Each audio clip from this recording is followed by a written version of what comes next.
You almost crowed here? Good, nice to meet you. Hey, you got the merch on. Of course. God, I fucking love this community, man. Holy shit. I'm about to fucking cry. But I can't, because if I cry, don't do that. If I cry, the tears are gonna freeze on my face. Fuck.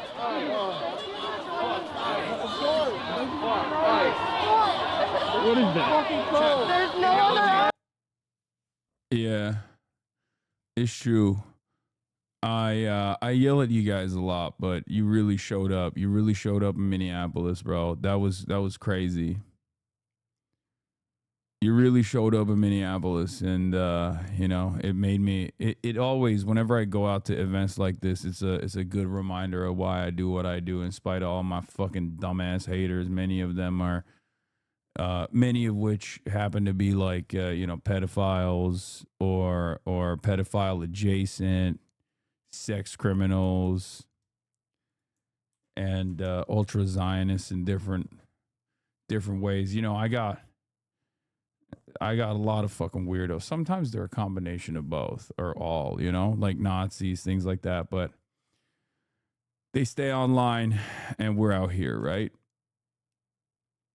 They stay online, and we're out here. We're out here nonstop. They'll never be as bad as the Minnesota cold is, right? That's true.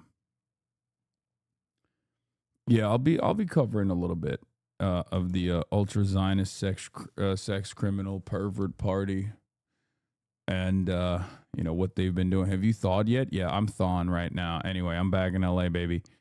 So, dang, G, you extra white today? Yeah, I am. It's because I went to white people territory. So, I woke up early in the morning. I left my $300 heated socks and heated gloves for the good people that helped out back in Murderapolis. I was like, you know, this is my gift to you guys. Those things are so expensive. Yeah, those gloves are like $290. It's crazy. I got it at Dick's. Isn't that wild?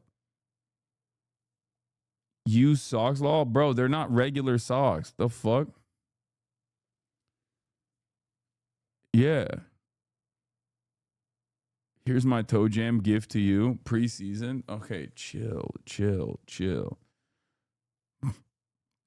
Only the rich can be warm. They didn't even work, law. No, they worked. dude, they worked. It's just there's a limit to technology. Okay? There is a limit to how much technology can keep you warm. Did you give your thermal underwear? No, I brought the thermal back.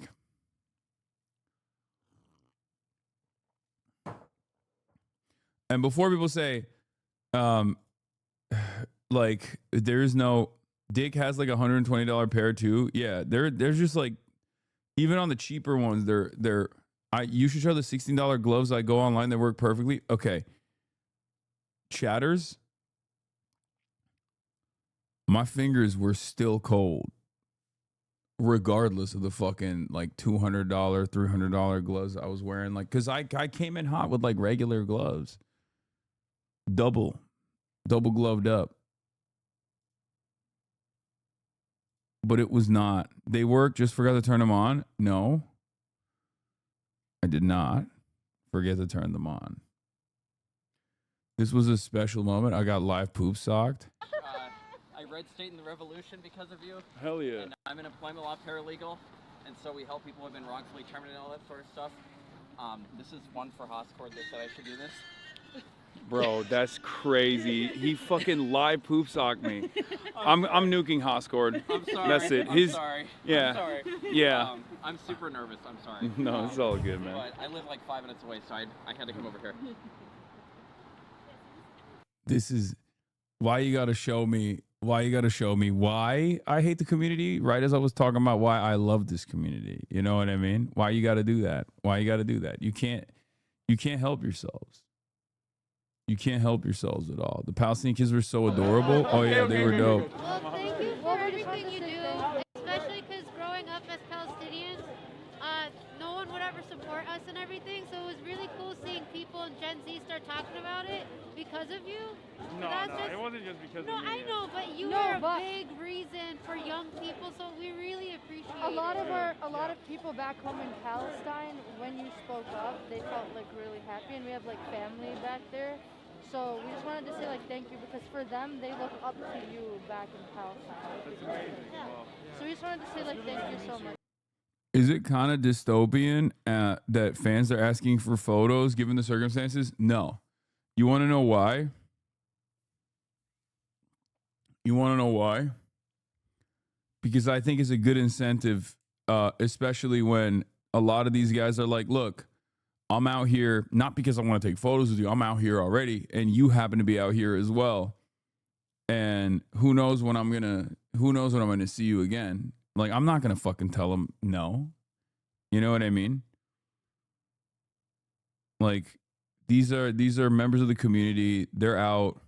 They're like, what do you want me to do? Not give them like a moment of joy and happiness when everything is so shitty, everything is so dark. Like, they're like, hey, ICE has been fucking terrorizing this neighborhood. ICE has been terrorizing this neighborhood is really horrible. One of my neighbors just got killed, down the street. And we've been protesting all day. Can I please get a photo? And I'm like, no. No. Not happening. That's me and my friends. We love meeting you. You are welcome to Palestine. We love you there. Hell yeah.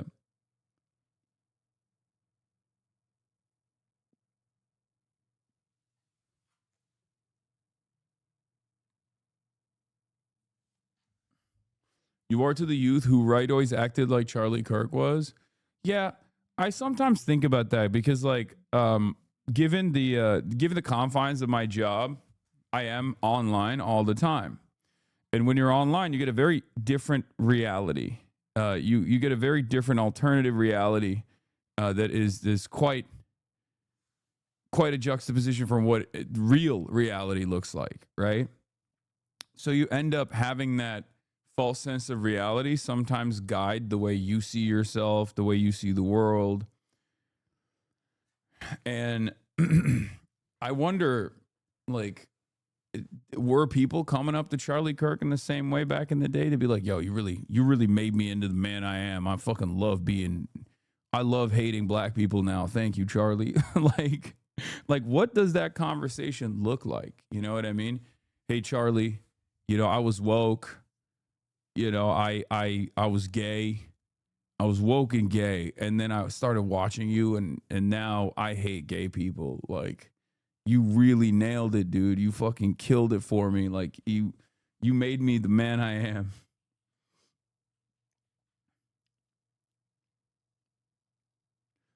Kirk didn't go to protest? I don't think so. Maybe in colleges. I mean, yeah. Yeah. Walls is speaking live. Halliburton, the good one, tweet. No, I know. My goat, dude. My freaking goat. I'm glad. I'm glad that, like, there's someone out there saying it. Show the clip of you getting called out for looking like Bovino. That was me and my friends. You made our day after a hellish 2 weeks. Hell yeah. Walsh and Keith Ellison are speaking. Hey, look who it is. We'll get to that in a little bit. We'll get to that. I was alone and confused before I found you, Kirk. Now I found community and hating immigrants. Thank you. Yeah, exactly. Speaking of the haters, yeah, I'll cover this too. It's pretty fucking nuts, this shit. But we'll get to that in a little bit. Cause like are you gonna go over the Christine Ohm thing on Fox and see what she spews? Yes. I'm gonna cover all that. Keith seems to want to use you as a connection to the youth, but still wasn't really listening sometimes. I mean, I think I like Keith Ellison. I'm pretty open about that. Your normie meter is ticking. Oh no, it's over. It's over, bro. It's over, Brody. I told you it's here. The turning point, many will not realize, the turning point isn't now. The turning point started with the ICE protests that took place in like LA and all around the country last year. And ever since then, I've been telling you, like, ever since then, I've been telling you, it's going to keep getting worse. Like, this administration's approvals are going to keep going down. They're not going to be able to recover from this because they don't know how to recover from it. They don't have any vision. They don't have any positive vision for a future of this country. They just only have negativity. They only have death. And Ludwig too, woke is so back. My coworker Ludwig spoke out on this. Hell yeah.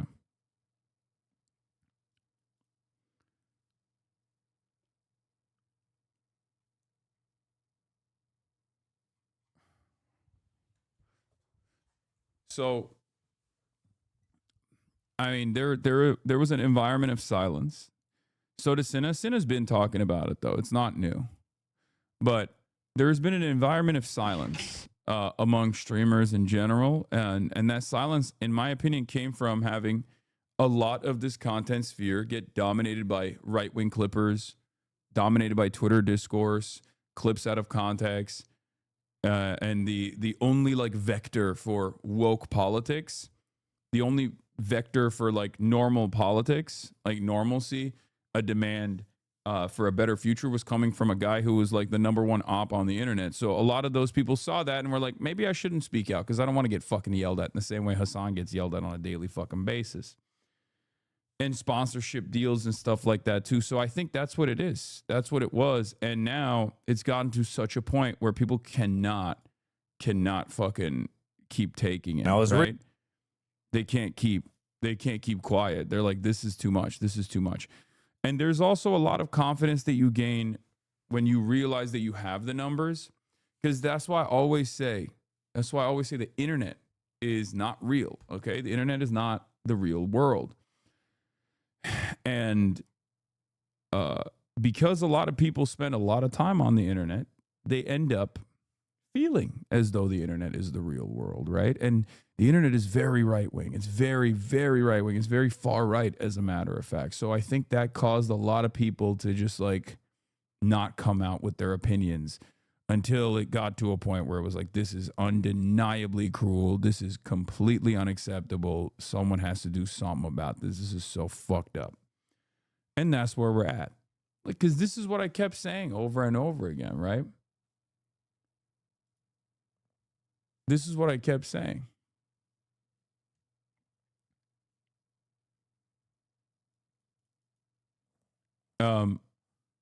I kept saying over and over again that like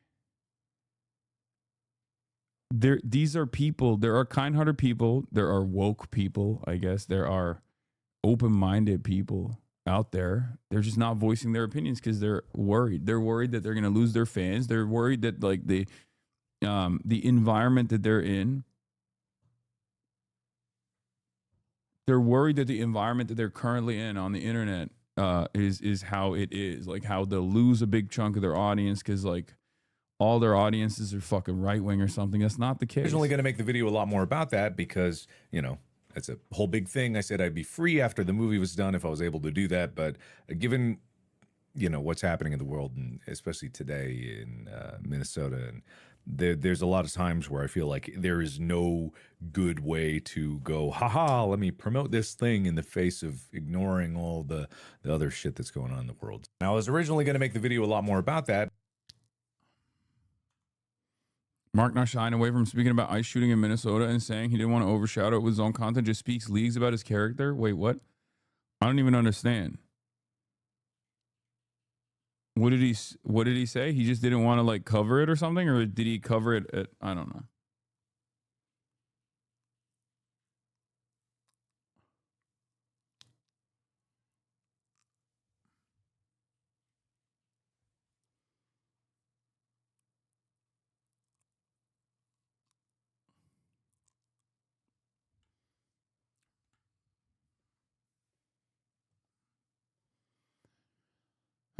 He's saying he isn't comfortable simply making content and not covering it. Oh, yeah. That makes sense. I mean, Markiplier's always been woke. Ice. Okay, but unironically, though, fuck them. Straight up. Hey, fuck them. Yeah, it's fuck them, don't care, and if you don't like that I say that, it's fuck you too. You know what I mean? Hey, it's fuck you too. That is that simple. It's really that easy for me. I'm telling. I don't buy that bullshit. Hassan, for 3 years we watched children get murked and all these content creators stay silent. How are we all supposed to forgive them for speaking up?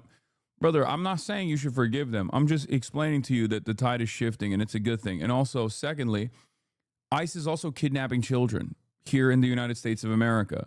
Children are children no matter where they are, okay? Children in Palestine getting killed by the Israeli occupational forces. Children in America getting separated from their parents by the American Israeli occupational forces, also known as ICE. They're both bad.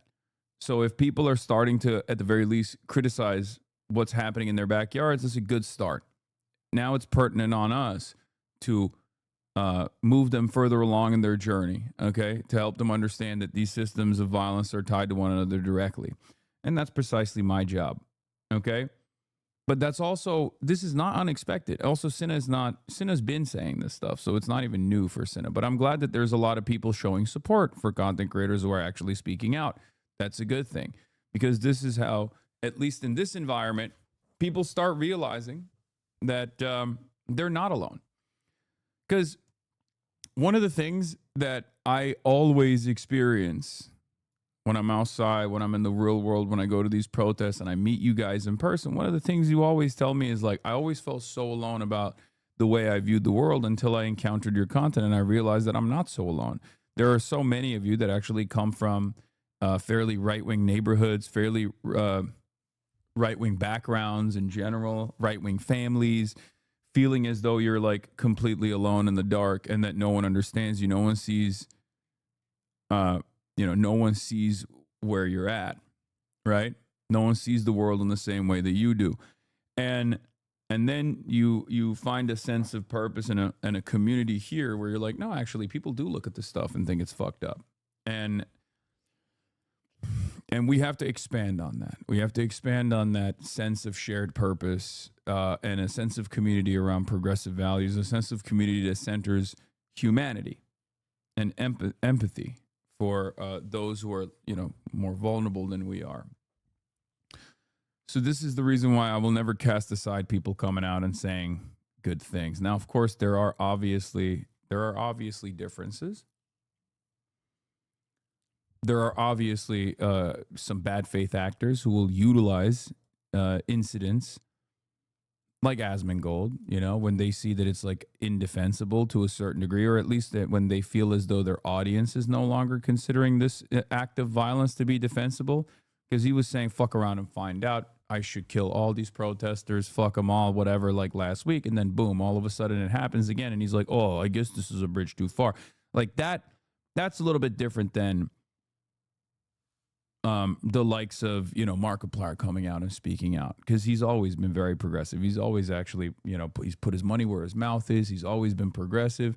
I would go so far as to say even with Charlie, like he's the normie meter, but he also has a political point of view and he doesn't shy away from saying it. So I'm happy. I'll always take that, regardless of whether or not they're not there at the right time, or even, especially from my own personal perspective. You have to think about it this way. These are my colleagues. These are my peers. In some instances, these are my friends, maybe now coworkers, right? And for years and years, I've been speaking truth to justice, especially as it pertains to Palestinian existence, the Holocaust that Israel has done to the Palestinian population. And while I was getting inundated with smears over and over again, being called a fucking terrorist, demanding that the federal government actually come after me, detain me. The federal government literally did detain me. Not a single one of these guys spoke out. So if I can find it in my fucking heart to still turn around and say, let bygones be bygones, it's good that these guys are speaking out, you should be able to as well. Okay? Do you understand? That's it. You're a better person than me? Yeah, because I'm not in this for an agenda that revolves around getting a fucking quick dunk on people who I don't think are perfect. Okay?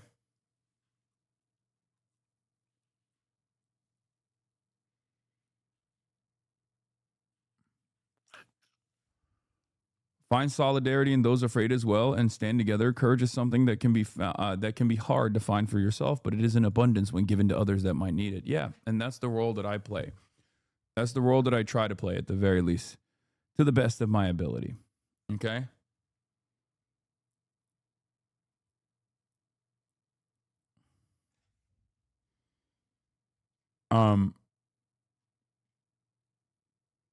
What did you think of my state? Never again? No, it's awesome. I love Minneapolis. I love Minnesota. Minnesota's beautiful. I will definitely be back, hopefully under better circumstances. But yeah, so like I said, if I can find it in my heart to be like, you shouldn't get super mad about these people only now speaking out, because it's still good that they're speaking out at all. And it's good because change never comes unless people have the courage to speak out, you know? Change never comes unless people have the courage to speak out. And people will never get the courage to speak out until, they see others doing it. And that's precisely my point. That's my job. That's the way I see my role in American society, in modern American society, is that I try to, with my community, there's a very sizable, very large community. I try to make it so that people understand that, like, this is fashionable and cool if you only care about politics from the perspective of vibes, and that it is something that is appropriate. It is something that it should be lauded. It is something that you shouldn't be afraid to say, you know?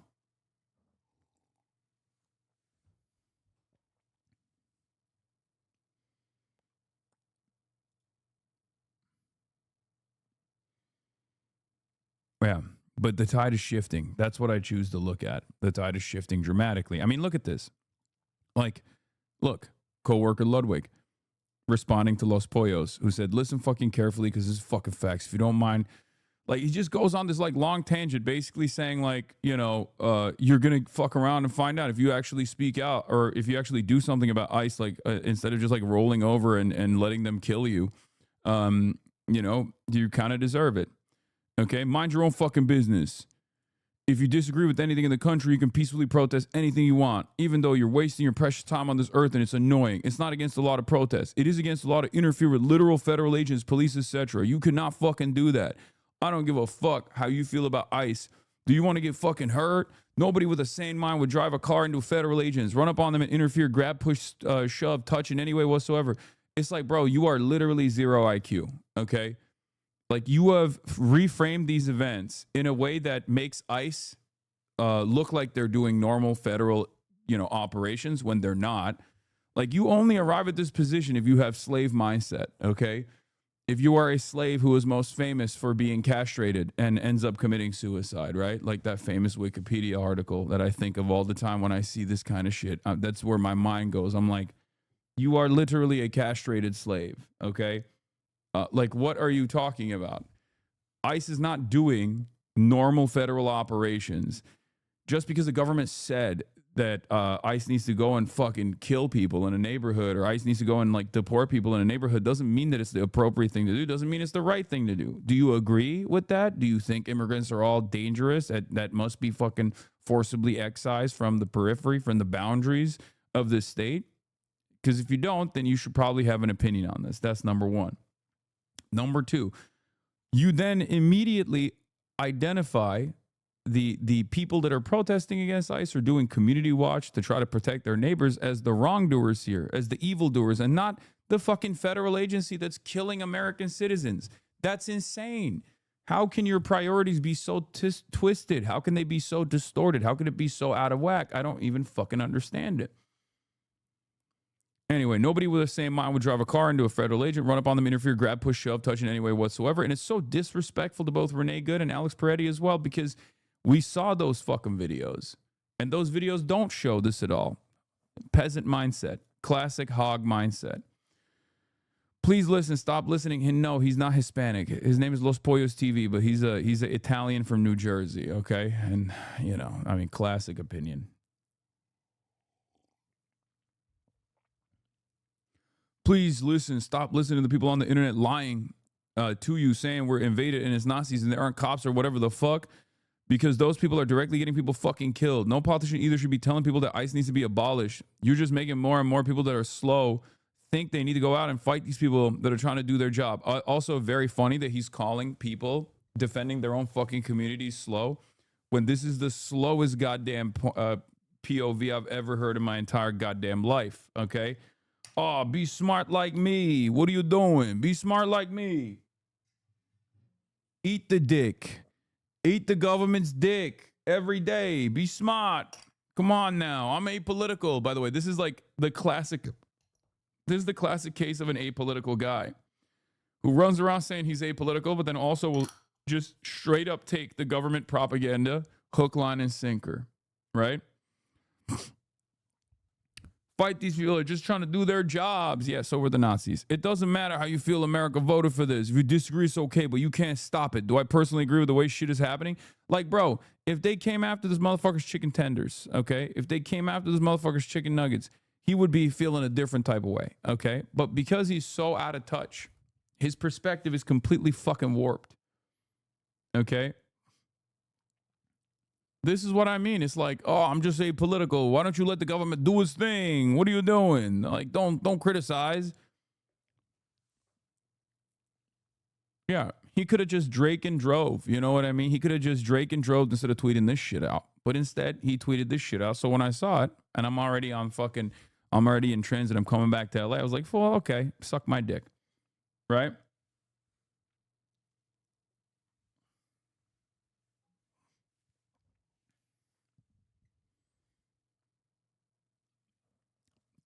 Do I personally agree with the way shit is happening with social media? How there were weird hype videos arresting illegal immigrants? Fuck no, that shit is weird. But that doesn't change the fact that people voted for this. I don't get why I don't want to see anybody get hurt the same way. You shouldn't argue or fight with police if you're pulled over, etc. The same thing. The particular incident yesterday is tragic, but would never have happened if that guy didn't do what he did. Yeah, which is literally watching a woman get pushed into the fucking concrete, okay, and then stepping in. He's literally turning around and saying, like, be a pussy. Allow ICE agents to fuck you. They can fuck you in the ass. Why don't you let them fuck your butt? Why don't you let them? Why don't you open up? Make it easier for them to thrust their little dicks in your butthole. I don't understand it. If you see a fucking ICE agent and they decide to kill somebody, you can't even fucking film it. Don't dare film it, because then they might get mad. They might get mad. You don't want to piss them off. These guys are scary. Okay?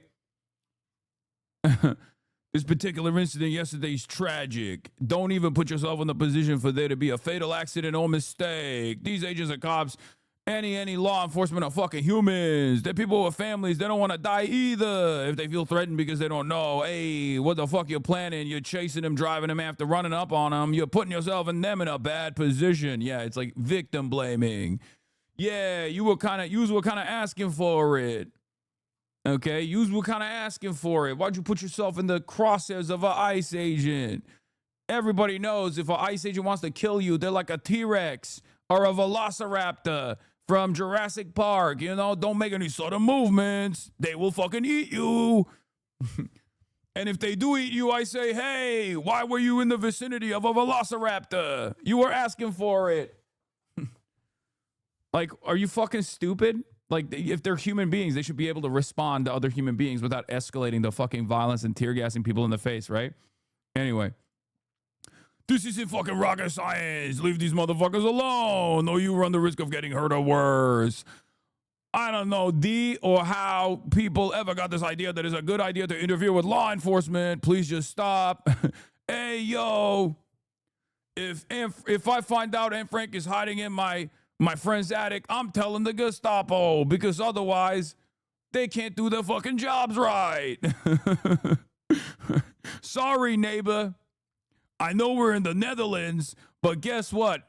It's Nazi-lands now. Give them up. That's what it is. Like that. This is, please just comply, bro. Tread on me. Oh, fuck. Oh, yeah. Tread on me. So I responded. Okay. He's like, I'm not here defending what happened to that guy yesterday. Whatever. He like said all this dumb shit afterwards. Right. Cause like I saw this tweet and I immediately was like, you say this because they're not storming your gated community. I went out there. I saw the real fear. Americans of all walks of life terrified to go outside. A community being sieged by tyrants.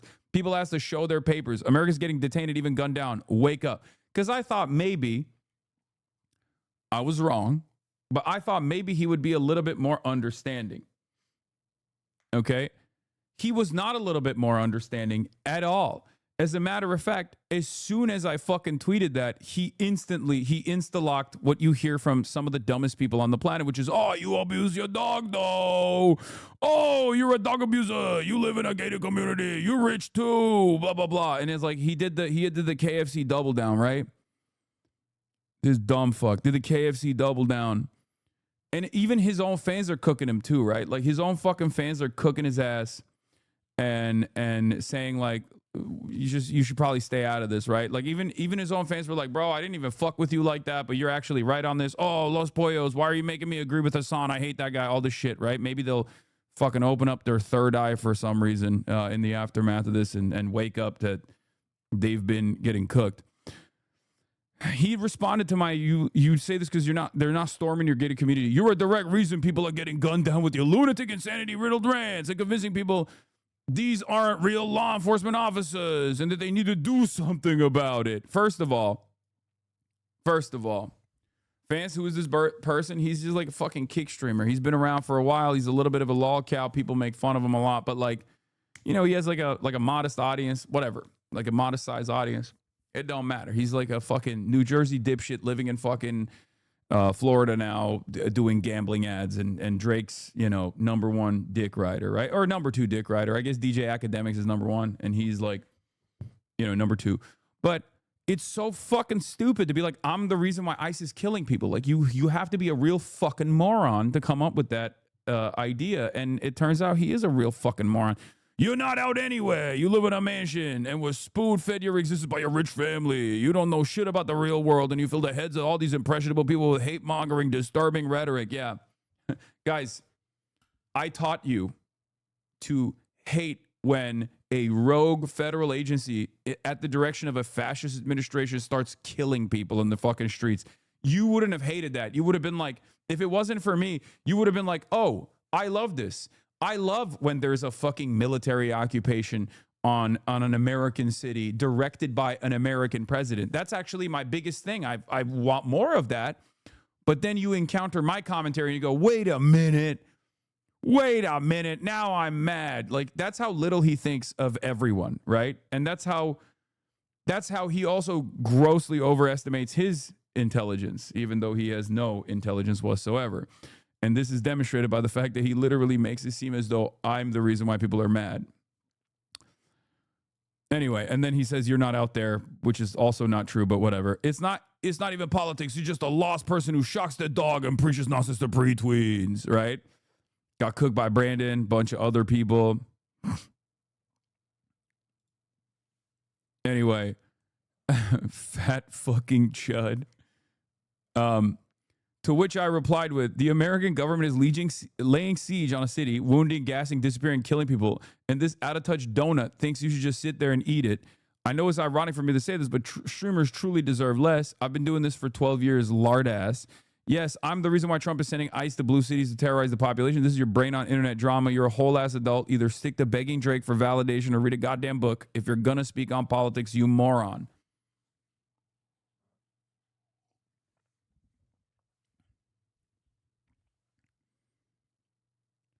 Laws is just giving realistic advice. People are getting shot at these protests. Telling people to stay home is the right thing. It's like, I guess this is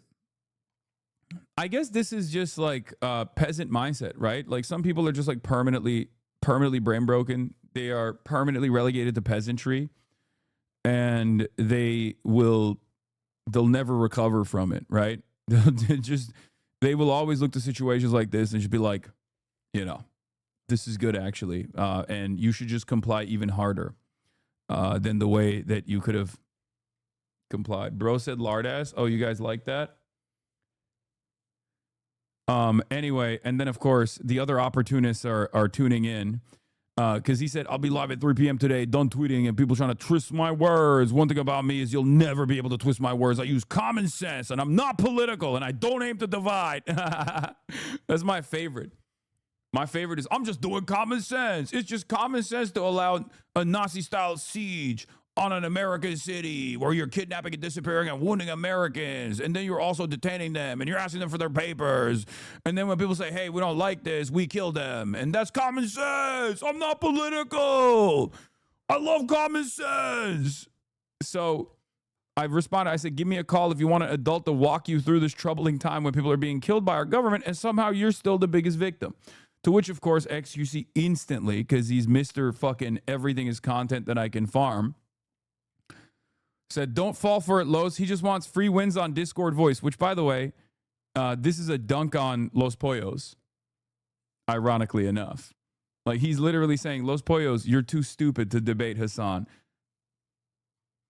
Not an intellectual conversation / debate. He actively dodges me because he can't smurf on me anymore. He farms low elo lobbies exclusively these days. This is so funny that XQC thinks he is a high elo debater. He's still mad because I told him I'll only talk to him if he gets Asmongold on the line.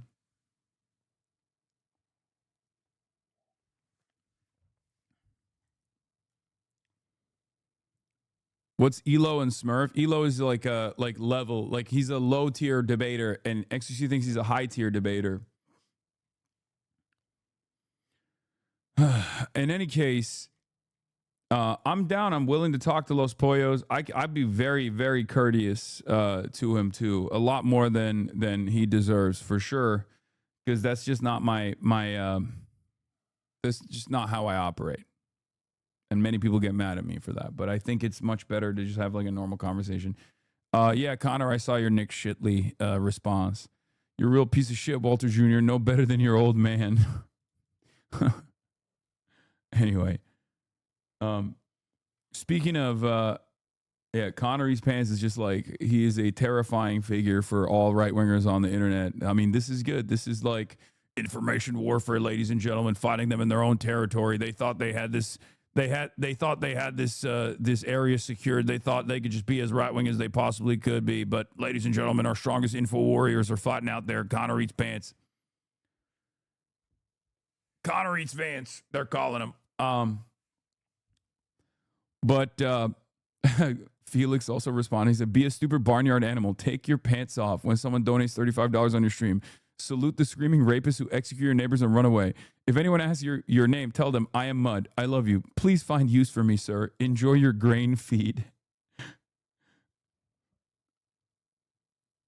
Anyway, so that's the situation, but that's not the only thing that was going on. If you want to understand, once again, the fucking charlatans out there, okay? If you want to understand, like, there's a lot of people who are actually a lot more intelligent than Los Pollos, right? Like, Los Pollos is like the classic, I'm apolitical. What are you doing? I'm apolitical, that kind of thing, right? And yet, there are people who are actually liberals, right? Who present themselves as liberals, who actually have a you know, not like a very big, not like a giant audience, definitely an audience that is diminishing, but like spend all of their time still looking at the horrible things that are happening and then somehow finding a way to tie it back to their, you know, to the person that they despise the most.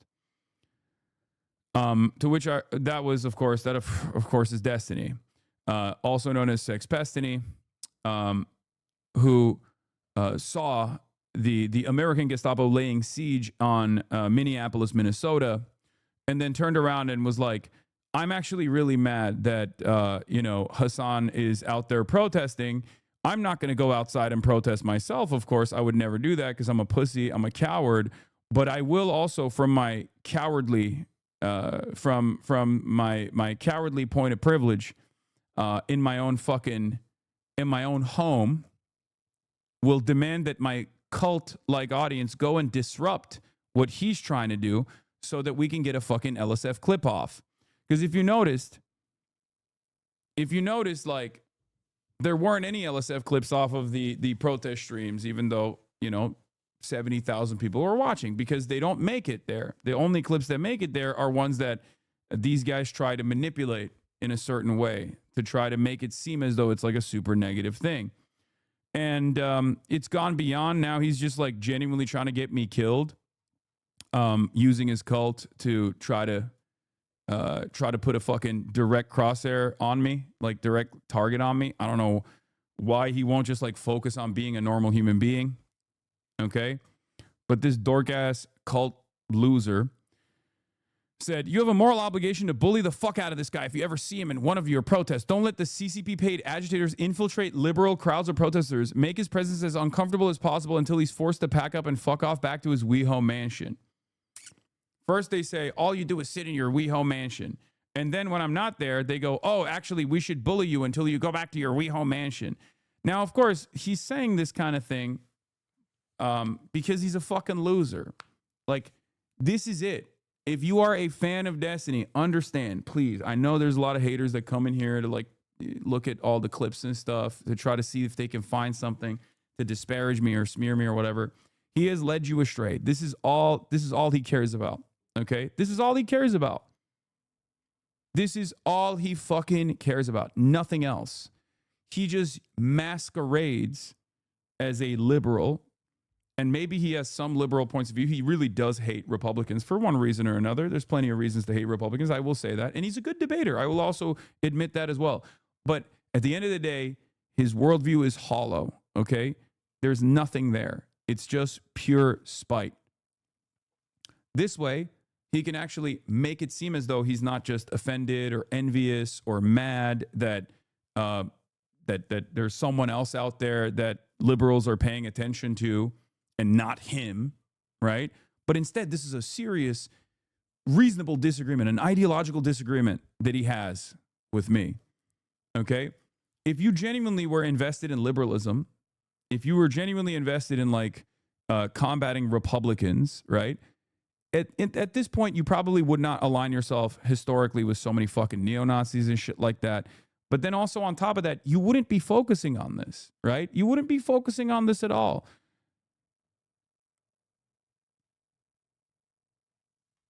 This entire drama space on the internet, where like all these other fucking like drama farmers go to, is led by individuals that have no investment in politics at all, that are totally sheltered from the impact of politics because they make like a decent amount of money and they can just stay at their homes.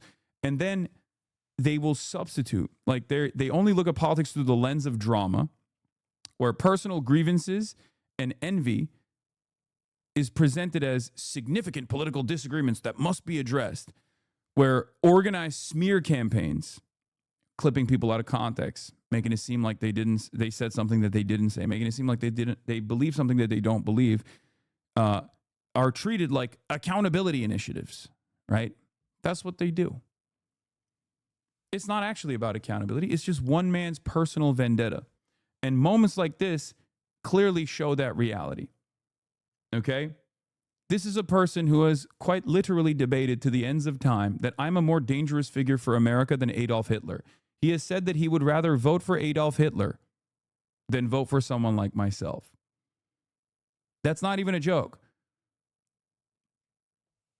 And for a lot of people that are in the commentary sphere that think this guy is like, brilliant, even though his own personal audience is basically like a cult and doesn't have a lot of motion, they do end up swinging way above their weight class with regular frequency because they're very online. They brigade Reddit all the time. They've been using LSF as like a fucking cum sleeve for the longest time. And that's it. They look to every single thing that I do here, not as like a point to organize around, even if they are supposed to be in agreement with it, but a point to like criticize. They're like, oh, well, he went out there, but also he actually was doing he went out there, but the wrong way. You know what I mean? I didn't go out there, of course, but if I did, I would go out there the right way. And basically it's just Gamergate. It's completely sociopathic. It's an ongoing, 7-year vendetta at this point, and he's just never going to let it go. But even though this kind of sentiment has no motion in the real world, as we see over and over again, it does have a tendency to make people make people online think twice, right? Every now and then.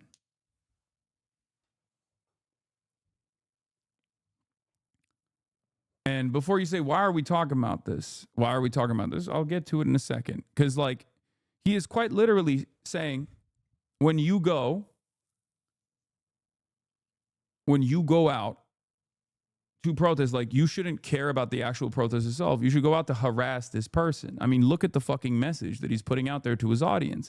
His audience has already targeted me in public before. It was a very funny moment when at the DNC, one of them came, and then we found out that he was a ginormous racist. He was in his own Discord being like, oh, I'm seeing him here. I'm shaking. You know, he's done that before, and he's also encouraged that before. But what happens when one of his fans actually has a knife or a gun? You know what I mean?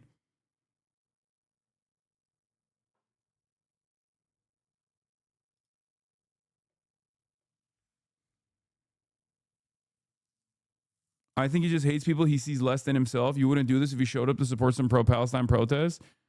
What the hell? I saw Hassan saying it's a good thing that he changed his position on Israel, even if it's not out of principle.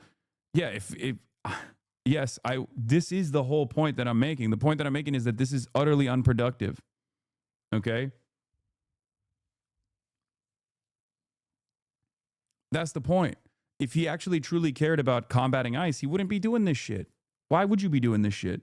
We're supposed to be on the same side, right? But he doesn't care. All of this stuff is just another way to get an own. Ethan Klein does this all the time as well. He rarely ever talks about any of the ongoing incidents around the world unless he can like somehow tie it back to iDubbbz or tie it back to me. He's posted more about me on his Instagram fucking stories. And every time I see it, it's like a jump scare. There'll be like 15 Instagram stories in a row of him like trying to fucking yell at me. He cares more about that stuff. He cares more about like using any and everything that's going on in a way to dunk on me than to actually address the real atrocities that are taking place. These guys are fucking psychotic. Now, many of you in this community don't even know this stuff because I rarely ever fucking cover it because I feel like it's utterly unproductive and very stupid to cover it. I have a job to do. My job is to explain the news to people, right? My job is to try to get people out there, to organize, to try to stop the Trump administration. And it's crazy that these guys will just be like, well, you know, we'll just vote for Kamala Harris and then that's it. That's it. That's nothing else. Okay. And then we'll also never go outside and we'll never do anything. And the only time we ever bring anything up, the only time we ever criticize anything that's going on is to somehow make it a fucking dunk on, you know, people like myself, people like on the left. Okay.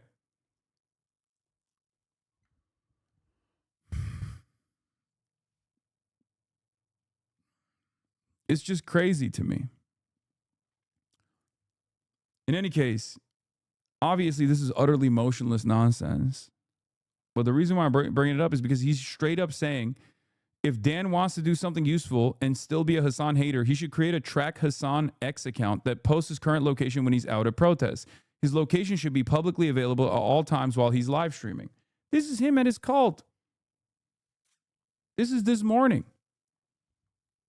Telling his co-host, his podcast co-host, Dan Stalkman, who has been trying to get me deplatformed and has worked alongside the ADL and things like that to actively get a bunch of pro-Palestinian people deplatformed on this platform for maintaining the now majority position, right?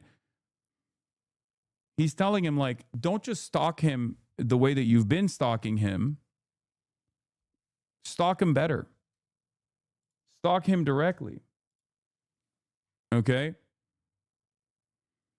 Yeah, this is the other thing that I was talking about. Look, I said the siege on Minneapolis, Minnesota is where you really see the West Bank occupation tactics on U.S. soil. Hassan's constant deflection to Israel is starting to amount to a defense of Donald Trump. He's shifting the blame off Trump every time he does this. This is the dumbest way to fucking try to argue. And he, of course, clipped my perspective out of context once again. But that's what I mean. These guys cannot argue on the virtues. Yeah. And remember, this person has literally openly stated that it would be totally justifiable to attack and kill me in real life.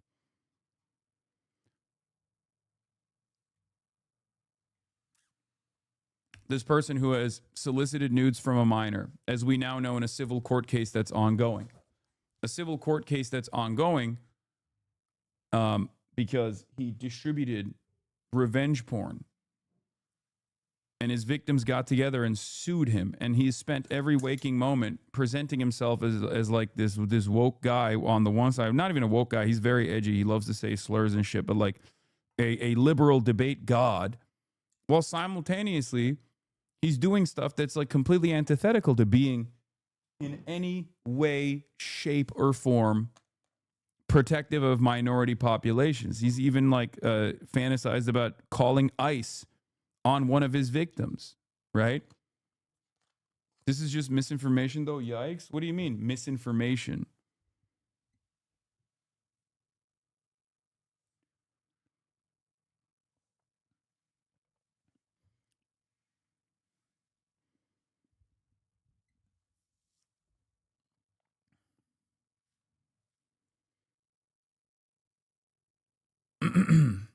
Check logs. If you are, he's paid by Israel. Source, Norm Finkelstein. I don't know if he's actually paid by Israel. I know Norm thinks so, but maybe. I mean, he has gone to Israel. He has defended Israel vociferously.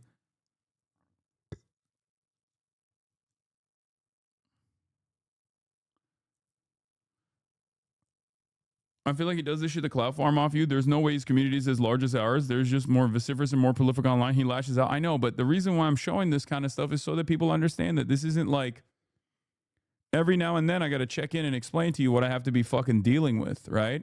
And then also on top of that, so that you're on the lookout for, you know, bad faith actors like this if I go outside.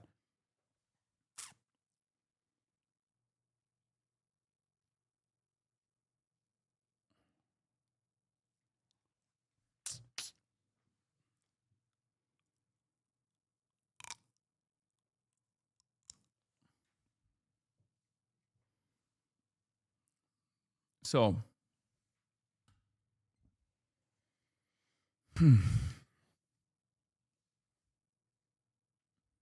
do I think platforms should take action against people like this? Yes, I do. I think this goes far beyond just like having reasonable political disagreements. You know what I mean? You're like actively demanding to your cult like fan base.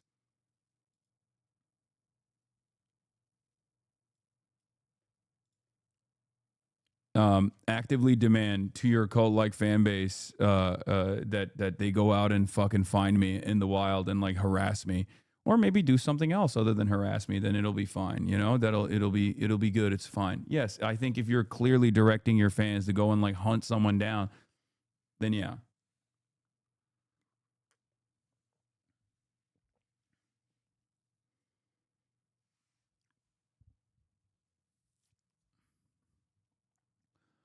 So yeah, oh yeah, Rage said, don't talk to him, Lost, you'll get cooked. If you do the same Asman method and stay in your circle jerk, you can be a bot and just think you're right 24/7. Exactly.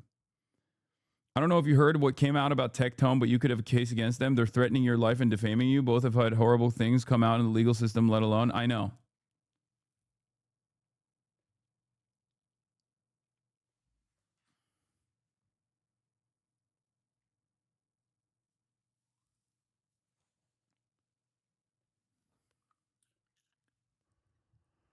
Anyway, moving on. Yeah, Tectone stuff, rape tone stuff we'll get to in a little bit. But like, I mean, that's another one of those fucking losers. Again, judge me by my enemies moment, of course. Rape tone was in court and hasn't been tweeting as much or hasn't been like posting or live streaming as much. If you, I mean, you probably don't pay attention, that sort of thing. I certainly don't, but that's what people say. He has not been doing enough posting, partially because he had an ongoing court case, an active court case, which, by the way, finalized recently, and it caused his talent agency, run by his best friend and number one defender, Asmongold, to drop him. We have terminated our relationship with Tectone. Several months ago, we initiated our separation process and recently have finalized his departure. Now, the reason why this happened is because after a long and contentious court battle with his ex-partner,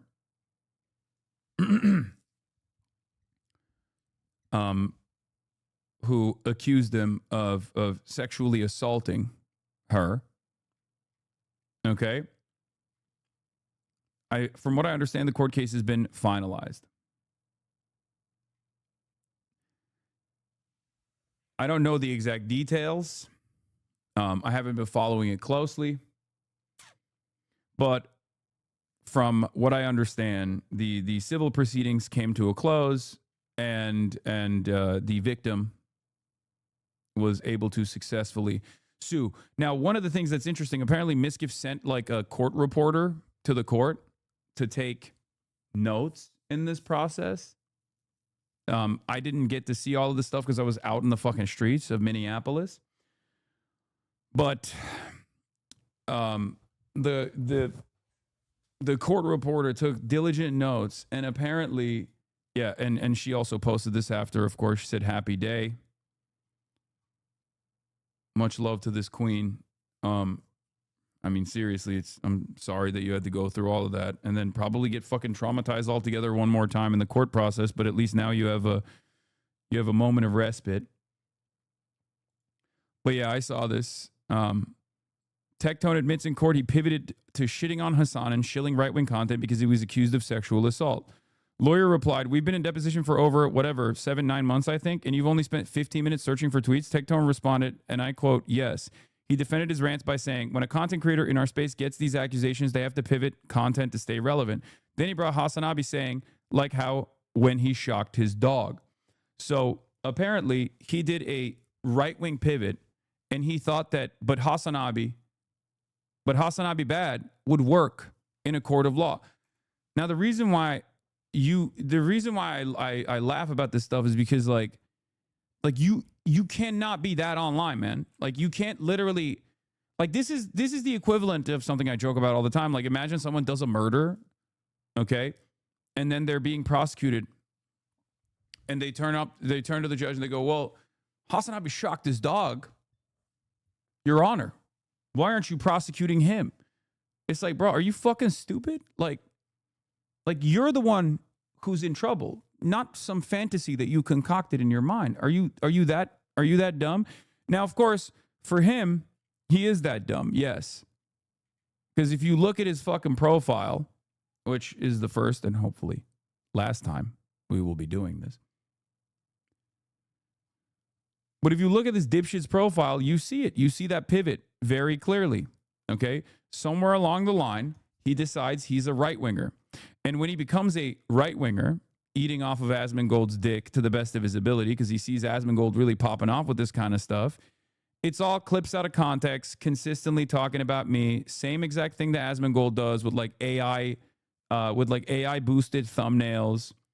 Content cop Hassan and Ludwig, Ethan Klein lawsuit dropped, and it's bad. Hassan lost his mind. I mean, he was eating good. Look, 359,000 views 6 months ago, right? This ties back to what I was talking about.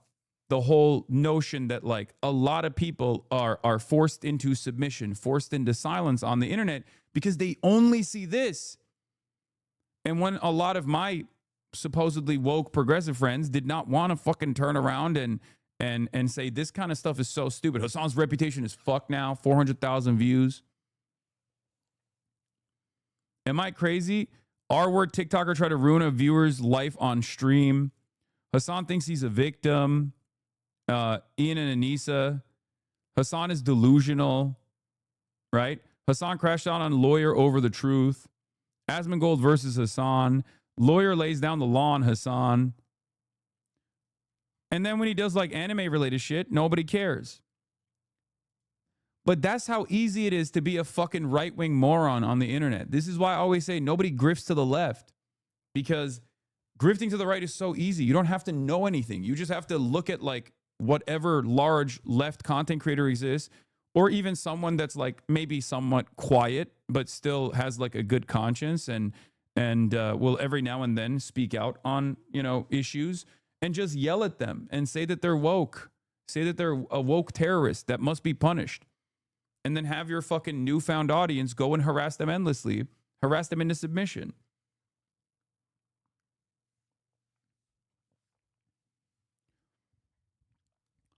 Now, part of the reason why he was doing this, and I didn't really know about him at all, was because he came after me in one of these incidents, right? I got a lot of fucking weird haters. I'm gonna do a tier list, I think soon. I have like a very funny, woke, anti-woke tier list that I'm planning on doing on all my top haters to give you guys a little bit more insight, but in a humorous way. In any case, he was a fucking massive gooner. He was into lolly. He was a fucking weirdo to begin with. And he was also an abuser. That's why we were calling him Rape Tone, right? But apparently, the reason why he did this, the reason why he pivoted was because he wanted to maintain relevance. And he openly admitted that in court. Isn't that fucking crazy? Just saying the fucking quiet part out loud.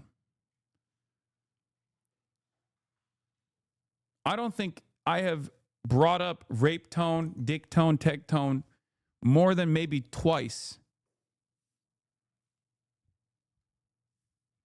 Look at the amount of videos he's made.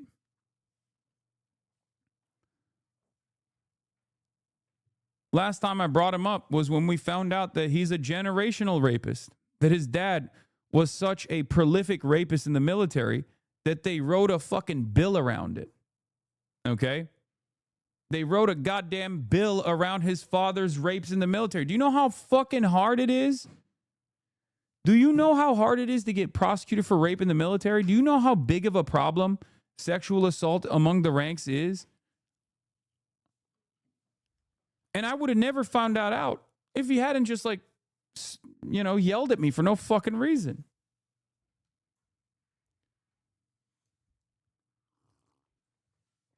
He's also regularly signal boosted by Yeet and that slop tubing freak More Pegasus. Yeah. All of those guys are all ruthless weirdos, like total fucking weirdos. But the reason why I'm also talking about, and then he blamed me. He cried and blamed me for it too. Here's what you said about his dad at the time. Yeah. Where is the OG tweet? I think the OG post is unavailable, but he basically says something about me. Oh, bro's going after my 75-year-old cancer-ridden dad. Hassan is zeroing in on Tectone right now. This is the last time I talked about him. Specifically, Tectone's dad for alleged previous sexual harassment in the Army. Bald rapist himself. It's a familial obligation over here. Bro's going after my 75-year-old cancer-ridden dad because of an alleged sexual harassment claim from 17 years ago when I was 15 years old to try to paint me as a rapist. This guy's fucking psychotic. He must be upset because his best friend's on trial right now. I don't know who he means when I said best friend. To which I responded with, they got your dad's sex crimes in the congressional record, man. Why are you still chirping? You know what? That deserves another retweet, for today. The story of Colonel Michael Robertson, who commanded Fort Bliss's 31st Combat Support Hospital at Camp Dwyer, a military base and airfield in the Helmand River Valley in Afghanistan. Last week, Colonel Robertson was convicted by a military judge of 14 charges, including having pornography on his government computer, sexually harassing 3 women, and assaulting 5 women. 8 women that served under his command testified at great cost to their careers and their privacy. Colonel Robertson routinely touched them without permission on their breasts, thighs, and buttocks, and encouraged them to look at pornography computer. Some testified the harassment occurred daily. Sadly, the military careers of these 8 women who bravely did the right thing are almost assuredly destroyed. A major who filed a claim against Robertson said, quote, I don't know if my career was in jeopardy for doing the right thing. Yeah, that's his dad. That's your man's. That's your dads you be hanging with. They got your pops on sex assault charges. I guess they were like, no, this is what was passed down, This was what was passed down generationally to me, rape tone. Anyway, now why am I talking about this? Because all of these fucking guys are some of the worst monstrous pieces of shit on the internet. And once they do that right-wing pivot, it's fucking over. I don't think that he'll never have a moment of respite. Like everyone will constantly, just like they do with Destiny, they will constantly bring up that he's a pedophile, right? And with Rape Tone, they will constantly bring up that he's a rapist. But it doesn't really matter because he has already created a community for himself, right? He's already created a right-wing community for himself. And right-wingers, unfortunately, I wish they were smarter, but they're not so smart. And also for the most part, they just kind of organize around the anger that they feel towards what they think is like, liberal woke mindset. Right?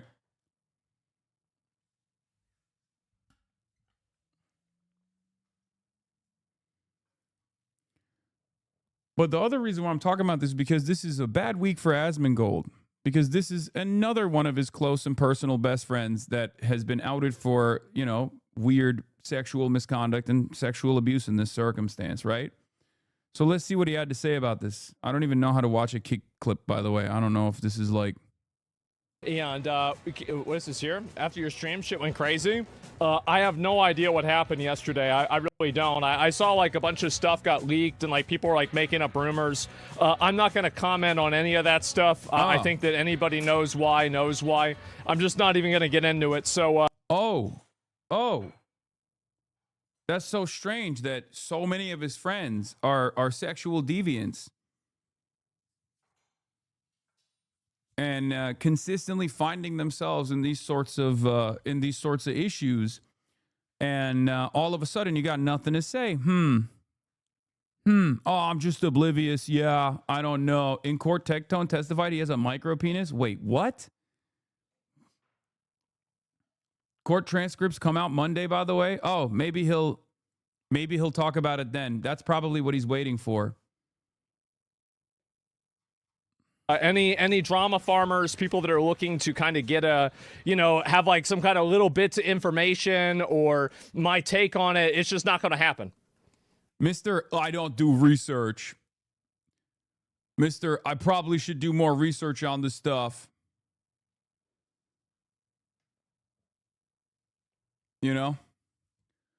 So I showed you a couple of these guys, and now you might understand why Los Pollos is a fucking angel in comparison to these dipshits, right? That's it. There's levels to it.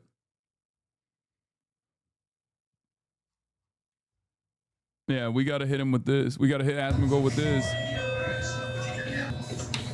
Hey, they got your mans. They got your mans on sex assault charges. Yeah, the nigga you be hanging with.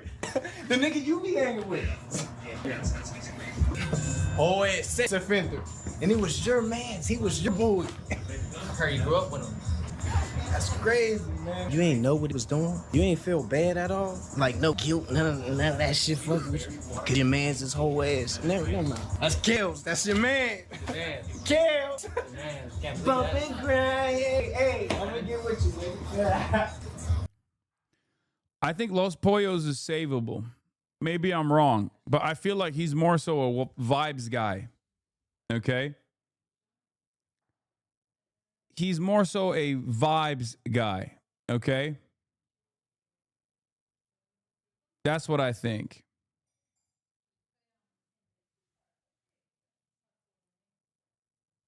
Maybe I'm being too charitable.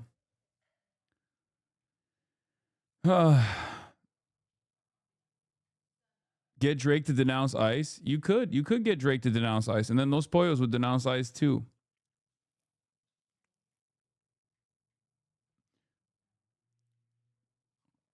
But yeah, one by one, these motherfuckers are dropping like flies left and right.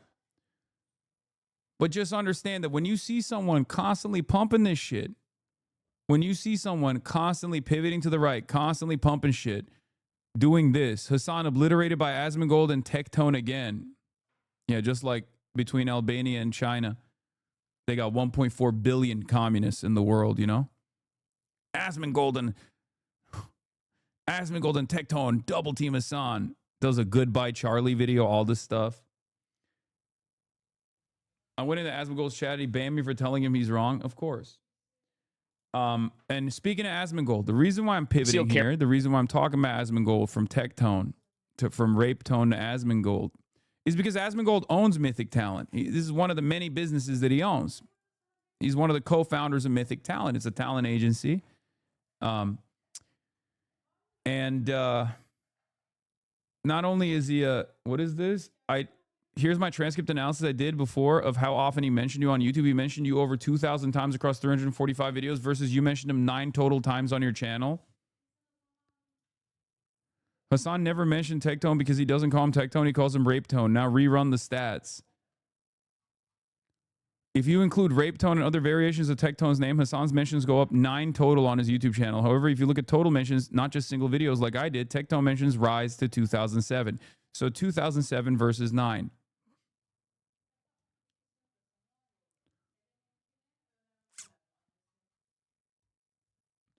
Do you understand how these motherfuckers work? Like, the reason why I'm telling you is because, like, if you see a bunch of slop tubers, a bunch of fucking people that are like, I'm just apolitical, I'm just common sense, I really fucking hate this one guy who's a socialist. Oh, he's the real enemy. You should know how evil he is. Just know what they're doing.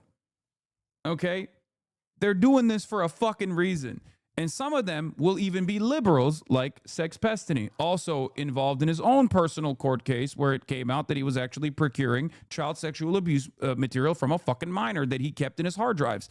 Like, it's not my fault that almost all of my most vociferous and most ferocious haters happen to fucking all have these sorts of charges, man.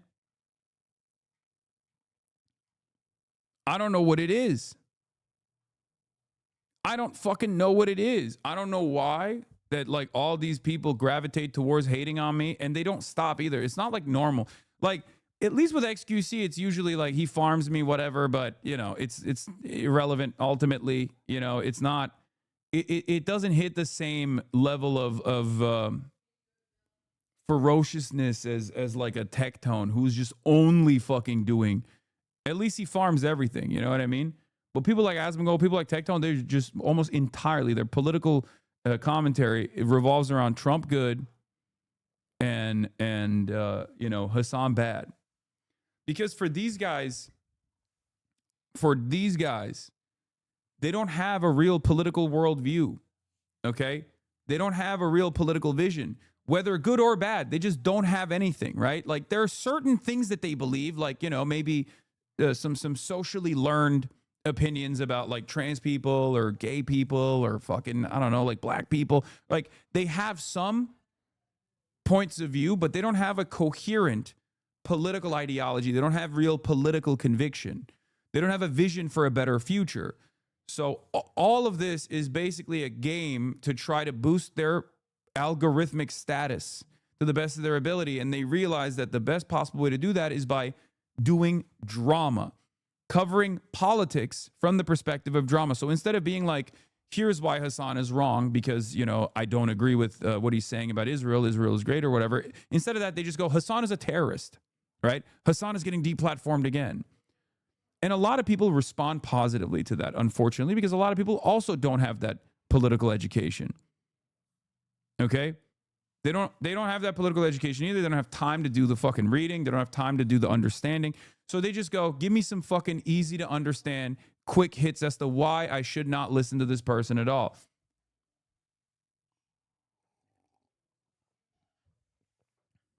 And that's it. And when it actually doesn't happen, when they go, Hassan is done this time, Hassan is done this time.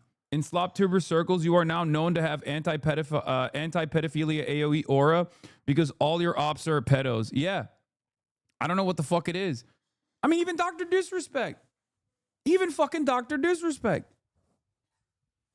Every single time, brother. How is that possible? That's why it hits every time I say, judge me by my enemies.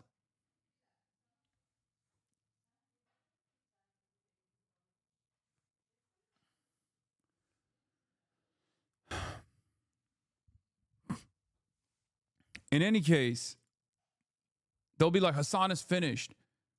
Hassan is finished over and over again to like a smaller and smaller and smaller audience. And then inevitably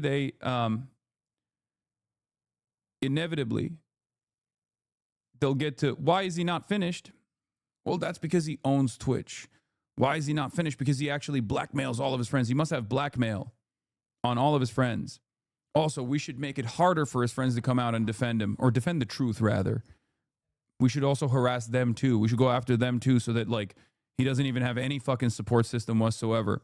So that it's easier to just like bully and punish people for having any progressive opinions whatsoever. And then people fucking sit around and go, how did we get here?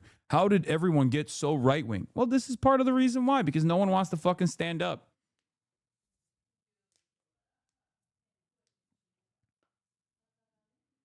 That's it. That's it. And they have been very effective for like the last 3 to 4 years. Okay? They've been very, very effective in the last 3 to 4 years, but their impact is softening now because people are so fucking frustrated because reality is hitting them in the face, right? And when you have ICE agents sieging, laying siege on fucking American cities, killing Americans, and you're going to a guy that you are supposed to get political opinions from, and the guy that you're supposed to get political opinions from is like, well, you know who's actually really the villain here? Hassan. There, eventually people are gonna be like, actually, he's out there. You're just fucking shitting on him from your house, and I don't agree with you. And that change is coming. That's why I said woke is back. That's why I'm saying woke is eventually gonna be back. They can't comprehend why adults that are invested in the political process will turn around and you know, court me for my opinion, whether they be actual politicians, whether they be politicians that actually worked in the previous administration, politicians with ambitions for higher office, or all of these media outlets that come to me to hear what my perspective is. They're like, it doesn't make sense. Like, why are the adults that I respect not seeing what I see? Maybe it's because your brain is fucking infested with worms, okay?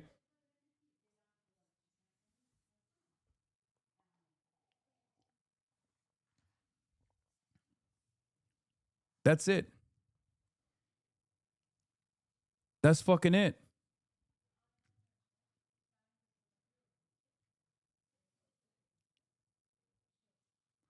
There's still motherfuckers who are doing this too. The whole like,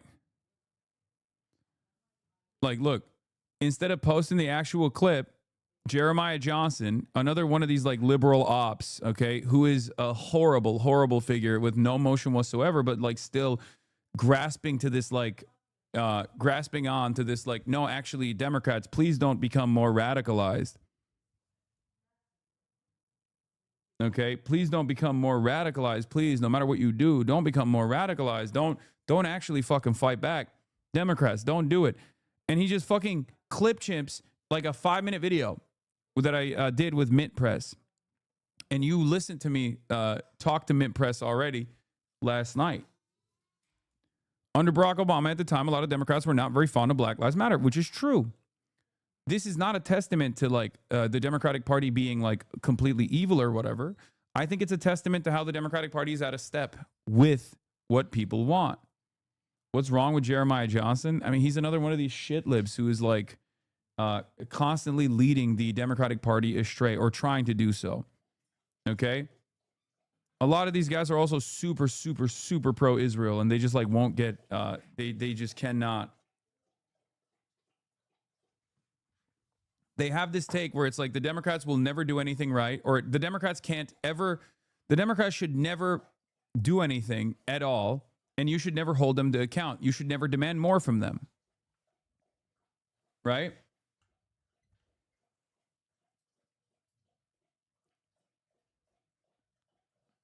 The new talking points have been unlocked. I had a friend tell me this morning that what you said was hurting the Democrats, and I said, brother, they're doing that to themselves. Yeah. I know. I saw Rage defend me on Twitter. I know. I saw that.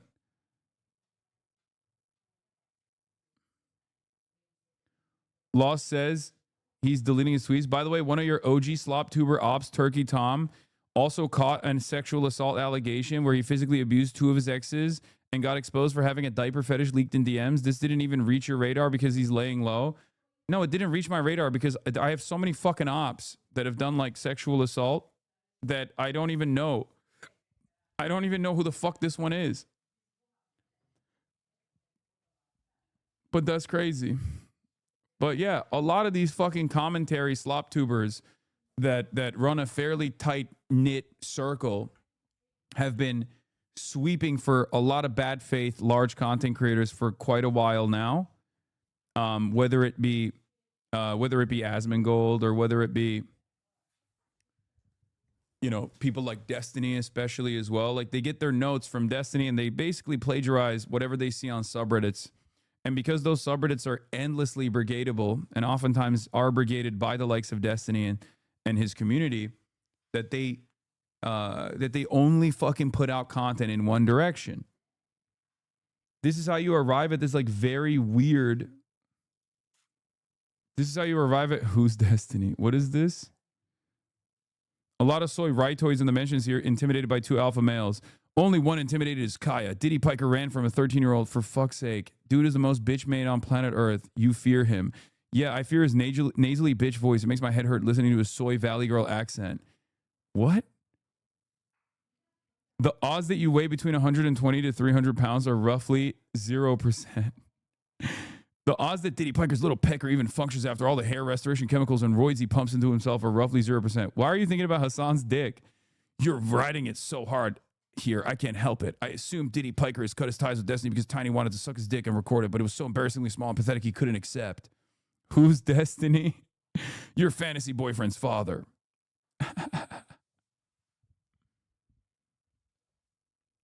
I don't get it. No, this is Carl Bayer, who writes for the People's Line and Jacobin and stuff. Brett quoted that tweet with her hallucinations. Same vibe. Wait, dude, there's something really weird about like white people. When they see Somali people, they're just like, their brains break, dude. Brother, I went back for seconds. Like, what do you mean? Lost his own kick, talking smack about you, dude. I don't give a shit. If he wants to talk to me directly, he can talk to me directly instead of being a fucking pussy. If a federal agent kills you for impeding an investigation, that's called murder. If a federal agent kills you for kicking them in the shin as hard as you can, that's called murder. If a federal agent kicks you for throwing dog shit at them, blowing a whistle while packing heat, that's called murder. Here in this fucking country, you go to court and you get sentenced by a judge. Fuck around and find out is not legally binding. I don't care what your stance on ISIS as a whole, immigration, whatever. We just witnessed a murder yesterday in broad daylight. End of story. Oh my God. Fucking thank you. Jesus Christ. This is literally common sense. Common sense is not so fucking common, man.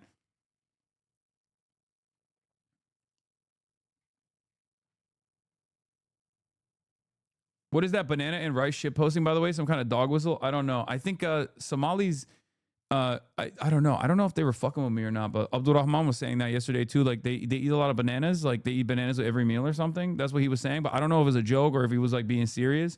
But I think white people have no culture whatsoever. So they just get like really, they get all up in their feelings. I think, you know what it is? I've been thinking about this quite a bit. I think the Somali community has created a real community in Minneapolis. They've been able to uplift certain parts of Minneapolis that were in a state of dire disrepair. They have a real, like, strong sense of community, and they have businesses, and they've been able to engage in commerce and all this stuff. So, like, that really pisses off people because they're black, they're from Africa, and they're Muslim, right? So for them, for a lot of white people, they get really pissed off. It's kind of the same thing that I brought up, if you remember, when we went to Queens. A lot of white people look to places like Spain and places like Italy, and they go, oh my God, why can't we have this? Like, look at all these people that like sit outside and they have a community, they have a high trust society, and they just like, they're having a great time. And then you look to the United States of America, and that attitude exists in the United States of America. It exists in places that have been ghettoized, in places where black and brown people live, in places where, you know, first and second generation immigrants live. But white people look to that and go, oh, gross, this is poverty, you know? And that's something that I've seen in with my own two eyes. Like when they look at places like Queens and you see guys like outside playing dominoes or whatever, right? They look at that and go, ooh, this is gross, this is poverty. But they look to Spain and they go, oh, why can't we have this? This is European. This is so high culture. And the same goes, yeah, and I'm not just talking about Somalis. I'm talking about Black American culture. Yes, exactly. That's precisely what I'm saying. Like, they don't like it. They don't like that these communities have a real sense of belonging, a real sense of purpose, like a real cohesion. They hate that shit. And I think it's partially out of jealousy, maybe. And it really offends their sensibilities.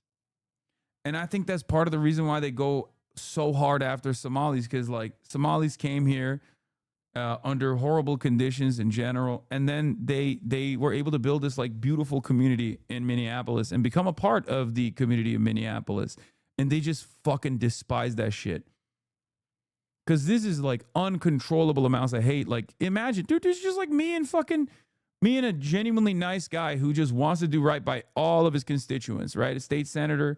Like how do you hate this man so much? One of the most humble guys I've ever met in my life. He's so wholesome. He's so sweet. He's so funny. He's so humble. He's a little too humble, I think. He needs to take more credit for the shit that he's done in the state. Like, this dude is a real fighter. This is exactly what we want from Democrats at any point, right? And he just bricks people's brains, brother. I don't know what the fuck it is.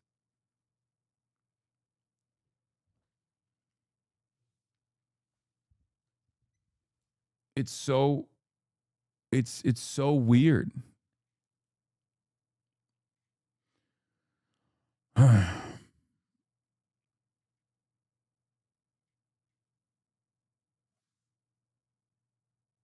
think we just had an earthquake.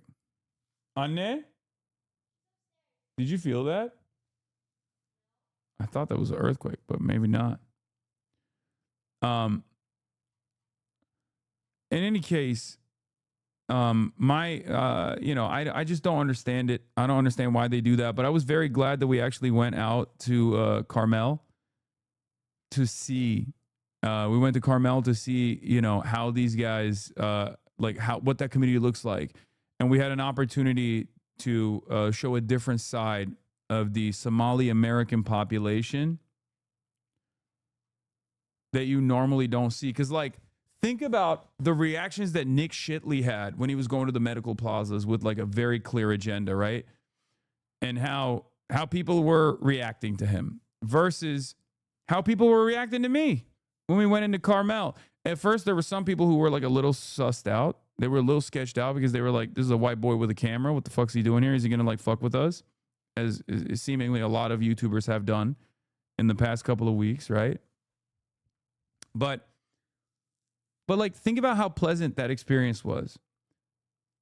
Think about how nice the people were. And think about the sense of community that they have. Right? Certain parts of Brooklyn get the same heat because black people came together and made a community. Exactly. No, that's why I was talking about Queens specifically. Now let's get back to the actual news. And I'll cover Asmongold's pivot, as I said was going to happen. And it is happening.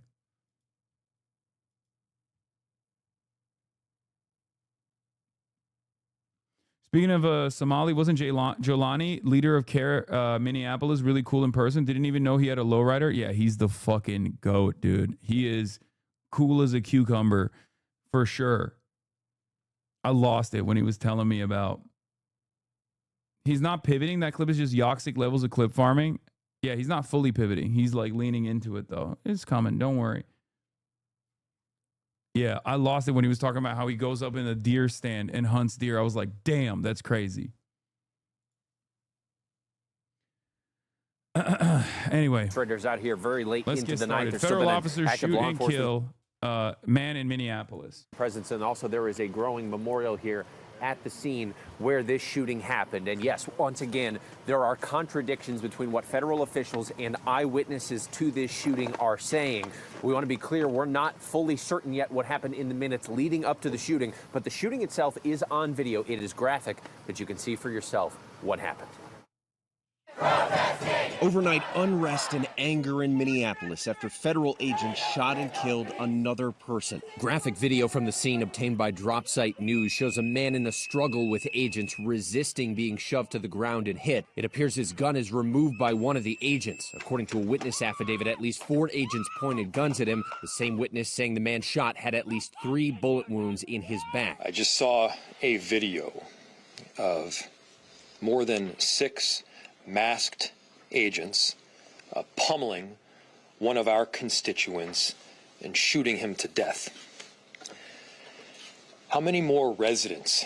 Minneapolis police have now identified that man as 37-year-old Alex Preddy, an American citizen and Minneapolis native who worked as an ICU nurse for the Department of Veterans Affairs. Preddy seen here reading the final salute for a fallen veteran. Today we remember that freedom is not free. We have to work at it, nurture it, protect it, and even sacrifice for it. Local authorities say Preddy was a lawful gun owner with a license to carry and no criminal record. Minnesota has an open carry gun law which requires a permit. Video shows Preddy intervene trying to help a woman the agents had surrounded. He appears to be holding a phone as he is pepper sprayed and wrestled to the ground, which he resists. The video does not appear to show him drawing the gun at any. Alex Preddy was a hero and he died a hero. Okay? Anyone that looks at this situation and thinks of it as anything but a state-sanctioned, unauthorized murder that took place because a bunch of fucking psychopathic, manly Gestapo agents decided to harm a woman and then assassinate the dude stepping in between the woman and the ICE agents for the crime of hurting their fucking feelings is a delusional loser. Okay? There is no comply or die here. Like, there is no comply or die. This is just, if you are not in the if you are in the vicinity of an ICE agent, you could just die and everyone's going to call you a fucking terrorist.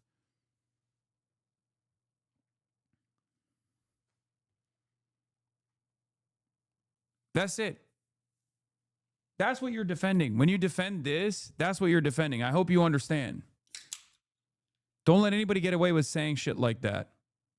Any point. Now, Governor Tim Walz says the state will not be stonewalled by the Trump administration as they investigate the shooting. You said Alex Preddy is the best of us, and I really think that's a good way to put it. He is. He is.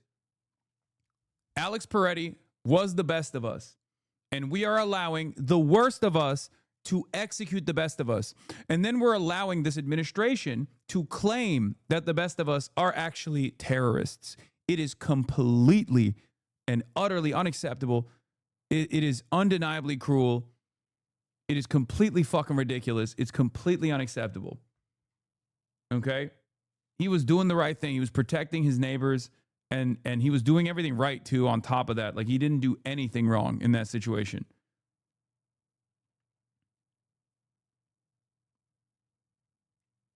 Thank God we have video, because according to DHS, these 7 heroic guys took an onslaught of a battalion against them or something. It's nonsense, people. It is. I don't think it's enough. I don't think Tim Walz's commentary on this is enough. I don't think his actions are enough. This is precisely what I was talking about with Mint Press News last night. I want to believe that the Democrats have the American population's best interest in mind. I want to believe that. I want to believe that because we have no other alternatives. We have no other options. Okay?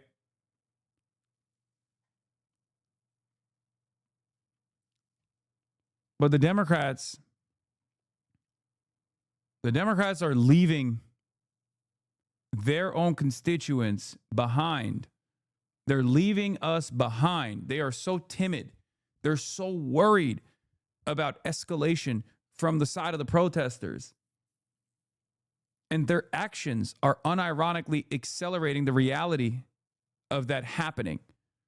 Or rather, their inaction is what is going to inevitably cause that escalation to happen, because there's only so much pain that people can endure before they decide we have to take matters into our own hands. We do not have anyone on our side. We do not have the government on our side. We have to take matters into our own hands. The Republicans are waging war on America right now. They're waging war on specifically blue cities in general, but like they're waging war on the entire United States. They're waging war on the American Constitution. Have a fucking backbone. Do you not have any sense of duty, any sense of honor, any sense of purpose? Like, have a fucking backbone. It's obvious that saying, no, Mr. President, this is not what you're supposed to be doing, don't you know, is not working, man. It's not fucking working. Nonsense, and it's lies. According to an affidavit, a doctor witnessed the shooting from a nearby apartment and says that at first agents would not let him through to help before one agent eventually agreed to let him assess the victim. According to the affidavit, the doctor says he was confused as to why Preddy was lying on his side, which is not standard practice when a victim has been shot. The doctor added ICE agents appeared to be counting Preddy's bullet wounds. Border Patrol officials say the shooting happened while conducting a targeted operation for a person in the country illegally. They claim Preddy approached Border Patrol agents with a 9mm semi-automatic. Yeah, no, he didn't. We know he didn't because it's all on video. We know he did not brandish his weapon. They lied about that. For those of you who don't know, okay, here, I'm going to show you. I'm going to show you the difference, okay? Because brandishing a weapon is illegal, okay?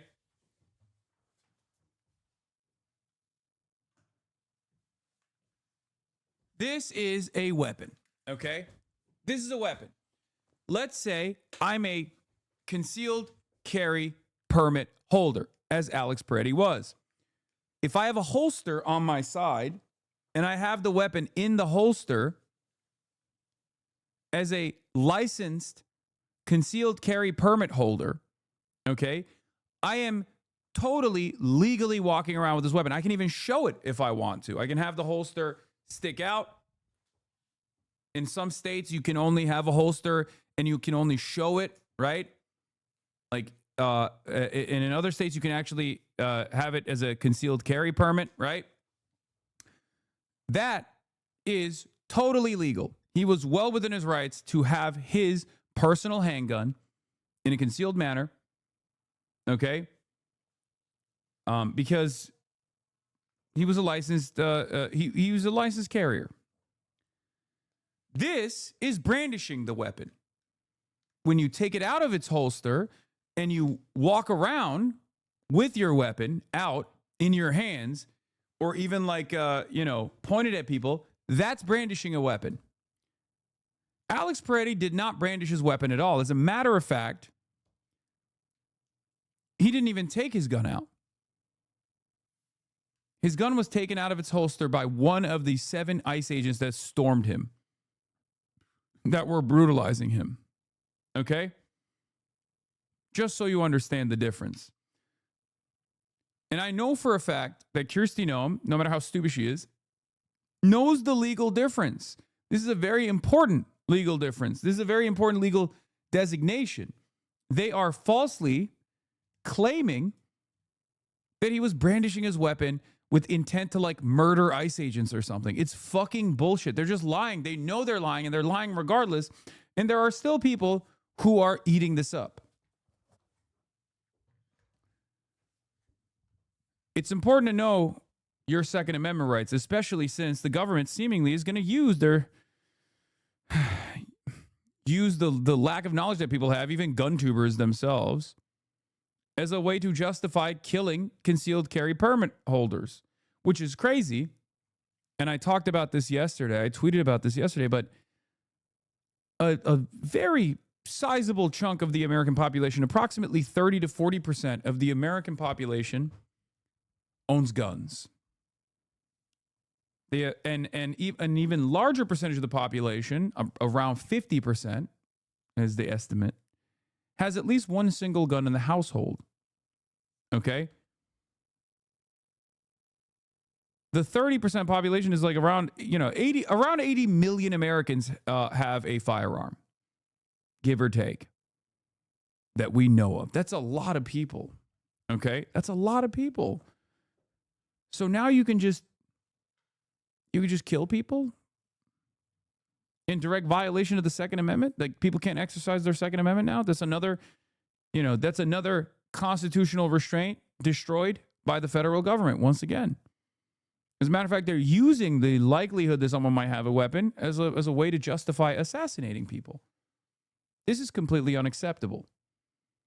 Okay? If you justify this, you're saying the American government can kill 80 million people and they can get away with it. And you'll say it's all right. It's appropriate.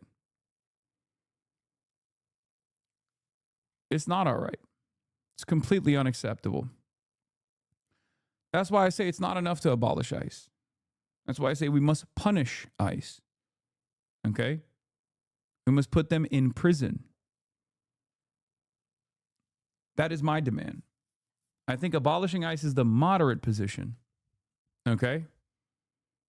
Punishing ICE is the rational position to the full extent of the law.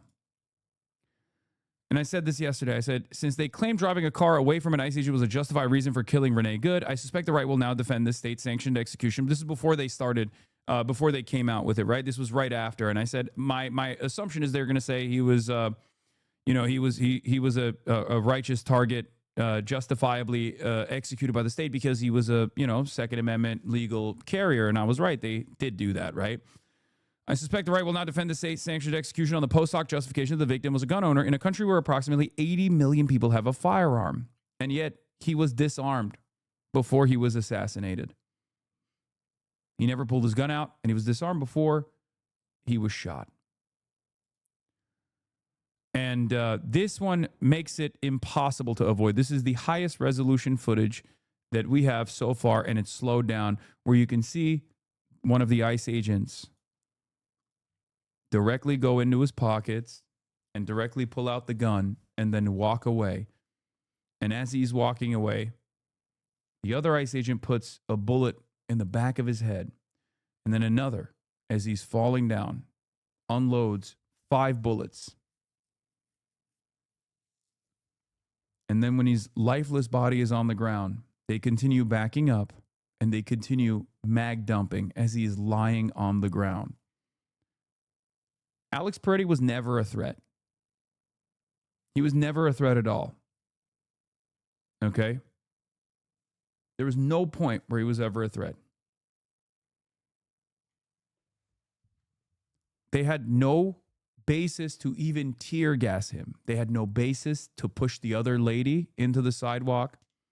They did it because they know they could. ICE did this because the Department of Homeland Security is there to protect them. As we said, when Renee Good was assassinated, and there were whistleblowers even inside of the Department of Homeland Security that looked to what was going on and said, hey, our guys here are getting real rowdy. They learned the lesson that the administration was teaching them, which is you do whatever you want and we will protect you.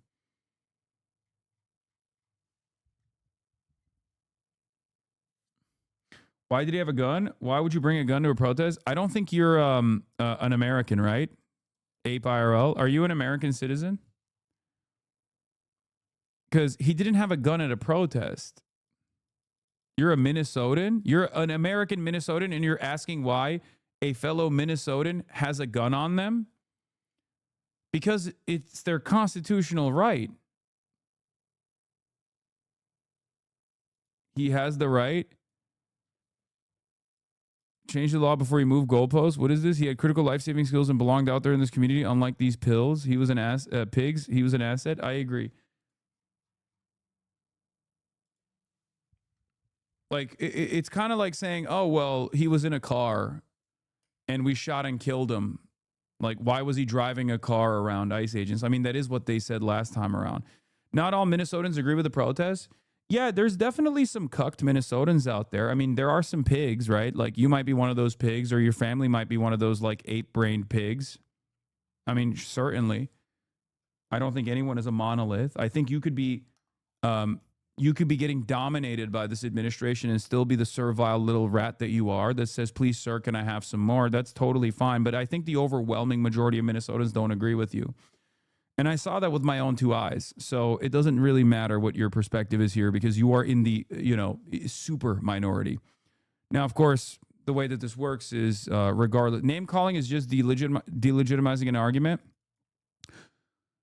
Yeah, but I'm not just delegitimizing your argument. I'm actually undermining your argument by destroying it, by saying that you are in the super, super tiny sliver, marginal oppositional voices here as far as the counter protesters against ICE, or as far as the protests against ICE. Then why attack me and not the argument? But because you're stupid, and you should know that you're stupid. Because I think people like yourselves, reactionaries, right-wingers in general, they get hopped up on their own fumes, and they just assume that they're right all the time. And I think no one ever like smacks them around a little bit. That's why. And also because I don't care about your feelings, because the facts matter here. The facts don't care about your feelings. Okay? So that's the reason why I'm actually slapping you around a little bit, because you deserve it. And you should know that. You should know that you are a servile little worm. Okay? You just said it. You wouldn't listen to anything.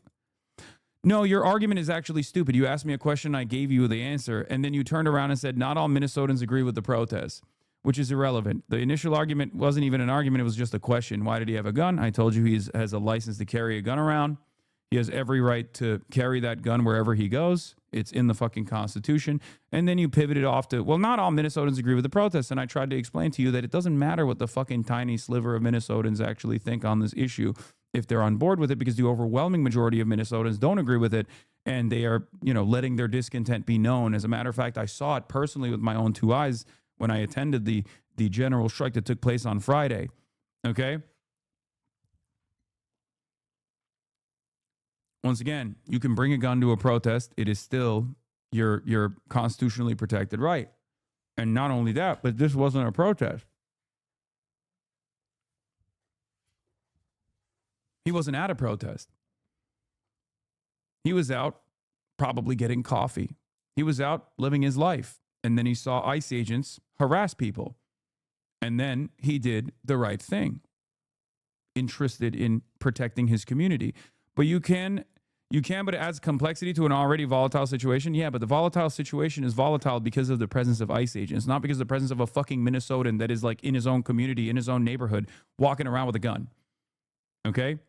You are an ape IRL, I think. Actually, that's not true. I think an ape would probably have more functioning brain cells than you. Let's be real. They can at least use tools and stuff like that. I don't think you're actually capable of that, if we're being super sincere, because you are still trying to actively defend this sort of thing. An ape actually knows how to protect itself. An ape knows how to protect its own community. You don't. You clearly don't. You are demanding that the administration come and fuck you. So you don't even have the self-preservation skills of an ape. Interestingly enough. In any case, let's continue. Kyle Rittenhouse was considered a hero for having a gun in an actual protest and using it as a vigilante. Where was this argument then? You're talking to that guy, right? Because I have even started to change my opinion on this stuff. This is something that I've evolved on. I've been a very strong advocate for gun control, and I think the time for that is passing. I have time and time again consistently held the position that I don't think it's a good thing to bring a gun to a protest. And I think it's that was the old me, okay? I think that was a different time. Once the social contract has been broken so fundamentally over and over again, I think you have to defend yourself. It's crazy.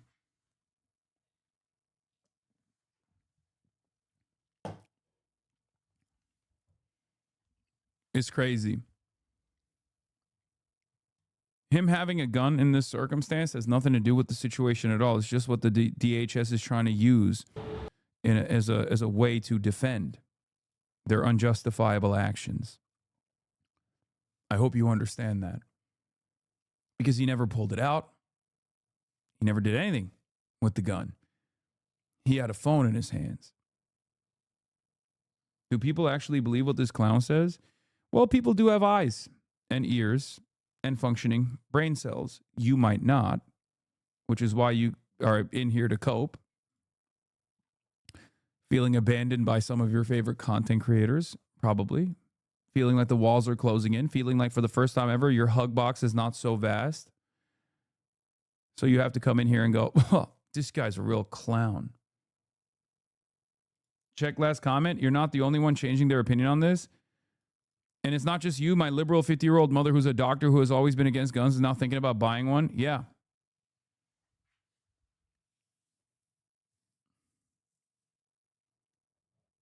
Defend yourself against who? I would say that's a very dangerous thing to say because you are referencing federal agents. Out getting coffee, he told his parents he was going to a protest. Chatter, I don't think you understand. He's a Minnesotan. He can be wherever the fuck he wants as a Minnesotan. Okay? If he wants to film ICE agents trying to kidnap people, he has every fucking right to do so. This is not a contested subject. This is unironically defended by the courts. Last week, there was an injunction from a state court in Minnesota that said ICE had no legal basis to apprehend and detain people who were following them around and honking their horns. Did you know that? No, you don't. You don't know anything. Just like you don't know the fucking rules, just like you don't know the laws. And in that fear that you have existing in the world, you just think every position of authority is always right unconditionally. And this is how we arrive at how so many people were on board with whatever the fuck the Nazis were doing. Okay? Your ignorance is not everybody else's problem. Okay? You need to do a little bit more research. You need to do a little bit more soul searching. And you need to think. I know it's difficult, but you need to think a little bit. Is this appropriate? What level of cruelty will I abide by as long as the government is doing it?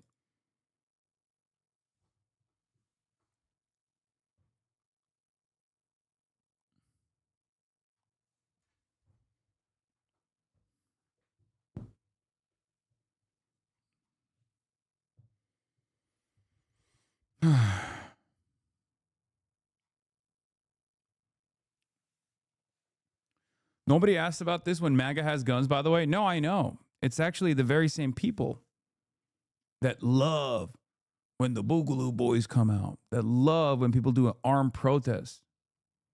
Okay?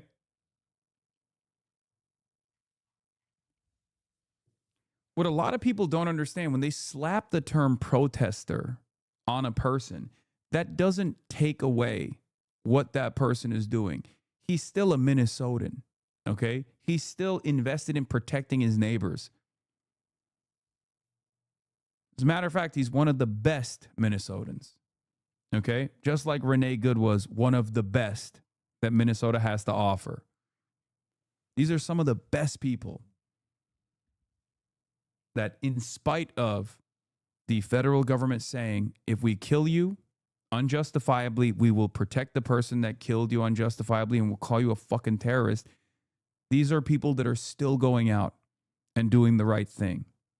And I cannot comprehend how there are still so many Americans that sit there and say, just turn a blind eye. Just look the other way. If a fucking 5'4" manlet comes over and like brutalizes ruthlessly a person that's filming them, shoves them into shoves them into the concrete, you just sit there and you take it. You don't do anything. You just run away.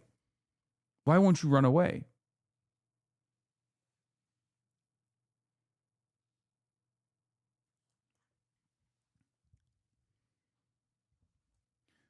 It makes sense, though.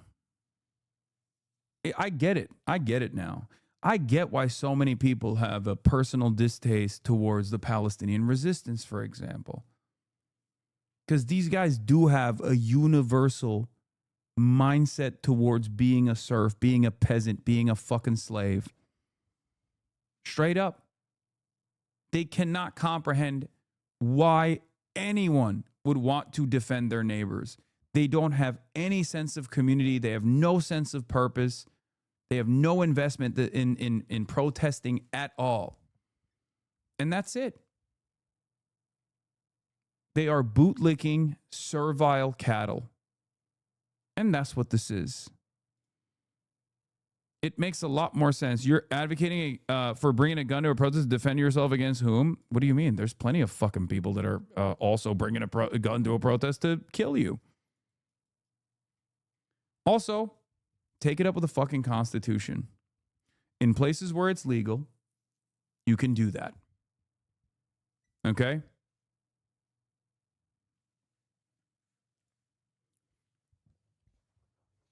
Chatter is baiting you for content. No, I know. He's trying to get me to say something that he can clip so that he can post all over the internet and be like, he wants ICE agents to be shot dead by guns. Like he's, or turn around and say stuff like, oh, he wants.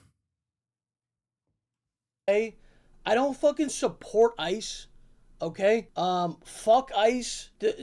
People getting fucking murdered. I don't support Woke is back. All right, good. it. That's fucking obvious. If you read my tweet and think I like ICE, you're fucking, I don't want to be more politically incorrect. You're fucking not smart, bro. Okay? I don't like ICE. If you run around liking ICE, there's something wrong with you. Okay? Let me just clear that up. First off, bro. Okay? Because what I said was completely taken completely out of context to a different fucking stratosphere, bro. Okay? Fuck ICE. I have personal friends and family that are affected by ICE and what they've done. Okay? And I don't support ICE. So let me just say this a fifth time for the bootlicker, for the people yelling bootlicker. First of all, yelling bootlicker to a person could be the worst insult ever. That's that's just like it's gay. Like you're like, oh, you lick a man's boot. Like that is so fucking weird. Okay, I've been called 100 insults. It's probably the worst insult I've ever heard. Okay, I'd never lick a boot. All right, I'm just being real, bro, because we see what can happen. We've seen ICE murder people. Okay. What's the solution then, buddy? That's the problem. You should be commending the bravery of people that are literally putting their lives on the line when they shouldn't have to, okay? When that shouldn't even be a point of fucking contention. The reason why people are calling you out is because you're saying, I'm not just a bootlicker, I'm spreading my fucking ass cheeks when the boot is coming. After I'm done throating it, I'll shove it directly in my ass. He's saying, fuck ICE, bro. But just like say fuck ICE from your gated community, you know? That's it. Just like stick to Twitter fingers. You know what I mean? Don't actually do something. The reason why people are saying fuck ICE is not just because ICE is out there brutalizing American citizens. The reason why people are saying fuck ICE is because ICE is an insane expansion of the already existing surveillance state that is going around door to door, violating people's constitutional rights to kidnap people's neighbors, okay? That's the reason why people are saying fuck ICE. ICE going around and assassinating American citizens is the last iteration of their violence and their unlawful misconduct. So it almost feels like when he says like, fuck ICE, bro, I hate ICE, but like don't fuck with ICE. Basically saying, yeah, fuck ICE. And by that, I mean have sex with ICE agents, actually. You know, give them a good tongue bath, right? They deserve it after a long day of kidnapping children and shit. You know what I mean? They deserve it. Get on your knees and fuck ICE and suck ICE. You know what I mean? Let ICE fuck you and also give them a good suck job too. Because there are brave boys in the blue. They're law enforcement officers.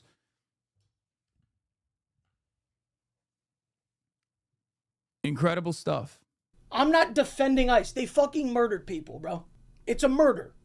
They murdered. So when I was saying what I was saying about like, bro, just mind your business. Don't fucking go. Like, dude, if you want to protest on the side, if you want to film it, dude, fine. What I said, bro. Okay, but ICE is literally shooting and killing people that are doing just that. You know what I mean? Yeah. So what's up? What's up, dude? Because guess what's going to happen? Unrestrained and angry, these guys are going to end up fucking shooting a baby in a crib one day. I mean, God forbid. I hope it doesn't happen, okay? But that's what we're trying to avoid here.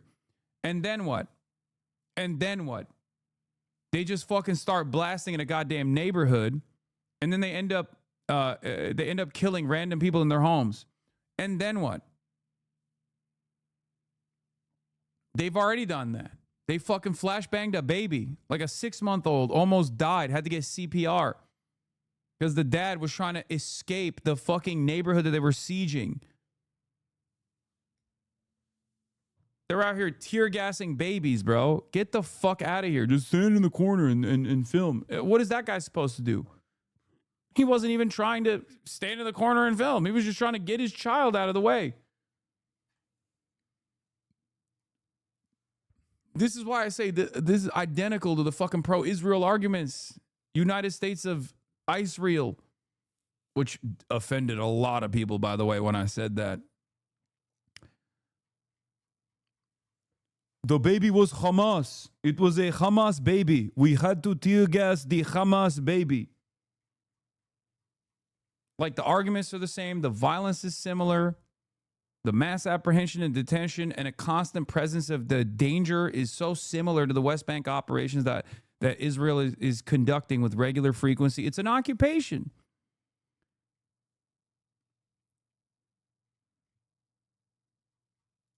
I fucking just regret the way I said this because it literally turned into people being like, oh, so what, you support ICE? Buddy, you read the entire, every tweet. That's why I didn't delete it. That's why I didn't delete this shit yet. Because I'm like, you read through every tweet and you tell me where the fuck I said I like ICE.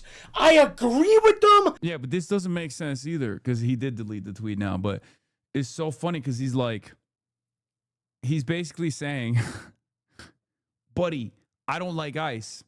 I'm just telling you, you shouldn't actually, even if you don't like ICE, you should never let them know you don't like ICE. Because obviously, if you let them know, they'll kill you, and then it's fine, okay? It's kind of your fault. Nice people made the best Nazis. They got along, refused to make waves, looked the other way when things got ugly. They were lovely people who turned their heads as their neighbors were dragged away. Exactly. Exactly. I don't think these guys fucking recognize what's happening. They just keep saying, like, shove your head in the sand. Look the other way. Be quiet. God forbid. God forbid you let your distaste be known. God forbid you protect your neighbors. Don't do it. Because they'll just fucking kill you. I support anything. Because He just said, I don't think any party likes Hassan. He deleted it. I know. Of course. I'll take it. I'll take the fucking dirty delete. Don't. Okay? I'll take the dirty delete. He'll try to get back to like a reasonable setting by being like, oh, nobody likes Hassan though. Remember, everybody hates Hassan. That's not the case, brother. Especially in the fucking real world. That is certainly not the case. And we saw that. We saw that yesterday. That is a internet phenomena. That is not a phenomena in the real world. That is a phenomena on the internet, though. And unfortunately, a lot of people that fucking spend all of their time on the internet never go outside. So they create this like false reality.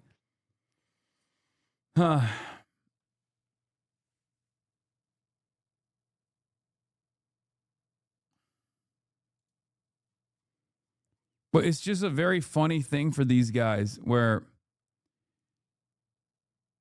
it's a very funny thing that these guys do where they're like, no, but like, don't worry, I still hate Hassan, you know, oh, fuck Hassan. I don't think this guy even knows why he doesn't like me. Like there is zero valid reason. It's just shit that he saw on the internet, clips that he saw that like was very easily was clips that he saw that manipulated him, okay? Because if you ask the average person on the internet, like, why do you hate this guy? They go, oh, it's Hamas Diddy Piker. He did 9/11. He's Jeffrey Epstein himself who did 9/11, and he loves killing his dog, and then he gets a new dog every day, and he fucking kills his dog, and then there's a new dog every day, and he also forces her to sleep in the same spot. It's just like, no, you're just meta chasing. You're an easily tricked adult that's fucking meta chasing. This stuff is going to change as well. Don't you worry, okay? Caught him in 4K. That's funny. Yeah, lots of people in the comments mad at laws because they agree with you. It's so transparent what they're doing. Yeah.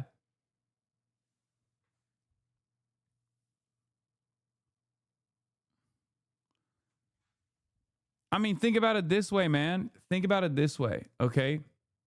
Relevant timestamp And to like, your point. Yeah. Think about it this way. These motherfuckers are defending ICE agents killing human beings, okay?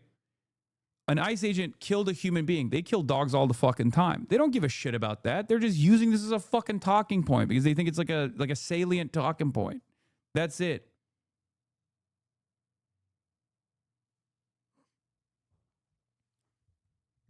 ICE is led by Kirsty Noem, who's the fucking dog annihilator.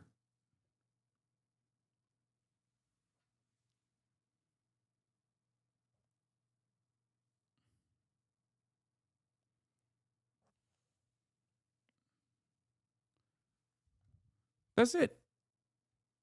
There's no fucking consistency here. Kirsty Noem literally assassinated her dog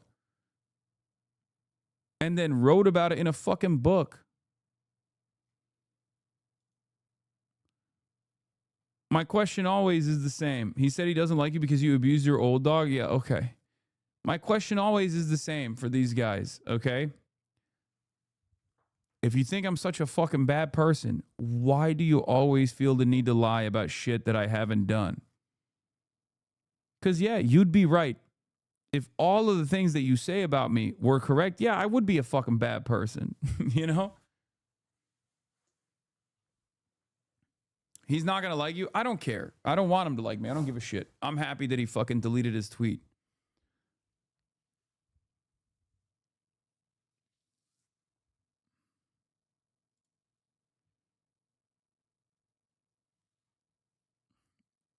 At the end of the day, most of these people that spend a good deal of time being like, fuck Hassan, fuck Hassan, fuck Hassan, I hate Hassan, all this shit, they inevitably reveal that they're not very educated and they're oftentimes somewhat right-wing, okay?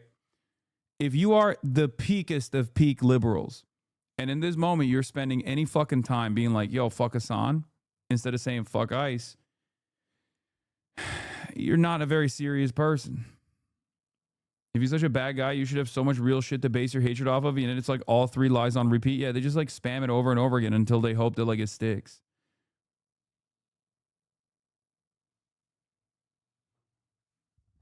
That's it.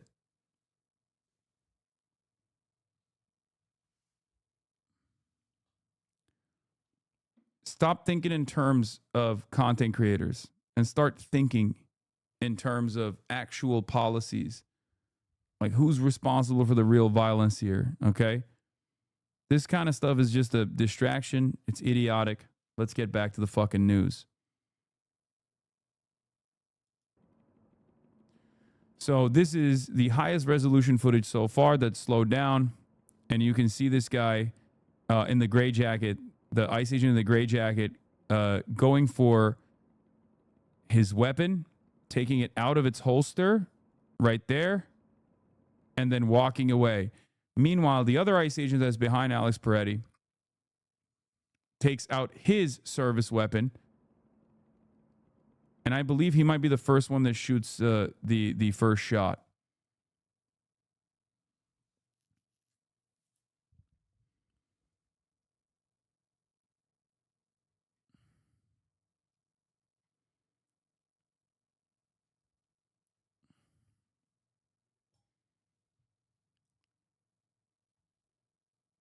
I've seen a close-up of the agent who disarmed him actually shoot the gun while running away. It's not excessively clear, but he's definitely something that changes the gun while he's running.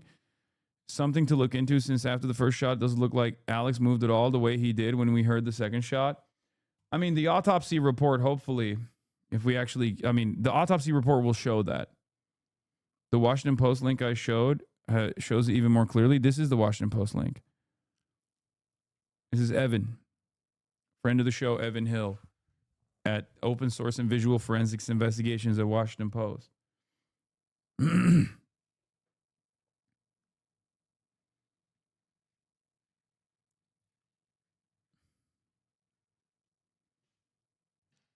Defending this really does mean it's over. If one more Minnesotan dies and there isn't a civil war, we're doomed. I'm a believer. I'm a firm believer that if there isn't pushback towards this kind of stuff, like they're just going to keep getting away with it over and over again, and they're just going to only increase the intensity, increase the frequency of the violence. That's it. And that's already happening.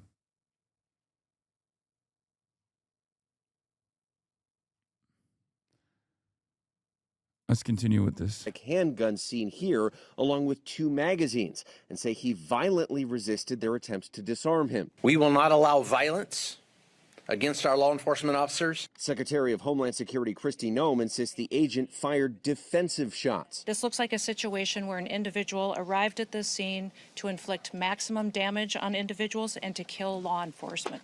So far, they've provided no evidence supporting those claims. There's been demonstrators out here since this shooting first happened, sometimes thousands at a time. The fires are to stay warm in the sub-zero temperatures. And we know there's been protests happening every day in Minneapolis since Renee Good was shot 2.5 weeks ago. The Minneapolis community coming together in a candlelight vigil overnight. Neighbors, friends, and family gathered outside Preddy's home. His neighbor speaking to ABC News, remembering the 37-year-old. He was very well thought of. It's difficult to square that impression that everybody on this block had, and with this notion that he was somehow on some sort of suicide mission to inflict damage on ICE. And his father telling the Associated Press. Like, this is such a fucking clear-cut. This is such a clear-cut, open and shut case, man. Like, I just don't even... Like, how do you look at this? How do you look at this situation and just go, well, the government told me that he was a bad guy who was trying to do bad things, so I think the government is right.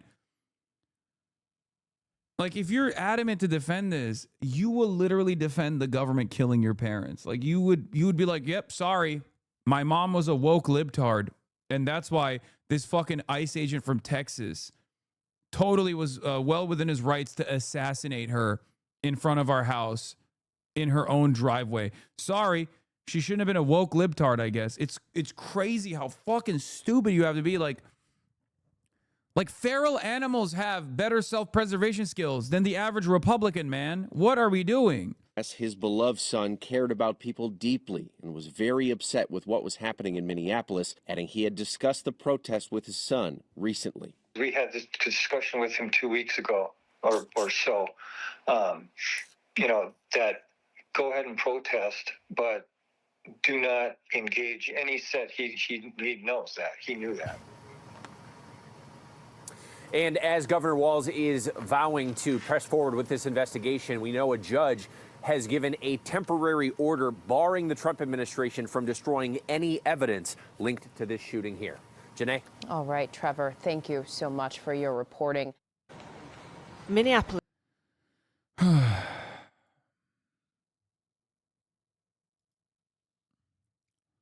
If a police officer pulls me over, I don't like the charges, and I don't like the charges like I have my day in court. If I get out of my car, stick my phone in his face and cuss him out, I'll get additional charges and probably arrested. Okay, fine.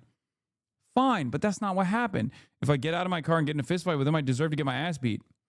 That's not what happened either. If I choose to get in a fist fight with him and have a gun on me, I deserve to get shot if they feel threatened making split-second decisions. You are cattle. Okay? All of this can be avoided if I simply accept and respect the officer's authority to remain a law-abiding citizen.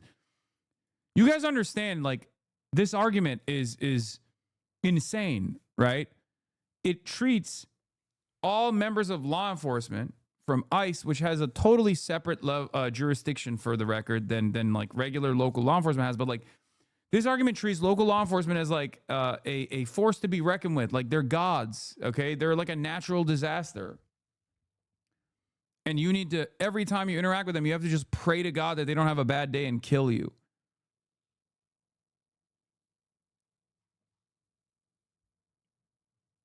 Like Alex was a law-abiding citizen. The law that was violated here was when the ICE agent killed him. The law that was violated here was when the first ICE agent pushed another law-abiding citizen into the fucking concrete, into the sidewalk,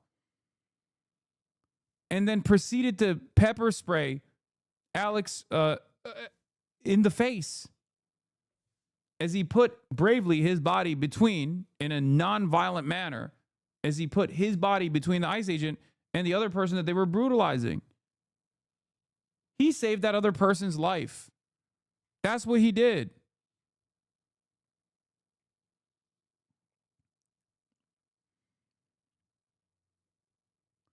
And every part of this is a lie. Every part of this is a lie. Crazy hypotheticals. These random hypotheticals are crazy, insane order, but how does it get enforced?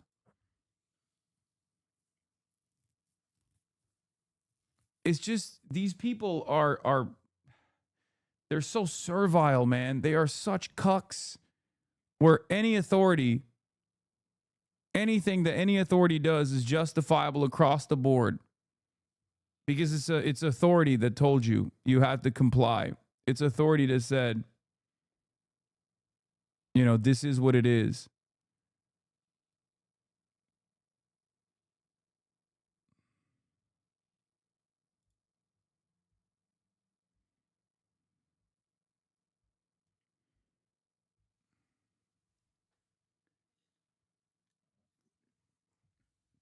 Damn, liberals are real fucking mad at me, huh? Today. Look at this. Hassan the Hun still thinks Democrats are the same as Republicans in 2026. His opinion on all things politics should be ignored and he should be bullied forever. His own fucking dog hates him. Fuck this animal abusing piece of shit tanky fuck. What tanky, man? Where are the fucking tanks?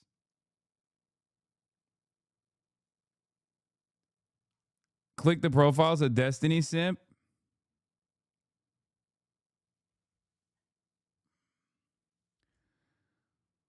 I just don't understand what this cult is doing. You know what I mean? Like, this is what you guys are worried about? Fighting your favorite content creators' battles for him? It doesn't, this kind of shit keeps popping up on my fucking timeline. Nah, I think true liberals are starting to sound way closer to views now. I know, that's why I think it's funny. These guys are not reading the fucking room. They don't understand. If they were to actually go out there and encounter their fucking neighbors and how angry they are, they would realize that the American population, the base of the Democratic Party, and even beyond the base of the Democratic Party, people are fucking fed up. They're fed up with the economy. They're fed up with the fact that this stupid fucking administration is constantly increasing the intensity, constantly squeezing them, constantly upping the ante, constantly upping the pressure. In more militant ways, in more violent ways. They want the Democrats to put up a fucking fight. They are obviously experiencing not only discontent with the administration, they hate the admin, but they are also very clearly disturbed by the lack of motion coming from the Democratic Party. This is where the base is at. But these guys are still yelling to an increasingly shrinking audience of other fucking liberals who are like, vote blue no matter who, vote blue no matter who, over and over and over again. And it doesn't make sense. I'm like, who is this for?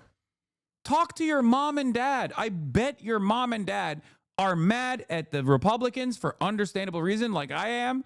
But then they're mad at the Democrats for not doing enough. You are out of touch. And I don't know how to explain it to you because you don't go outside. You're just fucking out of touch.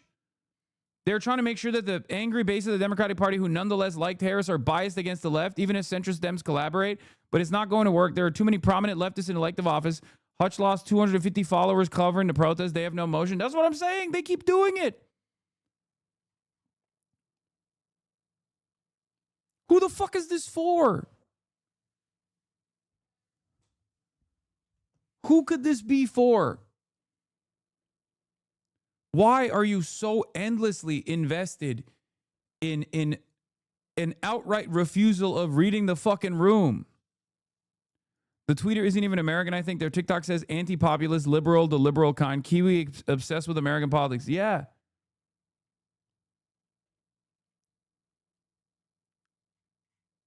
This 57-year-old wants to drive across the country to fight ICE. This is, yeah. I really shouldn't have to explain the concept of revolutionary adventurism to my dad, but here we are. I'm trying to talk a 57-year-old man out of driving himself 18 hours to Minneapolis to like get in a fist fight with ICE. That's where the median voters are. Okay? That's where the fucking median voters are. That's it. These guys are so fucking out of step with where the population is.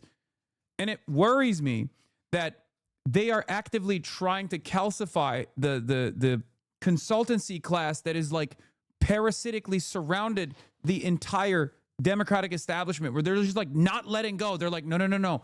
Please don't say abolish ICE. Please don't do that. God forbid you say that. God forbid you lean into where the fucking anger is. God forbid you lean into where the resentment is. Please just stay out of touch. Please don't say anything about Israel. If there's anything you say about Israel, just like only talk about anti-Semitism. Don't say anything about ICE. Or if you say, oh, well, we don't want to fund ICE in this current version, don't ever say abolish ICE. This is terrifying. This is terrifying. Please don't do it. Like, they are unironically cooking the fucking Democrats. It sometimes makes me feel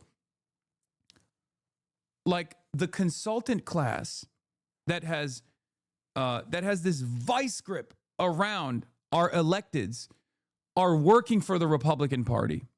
It feels as though the consultants that are guiding the Democrats are basically trying to make sure that Democrats never fucking win.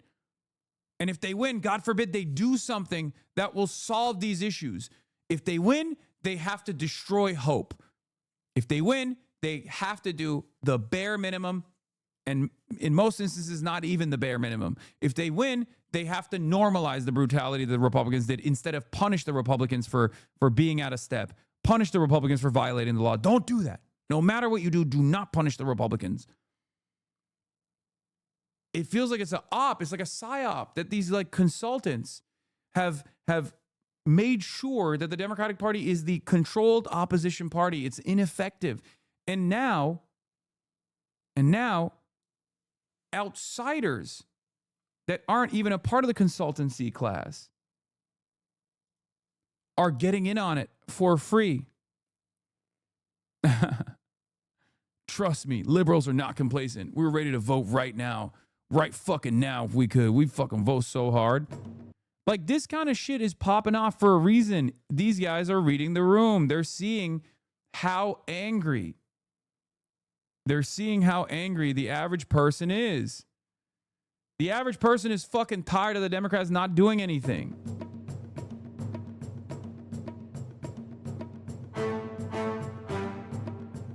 This is what the...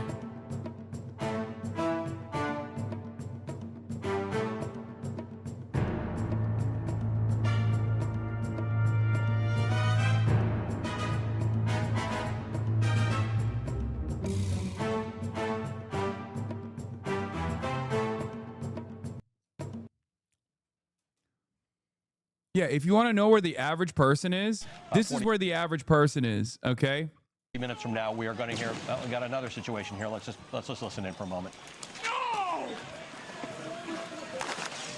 Fuck you! Stop! Look out! Damn! Just chill. Okay. I'm fine. I don't even breathe anything. I'm just angry. I'm 7 years old. Fucking angry. Why are these idiots trying to fight cops? They're not cops. And these guys are not idiots. Put some respect on your granddad, okay? Oh, fuck off.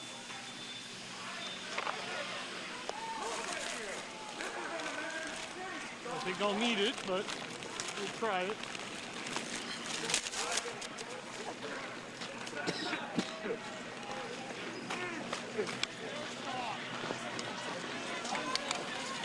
Wow.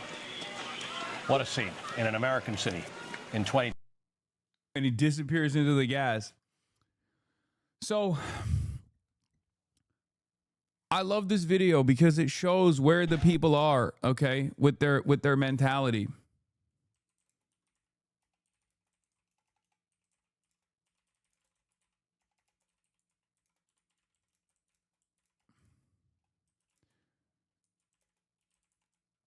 And yet, liberals invested in attacking the left are simply refusing to acknowledge why most people hate the Republicans, but also are angry at the Dems as well for their inaction against the Republicans.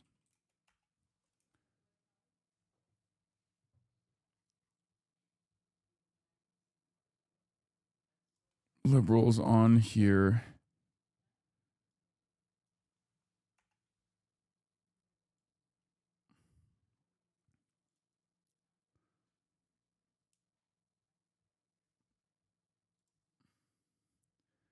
the government has nukes. What can the people do? Brother, what are you talking about? The government has nukes. What can the people do? You're right. They'll nuke Minneapolis. You're right.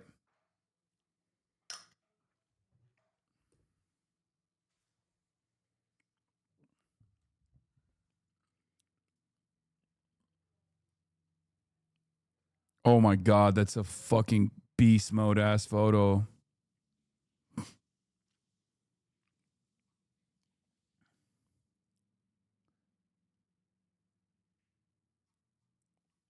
Like how do you make sense in 2026 of the polling that shows Republicans and their disapproval rating, and then the Democratic Party, the National Democratic Party's disapproval rating being close, if not worse, than the Republican Party's disapproval rating? How do you make sense of that? Does that mean that at a time of unprecedented instability and anger and resentment and demonstrations taking place all around the fucking country, that the population is saying it's because the Democrats are not conservative enough? Or do you think they're experiencing discontent with the Democrats because the Democrats are not fighting back? This is the problem, okay? You can't get these guys to stop shitting on the Democratic Party if they're out there and they feel not protected by their electeds. That's it. This is what people don't understand or refuse to understand on the internet. And the reality is I shouldn't even be talking about it that much because honestly, those guys are just basically fucking in a smaller and smaller circle of people that are circle jerking about like how, you know, voting for Kamala Harris is going to be the end all be all solution and everyone should have voted for Kamala Harris. Is too late. It's too late for that. Okay? Lock the fuck in. Because that doesn't address why people are still upset at the Democratic Party. Because if that was the whole point, the Democratic Party's approval would be fucking sky high right now. They'd be like, oh, the beautiful Democrats. Why did no one actually vote for the beautiful Democrats? I'm so mad at the left for not voting for the Democrats. It's an idiotic argument because Kamala Harris, even with all the third-party voters, would not have been able to secure a victory. Even if all the third-party voters voted for Kamala Harris, she still would not have won. Because people did go out and vote for Kamala Harris. They plugged their nose and they fucking voted for Kamala Harris and she still lost. One must ask the question, why? And the liberals that say, do not ask that question. You should have just unconditionally voted. Vote blue no matter who. Otherwise, these fucking dipshits are going to come into power. Do not recognize that that kind of campaigning is unsuccessful. It's been unsuccessful. It didn't work in 2016. It only worked in 2020 because people had experienced the Trump administration and COVID was happening and there was so much instability, so much discontent that barely with a marginal victory, Joe Biden won. And then they went back to the fucking drawing board again. And it didn't work in 2024. It just did not work. Part of the reason why Biden actually won is because he was a lot more progressive in 2020 when he was running than his actual administration. Liberals in my North Florida town are showing up to protest and sounding like communists. Also, a lot more young people are also coming out. Exactly. People don't understand where the population is at. This is an unprecedented opportunity for organizing, by the way. An unprecedented opportunity. I cannot believe the things that I heard from regular fucking Minnesotans out there. And I know there were a lot of Hasanabi heads, obviously, but like, if you go out to a protest, you will hear from the Barbaras and the Debras that are out there alongside you saying shit that would make you go, oh my God, what are you, a fucking Leninist? Like, what's happening here? Are you a Marxist-Leninist by any chance? Like, where did you get this information from? People are frustrated, and they recognize that the alternative has to be better. The alternative has to be better. And in the absence of a more viable, strong alternative, they are consistently showing up in polls as experiencing discontent against the Democrats as well. Why is no one asking that question? Why are the Democrats so unpopular right now? Why? Because the Republican administration is so goddamn unpopular. There's mass instability, mass discontent, mass demonstrations happening all around the country. Why the fuck are the Democrats not popular? Why is no one asking that question? Neera Tanden also doing the same bullshit. A lot of people can criticize the members here, but the last person who should do that is the person who helped Trump win when she could have supported the Dem presidential candidate. Just as a pragmatic matter, I'd ask you to look at the polling on Israel-Palestine and ask yourself if this is the hill you want to die on, is defending Biden's decision to bear hug Netanyahu and sideline pro-Palestinian voices.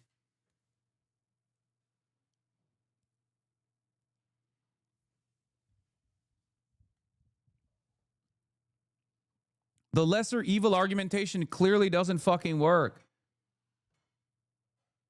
I've been a fan of you for about 4 years now, and I genuinely can't thank you enough for getting me on the left. I've been getting super into socialist and communist philosophy and theory within the last year or so, and it's so cool to look at your things from a materialist perspective, which is something I couldn't have done without you getting me on the left in the first place.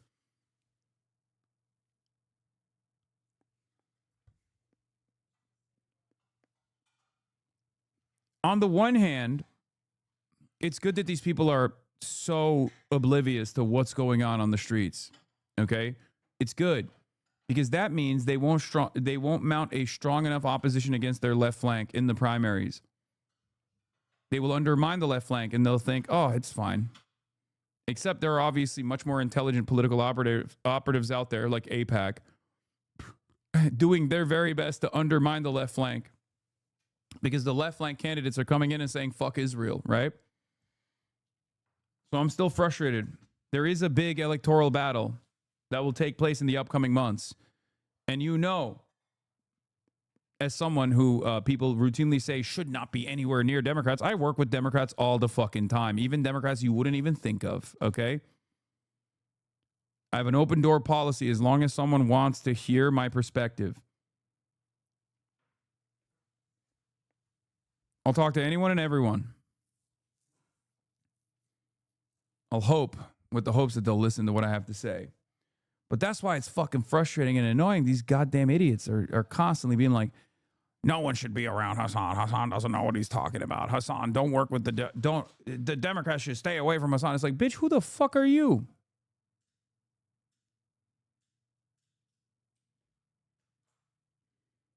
And then this is the other thing. Yeah, the pro-Israel people.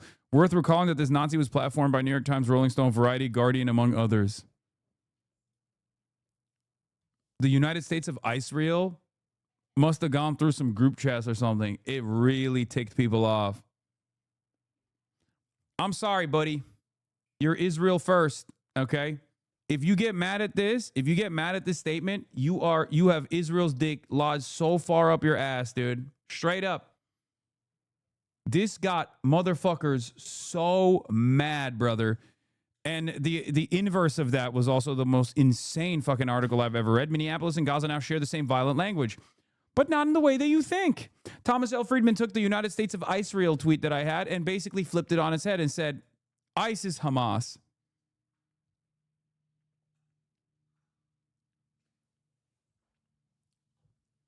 Only a couple of my lesser evil Kamala was right about everything. Friends are still buying. The Dems in the current state are an answer. All the others have their veil pulled off finally. Good. Good. That's good. Waking up to that reality is incredibly important because only after people are awake will they actually demand the Democrats become more radical, demand the Democrats actually do something. The vote blue no matter who posture is precisely the reason why we got here. Is precisely the reason why the Democrats always lose, and that's precisely the reason why we get no fucking change in these around these parts. Okay?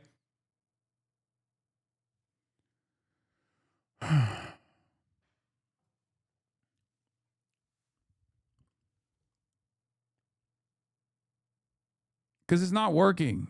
And the people recognize that it's not working. So I'm here to shepherd them in the right direction to help them understand why they are experiencing frustration. Why they're mad. Why they feel like they're rudderless in this moment of hopelessness. Okay?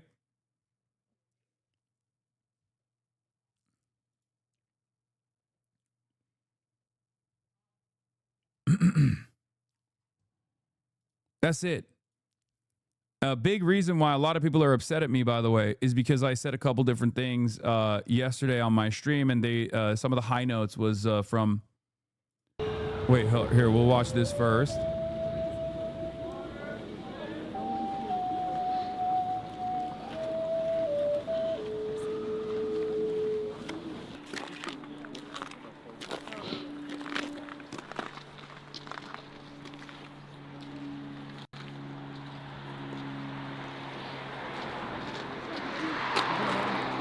This was basically where the 2020 Black Lives Matter protest started. And it wasn't just in the United States of America. Here, let's take a look at the mural. It wasn't just in the United States of America, but all around the world, as a matter of fact. After Derek Chauvin and numerous law enforcement officers stood around as Derek Chauvin assassinated George Floyd in broad daylight. And there is a reason for law enforcement to exist. The problem is not that law enforcement exists in theory. The problem is that law enforcement in practice does not abide by the theory of protecting and serving the people. Correct. It works to protect and serve the interests of capital. That's the problem. Yeah, I don't want to just abolish ICE. I want to arrest them. Like I don't think it's enough to just abolish ICE. I think that's the moderate. That should be the moderate position. Punish ICE is the normal position.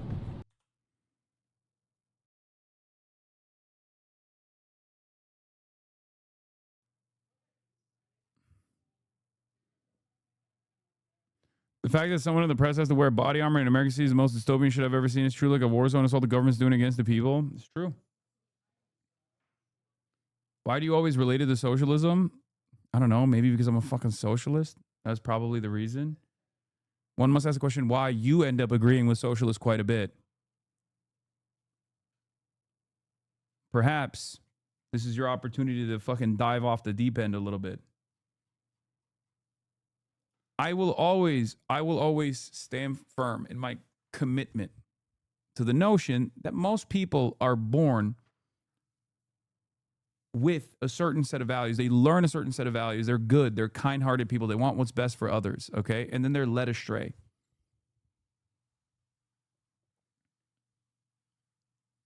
That's why I think a lot of liberals have a little bit of that socialist dog in them. And that's part of the reason why. That's part of the reason why in so many instances they find themselves loving people like Zoran, for example. Why do liberals love Zoran, guys? Is it because he's handsome? Is it because he's charismatic? Is that the reason why? Or is it because for once they see someone riding with the D banner, riding under the Democratic Party banner, and they go, wait a minute, this guy is infinitely closer to my fucking worldview than anyone else that I've ever voted for. That's it. That's why it's so funny, the calculations that these guys make. Because, like, in the primaries, everyone was clowning on me for fucking leaning into Zoran, okay? Laying a stake, laying my reputation, and saying, like, this is the guy, this is the method.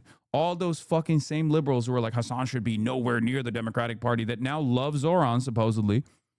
They were all saying, oh, well, I don't know about this guy. This guy's maybe a little bit too pro-Hamas for my liking, right? They were for Cuomo before the primaries. What happened? What the fuck happened? Now that he is the guy, now when he became the guy, and he's now the mayor, they love him. They love him. They love him so much that they have to cope and act as though, Zoran despises me secretly or something. Like they literally have to create a fantastical narrative that, now the Zoran one, he's actually good. And because he's good, he must hate Hassan. Isn't that fucking nuts?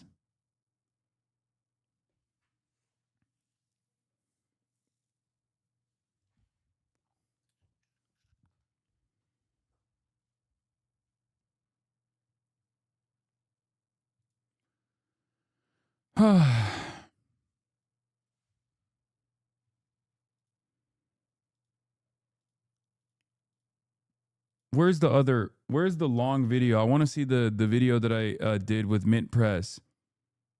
Because I'll admit, low-key, Mint Press was really they were really trying to farm me saying some anti-Democrat shit. But, you know, I gave my honest and sound analysis as I always do. Right? But is there like a Twitter post of the Mint Press interview that we did?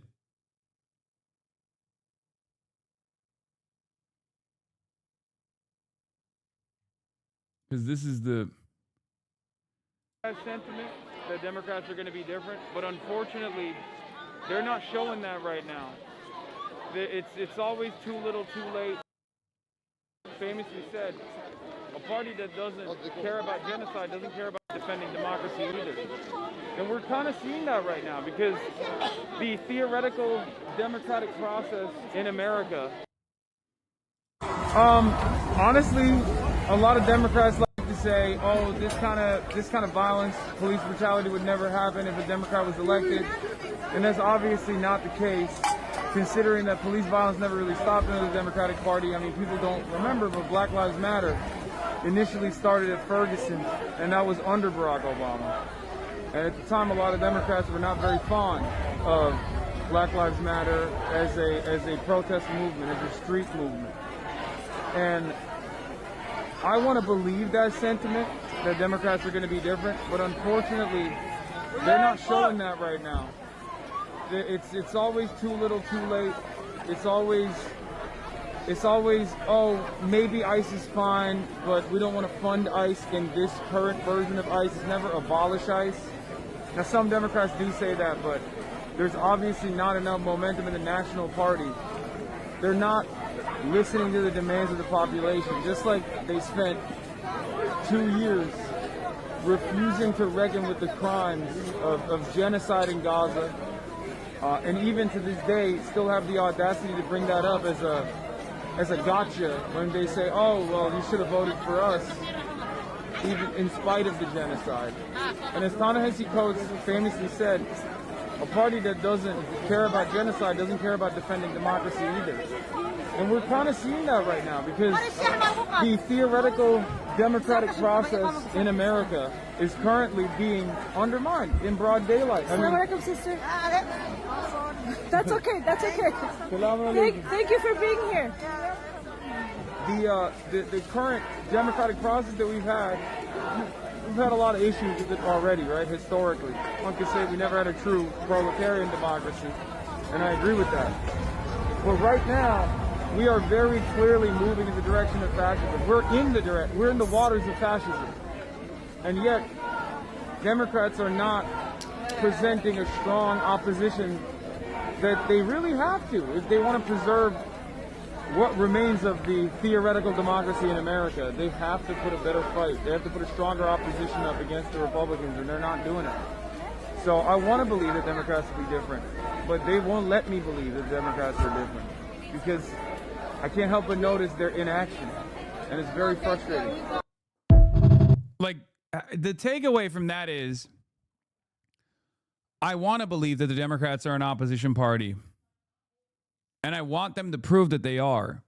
But right now, they're not. Okay? They're not behaving like that.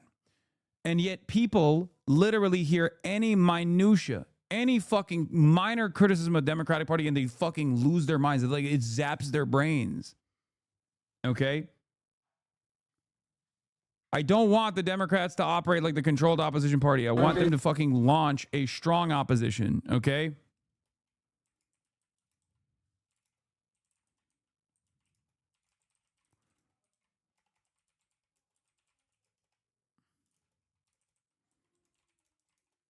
Be a real opposition party. Not a controlled. Not behave. Scared. Cowardly. Controlled opposition party. And there are still consultants on here that refuse to recognize the discontent people are feeling.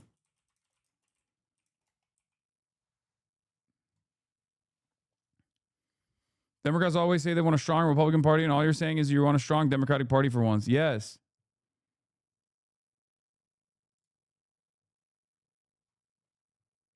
Yes. I think most actual Dem voters agree with you. I used to argue with my lib mom about CNN Dems, and now she shits on them more than me. That's why I'm saying, like, that's why, like, these guys are speaking to an increasingly smaller constituency. Okay? And it's not even just about what I want, it's what's required to win. But also, it's not only just about what's required to win, but it's required to preserve, like, American stability. If I was an accelerationist, I would just say, all right, fuck it, dude. You know, I love the Republicans. Let the Republicans destroy this goddamn country.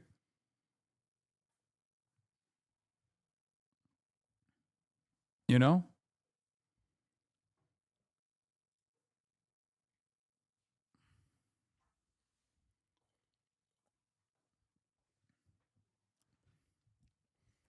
That will only really be apparent when we have another national campaign. Unfortunately, all politics is national now. Zoran was able to make a local race a national issue, and we won huge. Yeah.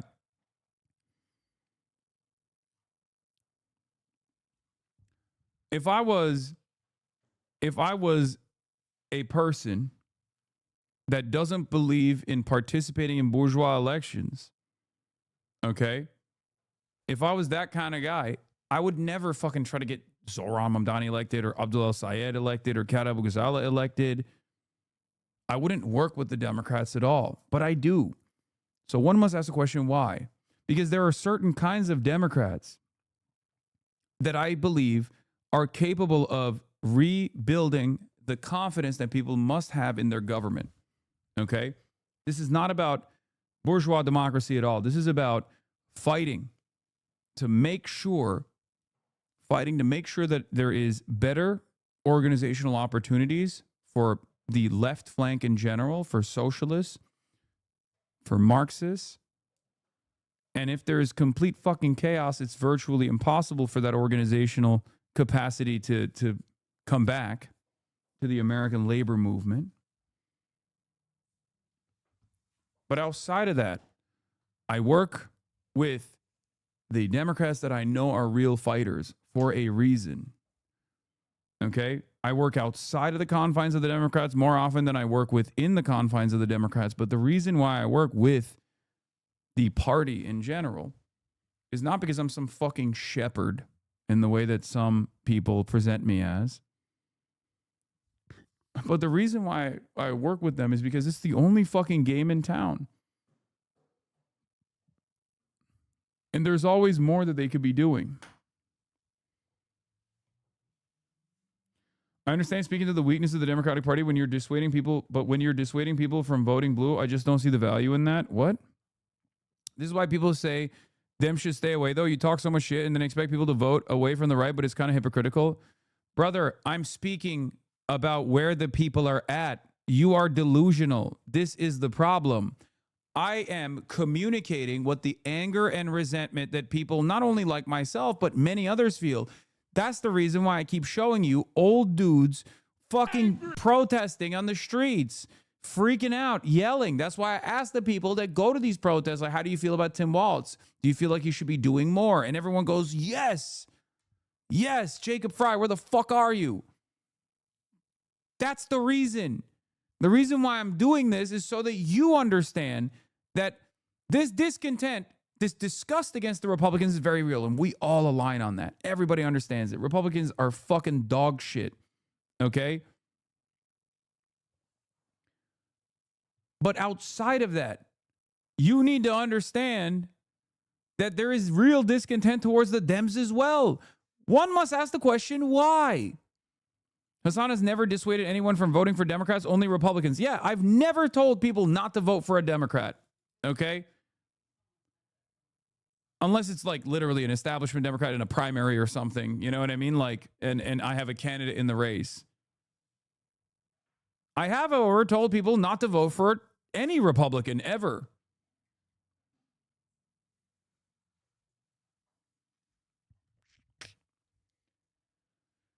Oh.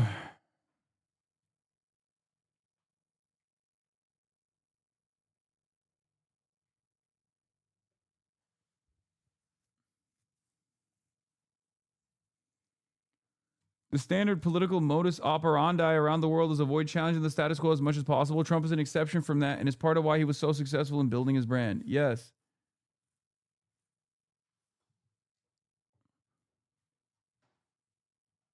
What? I also think that 100K is not a working person's salary. That's like 48 an hour. Okay. Yes, it's the real billionaires are the 100,000aires actually. Yes, votes are earned. They're not entitled to our votes just for existing. Stand for something, please. And I don't know how like it's not even about my commentary. If I didn't exist, Kamala Harris still would have fucking lost. That's my point. If I literally was like, Kamala Harris is my champion, is my queen, please vote for her, she still would have fucking lost. But people don't understand that. You think I have more motion than Taylor Swift? You think I have more motion than Beyonce? Are you fucking stupid? It doesn't work that way. You cannot outflank the fucking party. The party and the campaign needs to do a better fucking job. But there are so many people who literally behave like DNC consultants trying to do ass covering, even though they're not getting paid. Show me the fucking pay stubs. Are you getting paid by the Democratic Party? Why are you defending their incompetence? Why are you defending their ineptitude?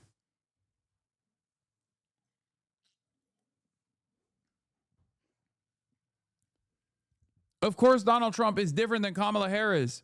This is something that I presented over and over and over again throughout the election cycle, which no fucking liberal will ever admit.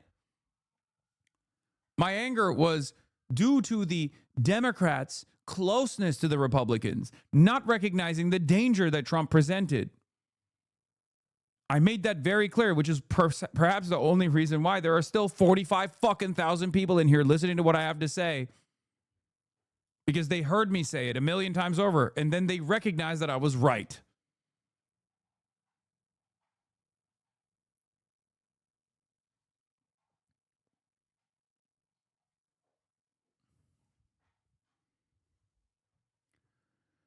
Oh,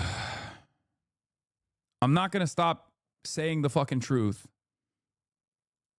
just because it offends certain people's sensibilities about what they think is the appropriate way to win, which is to just shut the fuck up and say, no matter how feckless Democrats come across as, it doesn't matter. They're still, you should just shut the fuck up and vote for them. No matter how much I try to tell people, like, listen, that's not how this works. You have to literally make a plea, make an earnest plea as to how you're going to fix people's problems. Otherwise, you're not going to have them fucking vote for you.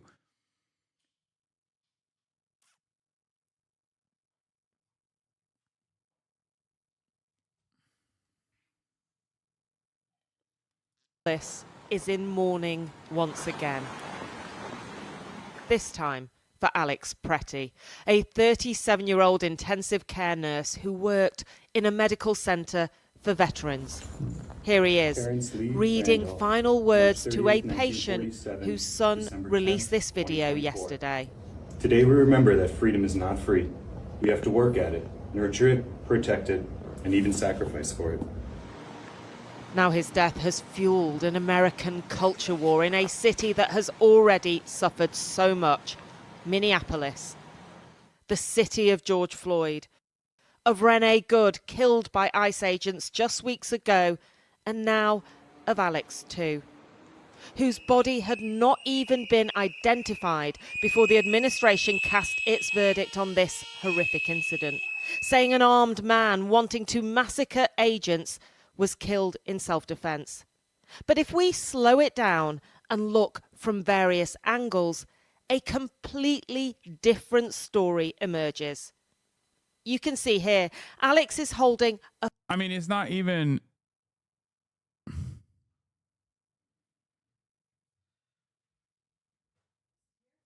It's not even a completely different story. It's just the truth, right? Like, it's not two competing narratives. It's just one is the truth and one is what the government is lying about. Phone not a gun. No, I'm good, thank you. He can be seen trying to help a woman who has been pushed by agents. They both get pepper sprayed.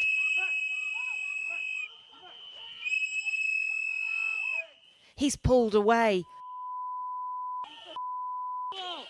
forced down.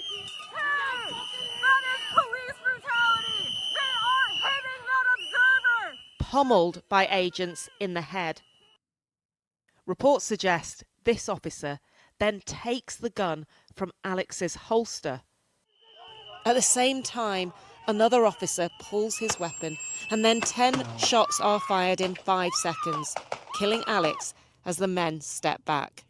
Alex's parents were informed by a journalist and were passed from pillar to post, calling the police, border patrol and hospitals before finding out the horrible truth. He thought it was terrible. Kidnapping children, just grabbing people off the street. He cared about those people. And he knew it was wrong. He loved this country, but he hated what people were doing to it. They slammed the sickening lie told about their son by the administration, saying he was attacked by Trump's murdering and cowardly ICE thugs, that he was trying to protect a woman, and asked, please get the truth out about our son. People bring up the 2 magazines. I tell them it doesn't matter if he had them, and that doesn't seem to be a good enough answer. What should I say to them? What the fuck do you mean? He's a law-abiding, no criminal background having gun owner. What the fuck? Who cares if he had 2 magazines with them? What? What are we talking about, dude? It's called the Second Amendment. Like, what the fuck is this conversation? If he was trying to dome ICE agents with his 2 magazines worth of bullets, don't you think he would have fucking pulled it out?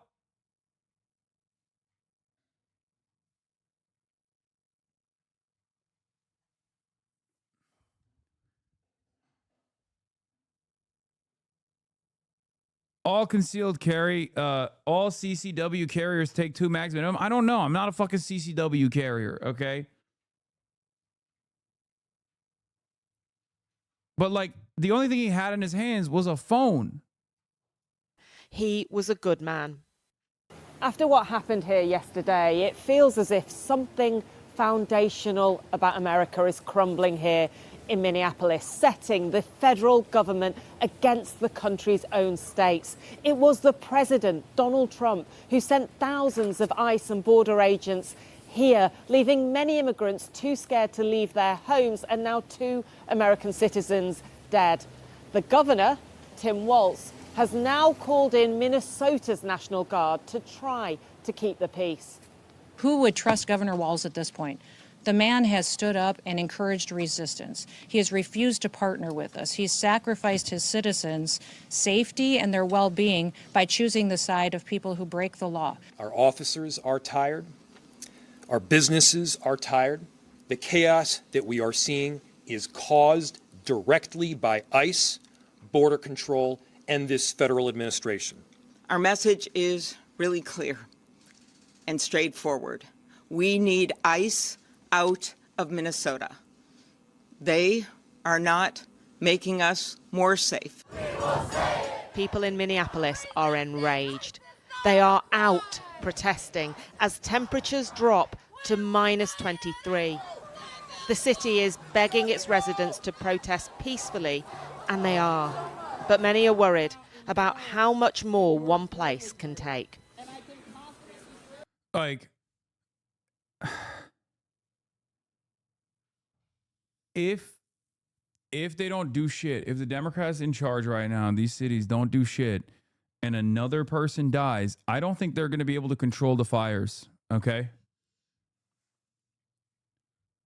There's only so much ruthless punishment that people will endure until they say enough is fucking enough. Do you not feel complicit in allowing your followers to take the bait and make this the main issue despite what is happening to the Kurds, Gazans, and the Sudanese? No. Because these issues are deeply interconnected, and it's one that all those other issues are issues that I talk about with regular frequency. But thank you for being woke of the day here. I think Americans should keep dying in the streets, you're right, to be punished for the crime of being Americans. You know, after all, America is responsible for all this other awful, horrifying acts of imperial violence that's taking place elsewhere. So I shouldn't cover that same imperial violence coming back to the home front and use that as an opportunity to hopefully wake people up to how violent these incidents look like overseas. But thank you for being woke of the day, chatter. That was very cool. It's like, bro, I don't understand why you're talking about fucking, the people not being able to have access to food and clean water supply here in the United States of America and like Flint, Michigan or whatever, when there's like starving children in Africa, I say intellectually. Because that's your argument, right? The argument is like, how dare you talk about American nutrition, for example, or the American government's anti-vaccine initiatives, when there are people who are no longer getting vaccines overseas because of the U.S. aid restrictions that the American government placed, as though these things are not fucking deeply interconnected to one another. You didn't actually make a point there. Like, there was no good point that you made. You just wanted to come across like you're more woke, even though it's a totally, totally fucking idiotic argument.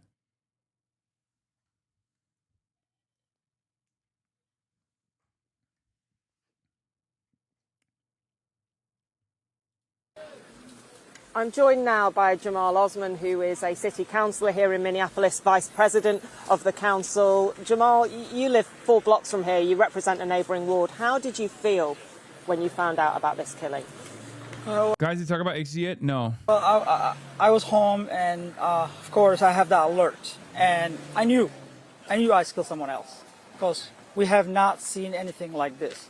ICE killing our residents has thrown our city in crisis. Alex and Renee should be alive today. It's unacceptable. I got here. Of course, they didn't. I think this guy is one of those baiters. I haven't heard anything at all, and I've been checking for quite some time. Do you ever talk about the Kurds? Do you feel like you're taking the bait and not talking about the Kurds, Sudan, and Gaza at this point? You're pandering to keyboard Americans going about civil war and not talking about the worst events in the world. Is this civil war? Easier comment. Do you not feel complicit in allowing your followers to take the bait?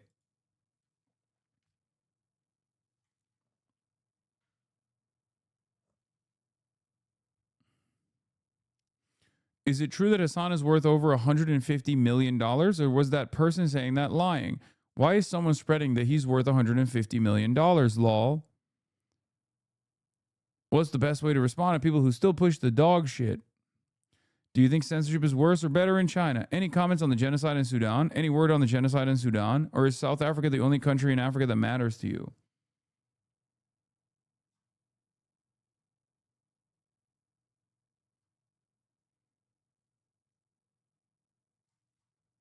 Do you regret the comment regarding voting for Kamala is the same as a vote for Trump? Have you stopped talking about Sudan? It's easy. Like, this person has never come into the chat with like an honest, like every single time this person has come into the chat is to just try to bait off a clip. Every single time. Like, this isn't a person who I think is like sincerely hyper woke or anything like that. Why do you never bring up the U.S. invasion of Grenada when they invaded a Commonwealth nation with the Queen Elizabeth head of state and against the UN vote 108-9? What do you expect individuals in Europe to do, especially those in less fortunate countries where their main focus is just keeping their head above the water?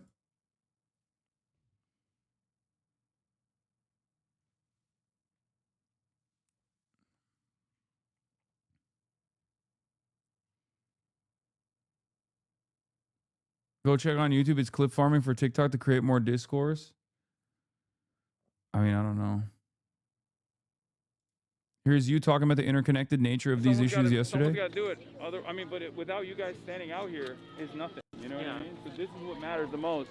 But as far as what you were saying about bringing the Palestine flag out, these are connected issues. Yeah. Because as I was saying earlier, the LRADs that they use on us, on American streets, were first used and tested on Iraqi civilians in the streets of Iraq in an occupation, an illegal occupation.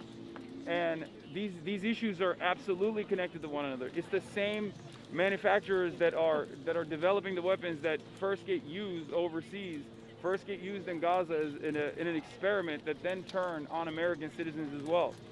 So in many respects, when you're out here fighting for the humanity of Palestinians, you're also fighting for your own humanity as well. You're fighting for your own imminent, your imminent disaster that will eventually come to your doorstep, as we've seen over and over again. I mean, we talked about Israel for the last 2 years. A lot of people did. I don't know what everyone's appetite is on that issue here, but I talked about it all the time. And now you're seeing a domestic occupation here in the streets of Minneapolis that is not dissimilar to what Israel had done for the last 2 years. You see the Department of Homeland Security come out and say, we're investigating ourselves. How many times have we heard the Israeli occupational forces say the exact same thing? Oh, this person's death was actually contextualized. It was justified. This person, this life that we robbed, this family that we killed. I met you at a march, but you didn't mention the Kurds or do a land back. Are you giving up your leftist values? Yeah. Yeah, this is why I also laugh when motherfuckers are like, you need to harass this person. When he's out in public, when he's at a protest, you need to harass this person, not realizing that you would be actually an opportunist in that situation. You're claiming I am an opportunist for like CCP or something, or CCP agent. But when you come in and try to derail in the real world, well, first, you're putting yourself on the fucking, you're putting yourself in front of a lot of people who I have no control over. If they decide to whoop your ass for doing that, they might. You know what I mean? It's completely out of my hands. So good luck.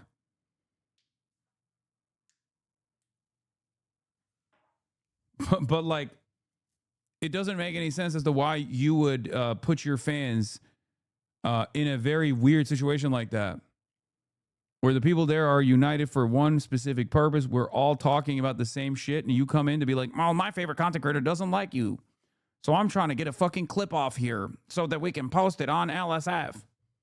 Stop gatekeeping the jacket where you buy it. It's I think it's like Russian surplus military gear from like a long ass time ago.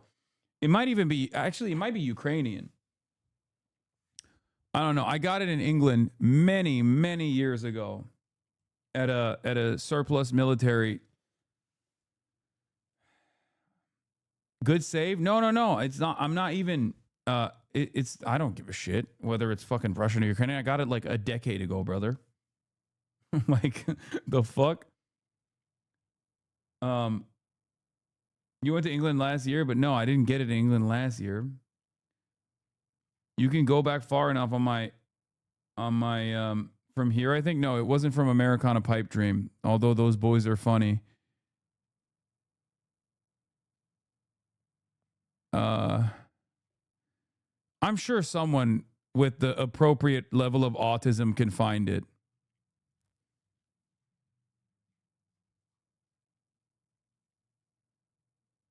It's literally in your profile picture? Is it?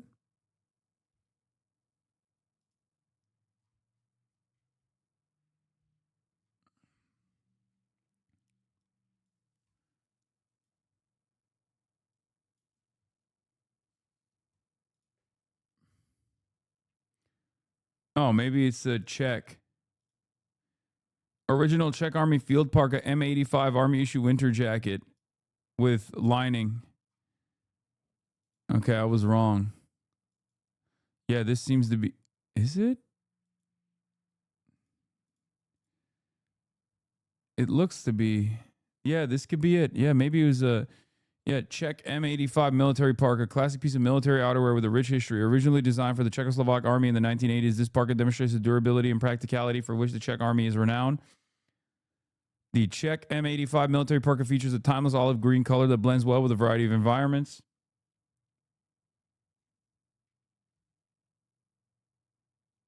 That checks out.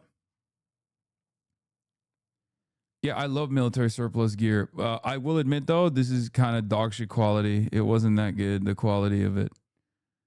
It's not that good.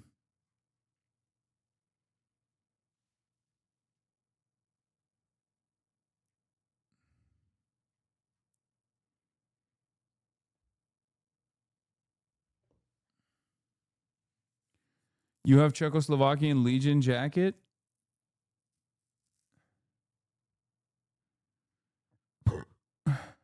Mil-Serp is typically the lowest serviceable quality, lol. Yeah. I mean, I just assume that it's supposed to be like a level of durability because it's for the military.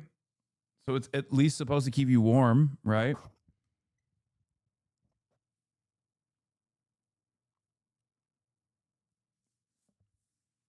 But military grade, most expensive piece of shit on the market, signed a veteran.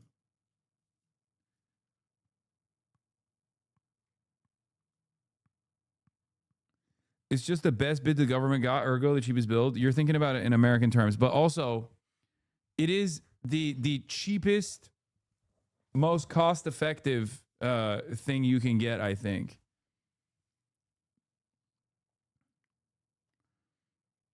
Like this is definitely a higher, like this gets the job done better than a $44 jacket normally would. But there's a reason why it's $44. If that makes sense. Like it's definitely, it's like a $60 jacket. For a winter jacket, this is going to be, I just like it because it's cool.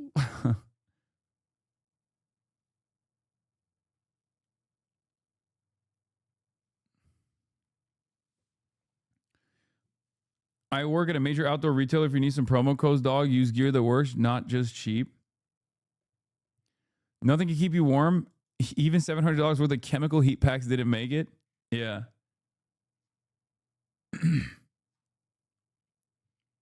The Decathlon brand stuff is cheap and very good quality for the price.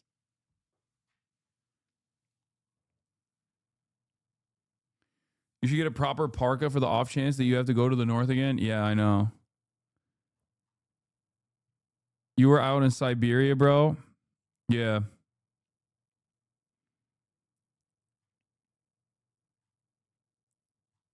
So it's more fashion than function? Dude, it's military surplus. It's literally the peak of function. I never had an issue with my upper body warmth, by the way. So the jacket did do its job. I never even felt a little cold. First day or the second day, my body was never cold at all. It was my fingertips and my toes that were fucking insanely cold. It's always the extremities. And my face wasn't cold either because I had the balaclava and the ushanka. So there was nothing, like that wasn't a problem at all. But it was actually, the core stayed heated. It was actually my toes, and not my toes as much, but definitely the fingertips. That was the worst. The fingertips were unfucking bearable. Yo, you really did look like a Fed. Everyone above 6'2" is sus. What is this? It's an old guy. It's okay. No, it's okay. I swear. He's fine. I think you took. That's what you said. No, he's fine. I swear. No, I know. You got the 6 minutes on. He said no. It's an old guy. Damn, it's got 142,000 fucking likes. That's the most Minnesota accent I've ever heard. I didn't know he came. That's real as fuck. Poor dude wanted to enjoy it, but it was too damn cold. Every 5 seconds, he was like, so people just freeze and pretend like they aren't frozen? It hurts. He's so bundled up. Bro, I was so bundled up that this is the first day. It was even colder than the second day. And I was so goddamn bundled up that I couldn't even eat the what was it? The sambusas that they were handing out on the corner. And I really wanted that. So I'm glad that I got it. And mashallah, the next day. This one too? What is Trench this? coat button to the top and these ballerina ass slippers. What's going on? I don't know if she was trench coat button to the top and these ballerina ass slippers. What's going on? Nice. Damn, she popped off. He literally said he didn't know temperatures could go that low. He was struggling. This is so wild. You actually met him?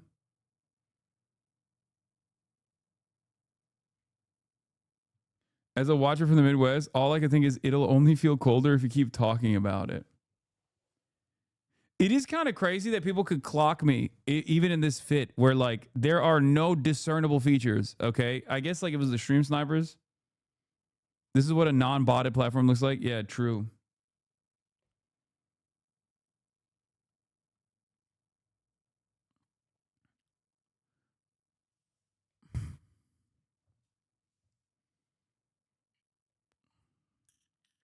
Brother, no one dresses like you. This is a normal outfit. I think this was a very normal outfit. Who amongst us doesn't have a Chinese Ushanka with a Soviet parka over it? Who's 6'4".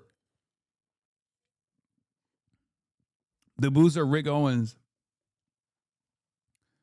Pants are engineering garments. Boots are Rick Owens. I was dripped the fuck out. Look around you in that picture and say that again. Yeah.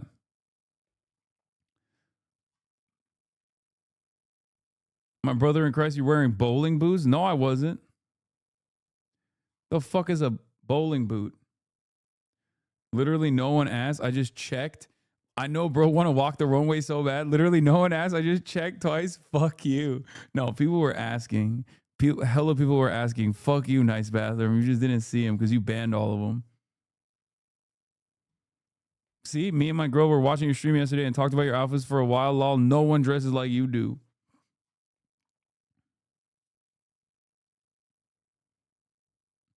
Nah, being a creator permanently bricked your brain in terms of fashion. You're never going to be able to judge what normal clothes are, Lamau. You're not Jason or Kai. That's crazy. Okay. They have style. Well, I don't think Jason has a stylist, but Kai has a stylist. I don't. And you can probably tell. Also, what stylist is going to be like, let's put you in a fucking revolutionary chic fit? This is why Omar thought I had hella fucking haters, bro. Because of you guys.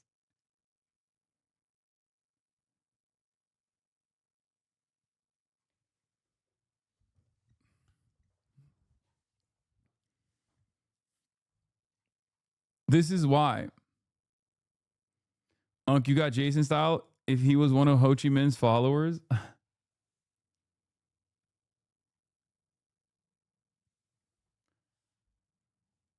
Were these the not a cop and fuck ice vest? Yeah, I saw this. Not a cop, fuck ice. That person also has some like LGBT stickers in the front too.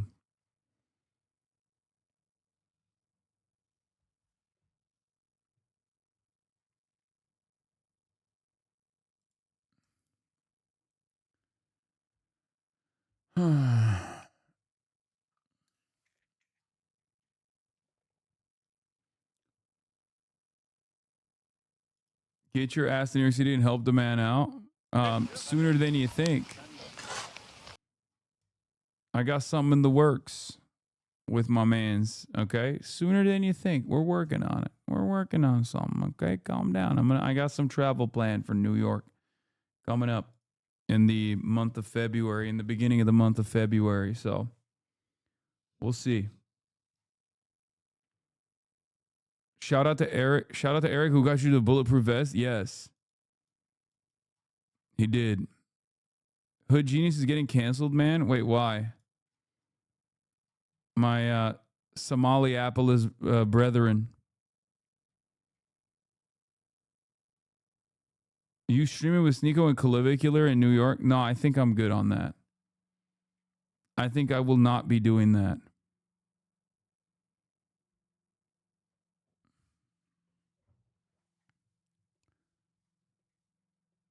Homophobic tweets? Okay, but what are your plans for Black History Month? More shocking of petite black men? That's crazy that you called Arky a petite black man. You called Arky petite. The real fear of Zohran Mamdani's critics is not that he fails, but that he succeeds. Americans might ask, wait, the government can be competent? Why isn't our city competent? Exactly. Dude, this is what I fucking mean. This is the method, okay? Then people start developing trust in their government. And not only do they start developing trust in their government, they start going, wait a minute. This socialism thing ain't too bad. That just means it's like a competent administrator. Okay? New York Zohran drama dropped. Breaking news. Mayor Zohran Mamdani has just signed legislation that will force all New Yorkers to watch the Hasanabi broadcast every single day. What are your thoughts on this? It's real. That's real. He is doing that.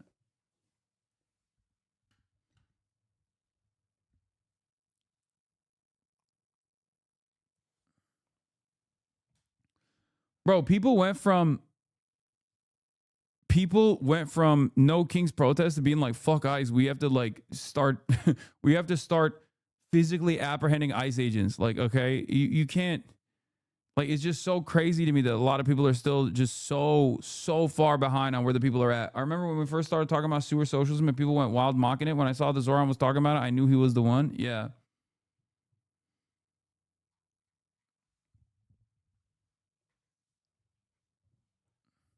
You're going to be given a brownstone like your North Korean state media in New York. I love that. That's what I want.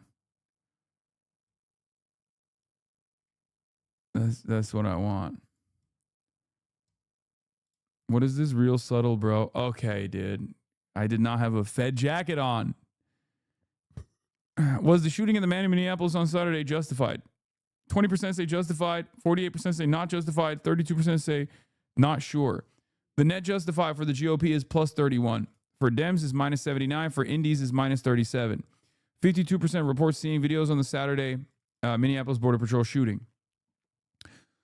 First of all, these numbers are abysmal in general, okay? But the fact that the 20% is all MAGA is unsurprising. It goes back to the same thing I was saying. We have to reckon with the reality that there is 20% of the public in this fucking country, in this beautiful country we call home, that are just fucking insane, okay? They are psychotic dick riders of MAGA. They will dick ride MAGA into oblivion. They will dick ride Donald Trump into oblivion. If Donald Trump says, hey, this guy deserved to be shot, they will say he deserved to be shot. He deserved to die. Now, having said that, that number used to be at 30%. So it's good that it's actually down to 20%. If we can get down to 20%, maybe it'll get down to 10%. Who knows? Sky's the fucking limit. All right? What is this? Ratio so close. Please help OG Hasanabi Girly, please.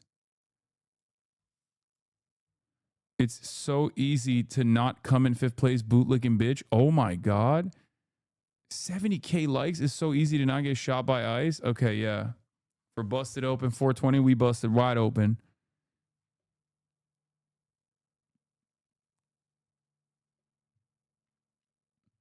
This is why persons like Asman, etc. are pivoting with a real pivot. Whoa, what the fuck? The real pivot isn't as extreme as you think. No, the liberals are pivoting to a more extreme position. Kaya, hey, no, don't do that.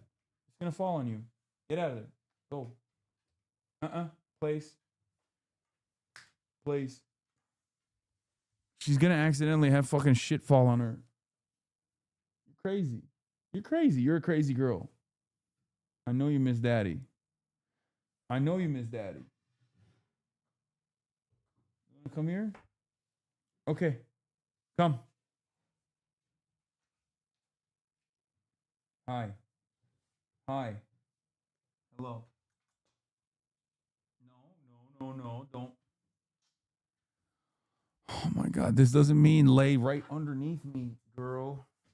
No. Oh my God. She's like, no, I have to lay right behind you. This is crazy. Look at this. Look.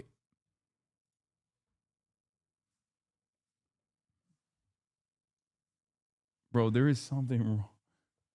There's something wrong with you. You know that, right? There's something wrong with your brain.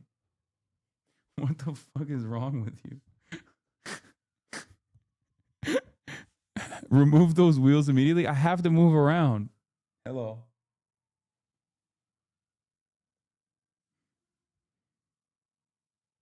What are you smelling over there? There's nothing over there.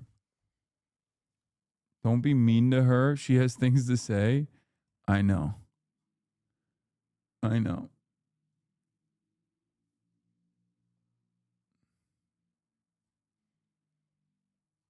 She wants a donut treat? No, it's done. There's no more donut treats. Hello. What do you have to say, Kaya? Kaya's saying fuck ICE. That's what she's here to say. Kai's the quietest dog. Not when there's someone at the door. She ain't.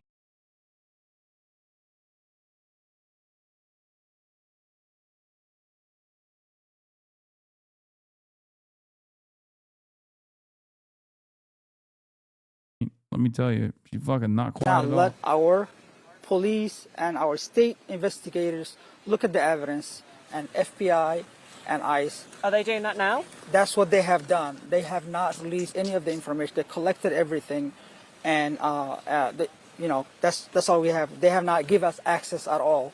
And how are people feeling in the city? A lot of your constituents are immigrants.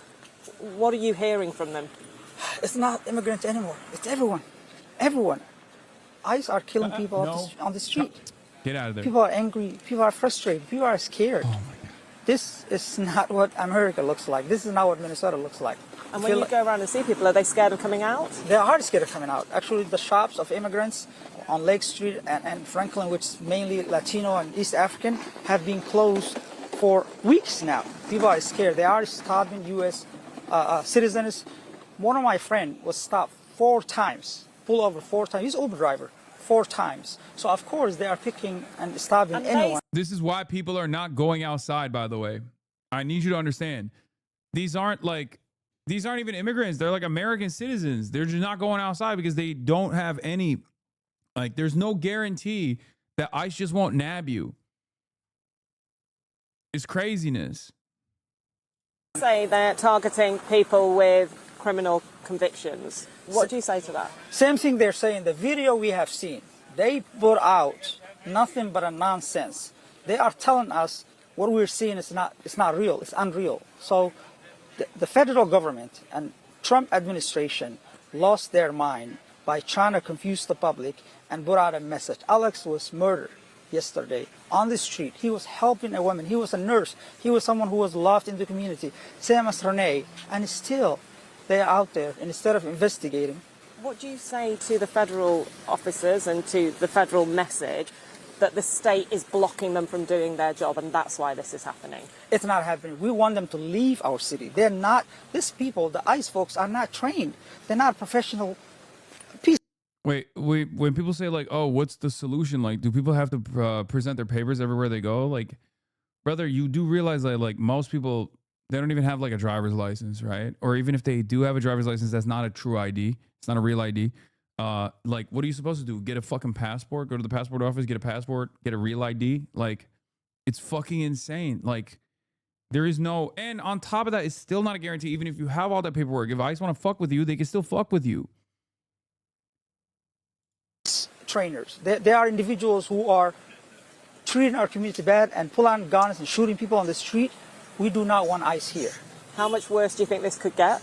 It could get worse. It could get worse. And as he threatened us already that he's going to send the military, we don't know what that looks like. We're already dealing 3,000 ICE agencies that are basically harassing everyone. Have you been stopped? I have not been stopped, but my friends, my residents have been stopped. People are getting detained and actually being sent to Mexico, especially the refugee communities that arrived here that don't have the green card, but they actually came here, but not by their choice. They were picked up and they were brought here. Just tell me quickly, what do you think is motivating Donald Trump?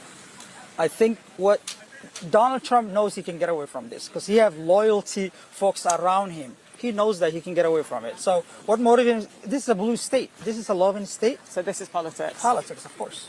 Jamal, thank you so much for your time. CNN's Tom Foreman is here to walk us through what we're hearing from federal officials. Okay, we've covered this endlessly. Here's some interesting developments, though. One of the interesting developments was that the National Guard is now mobilized on the fucking streets, and they're supposed to be, like, doing checks, right? They said that they were. I find that to be interesting because they weren't really doing any checks at all last night. They were just there as a presence. Maybe they're going to do checks on ICE. Who knows? But this is an interesting development. The Minnesota National Guard members have arrived at the site of the federal building and have been ordered to distribute donuts, coffee, and hot chocolate to the anti-ICE protesters. They were given reflective vests so protesters don't confuse them with federal agents. Now, one of the major issues with this is that this is a testament to how militarized the American law enforcement is from the local level all the way down, all the way up to the federal agencies, right? They're so heavily fucking militarized that the National Guard, which is a branch of the fucking military, has to actually distinguish themselves somehow by putting on reflective fucking vests. I understand why people don't want to trust it. And maybe this is just for PR, but so far so good. You see what I'm saying?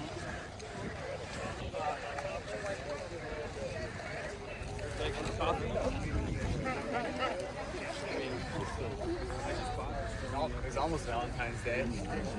It's counterinsurgency. It's hearts and minds. They're doing counterinsurgency tactics law. I don't know.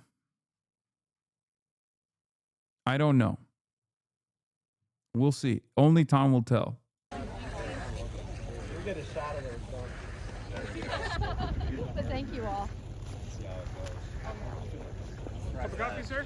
Chris, do you want on the end? Please hot chocolate? You don't want to know? No, I just don't want to be cynical is all. That's it. I don't want to be cynical immediately. I don't want to insta-lock cynicism. I mean, I know what they've done before. I know what they've done in the past. But I think this is a good thing. I don't think this is a bad thing. I think it's a good thing. As long as they don't just do like the aesthetic stuff, okay? As long as it's not just about, as long as it doesn't just stay at like, oh, we're gonna give you donuts and then we're gonna shoot you in the fucking face when you protest.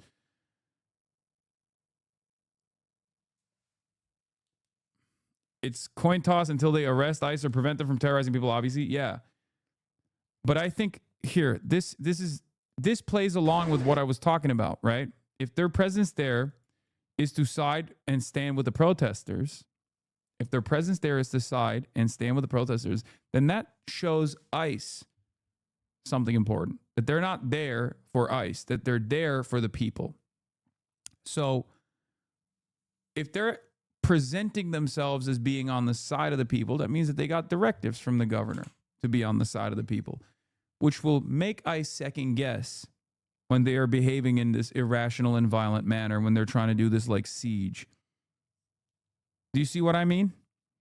That's why I don't think this is a bad thing. I think this is a good thing. Now, will history prove me wrong? Perhaps. There's always an opportunity for these guys to just like fuck it all up. Okay, fuck up all the goodwill, fuck it all up in its entirety, and turn around and do some fuck shit.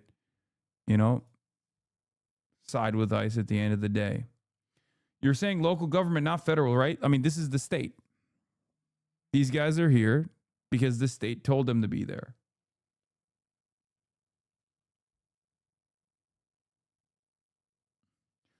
I'm Minnesota born and raised. My sister's a leftist, went to liberal arts school. She was in the National Guard. They're just normal people and our neighbors. She was National Guard during George Floyd and kept thinking I'm on the wrong side of history. They're all thinking this too. Milk toast ass take. Why haven't you centralized your praxis? You do nothing to build community. The larger community should divest from you and build where they are instead. Wait, what? Neutral chaotic, 23-month subscriber. Centralized your praxis? You do nothing to build community. The larger community should divest from you and build where they are instead. I mean, I agree. You're not wrong, chatter. I don't know why you're saying this like we're at odds. I mean, how do you divest from me?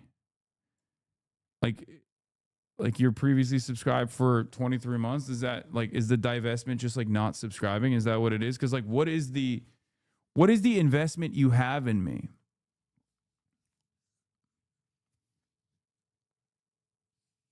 Like you want to do a BDS or something? Like on, you know, we need to boycott Hasanabi Piker now.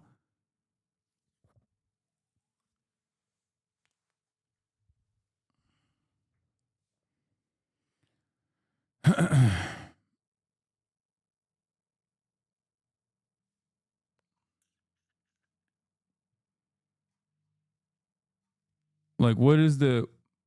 Explain to me what you mean by this. You said Keg W? Oh, okay. You were fucking around. He's probably asking for you to teach your community to do more. I mean, I show I lead by example in this situation. I show you what you should be doing all the fucking time. I lean into people that are doing the things that I think you should be doing all the fucking time. And yes, I always remind people that I'm only one person. I also always remind people that the Piker Broadcasting Service is sponsored by you, the viewers, for you, the viewers, and it's entirely voluntary. If you don't want to fucking support the show, you don't have to. But I think yesterday proved once again what I'm always talking about. Why do you bully Ethan Klein? Yeah, I bully Ethan Klein by existing. I bully Ethan Klein because I haven't like killed myself or something. I think that's what it is. My existence is like a permanent bullying to Ethan Klein.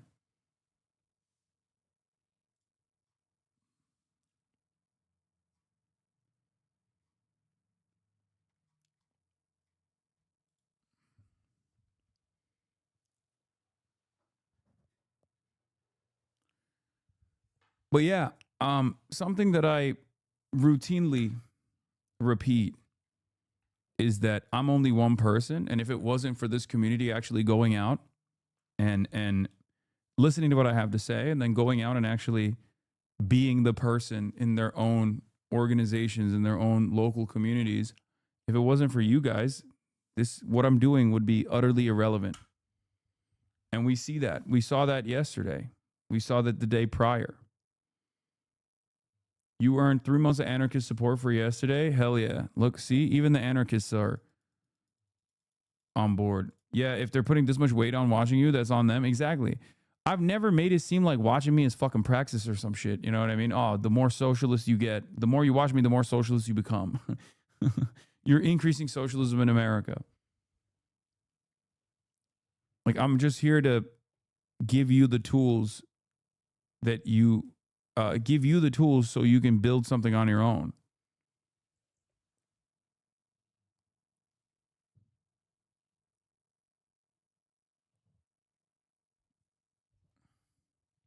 I was too scared to go to a protest by myself, but you gave me the courage to go. Well, that's the thing. That's the beauty, right? When you go there, you're not alone at all. When you go there, you're not alone at all. You're surrounded by other people.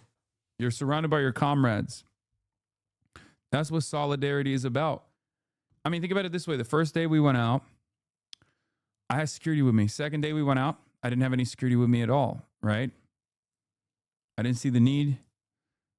And I didn't, I just went out on my own. And there was never a moment where I felt, under threat, under fire, worried, because I was surrounded by friends. I was surrounded by comrades. I was surrounded by like-minded individuals. That's it.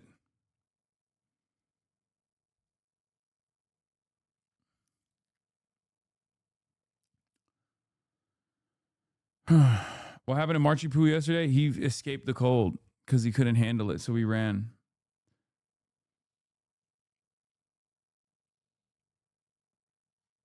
Anyway, we showed this. None of the ICE agents who were near the victim were performing CPR, says the doctor who showed to help Preddy. The ICE agents appear to be counting his bullet wounds. Border Patrol's Greg Bovino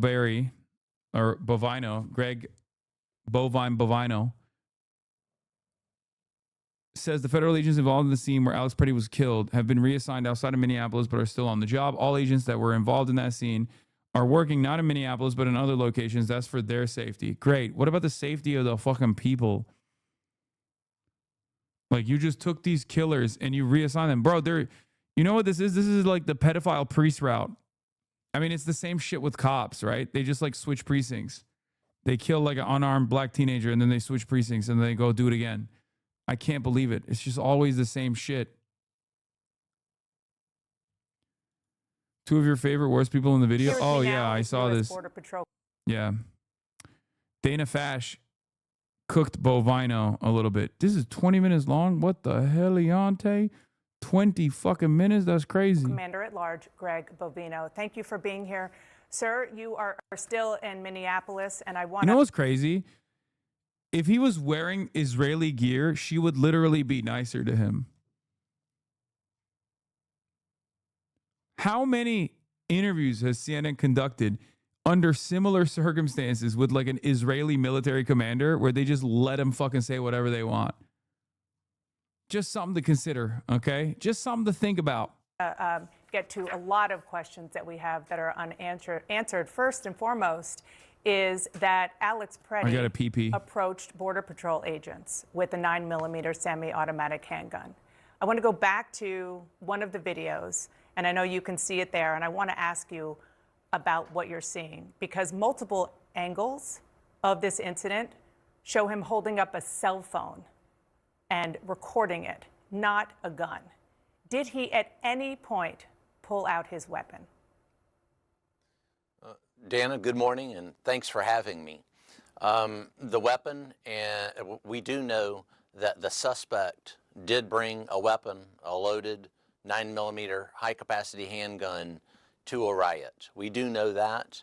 As far as what happened in that intervening moment with the video that you just showed, that's going to come to light through the investigation. That's being investigated, and those facts and those questions will be answered soon enough. Okay, but the Homeland Security Secretary is not waiting for that investigation to take place before saying that Alex Preddy was, quote, brandishing a weapon. Let's go to video 7, because, of course, you know this far better than I. The definition of brandishing is waving or flourishing something, especially a weapon, as a threat or an anger and excitement. That's just a still photo of what Alex Preddy appears to be holding. There is nothing that we have seen that showed him, as Remember, this is brandishing. Secretary Noem said, brandishing a weapon. Have you, sir, seen something That cooked my ears too. different to support what the Secretary said? Dan, I think what we need to take a look at here is... Dude, the Greg Bovino's voice is always so crazy to hear. Every time I hear his little baby voice, like his little nerd voice, I'm reminded all over again that he has this like teeny tiny man voice, like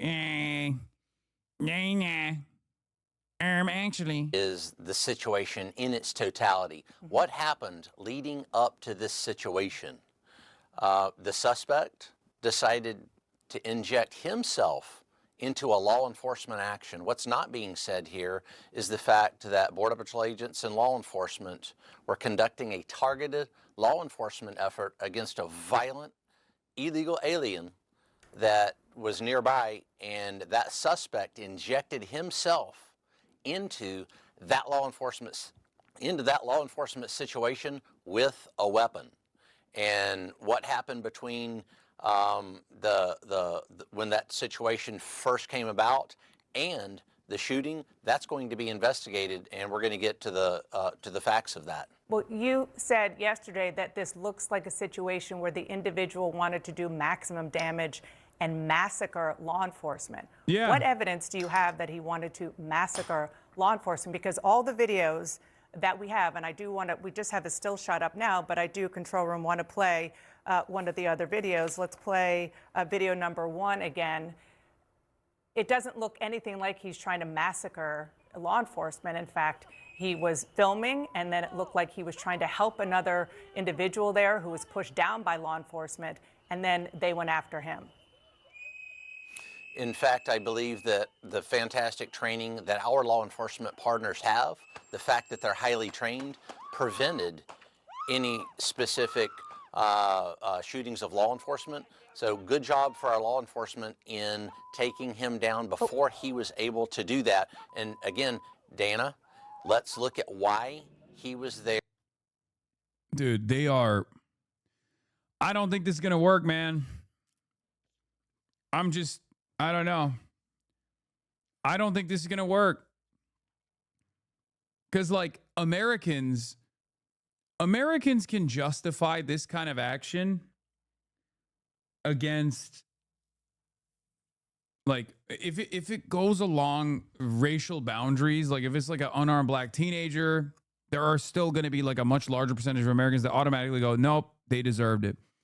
If it's an undocumented migrant, they'll say, nope, they deserve it. But we're talking about like a VA nurse, and a guy who was a legal gun owner. Like, that's crazy. I mean, the point that I was making yesterday is like a government that justifies killing a white dude that is a fucking VA nurse, that is a lawful gun owner.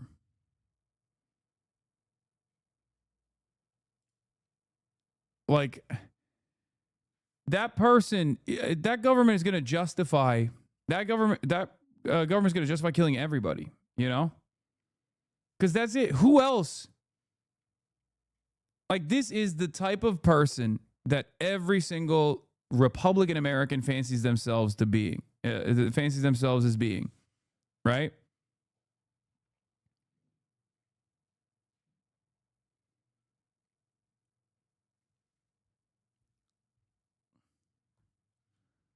It's over at that point. They'll justify killing every single person. This is what I said. If you think this admin won't kill anyone without a problem, you're delusional. Wake the fuck up.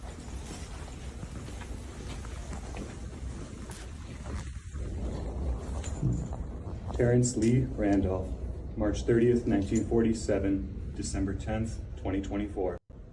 Today we remember that freedom is not free. We have to work at it, nurture it, protect it, and even sacrifice for it. May we never forget and always remember our brothers and sisters who have served so that we may enjoy the gift of freedom. So in this moment, we remember and give thanks for their dedication and selfless service to our nation in the cause of our freedom. In this solemn hour, we render them our honor and our gratitude.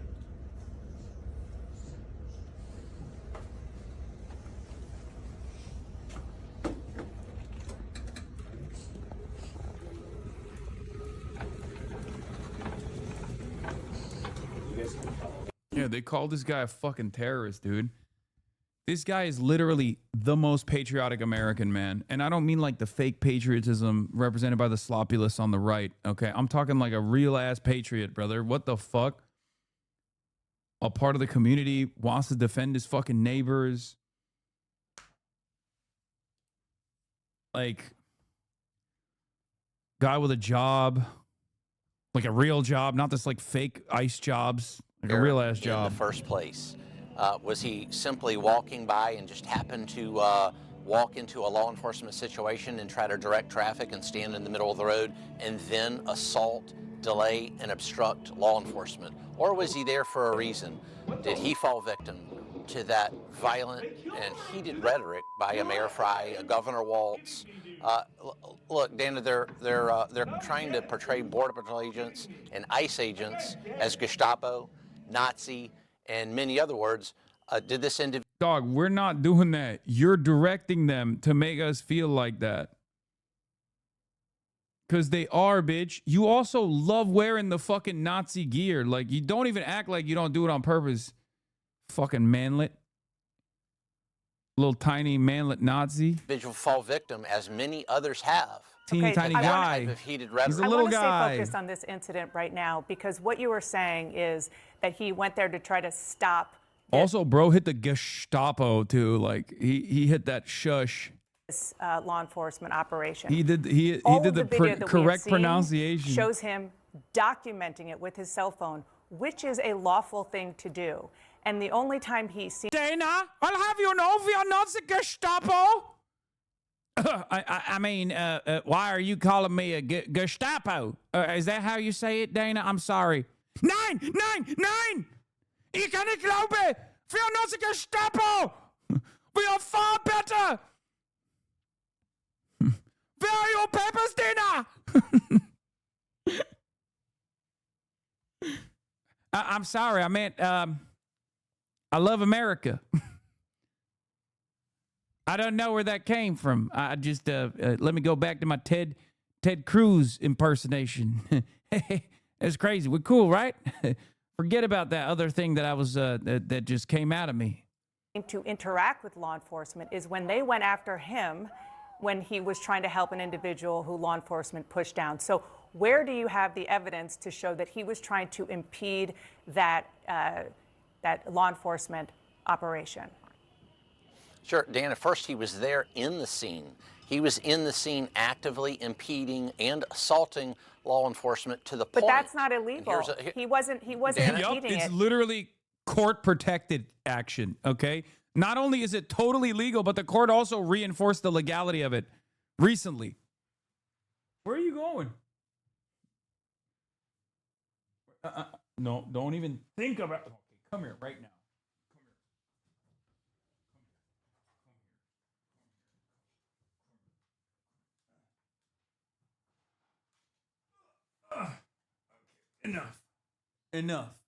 Enough of this madness. Enough of this madness. He was filming it, which is a legal thing to do in the United States of America. Dan, let's don't freeze frame adjudicate this now. He was there for a reason, and that reason was to impede law enforcement to the point. What evidence do you have of that? And here's a good point, Dana, is the fact that de-escalation techniques were utilized during this action. Those de-escalation techniques, whether it was physically trying to remove them from that law enforcement scene, that active law enforcement scene in which law enforcement were going after a violent illegal alien, or the use of pepper spray, which is another de-escalation technique. Those techniques did not work. Officers always try to use the minimum amount of force necessary to either effect an arrest, which in this case was more than likely 18 U.S.C. 111, assault on a federal officer, or Where did he obstruct. Where did he assault a federal officer in any of the video that you have seen? Because it looked to us from every angle, sir, that he was approached by them when he was helping another individual who was pushed down. What evidence do you have that he was assaulting any law enforcement?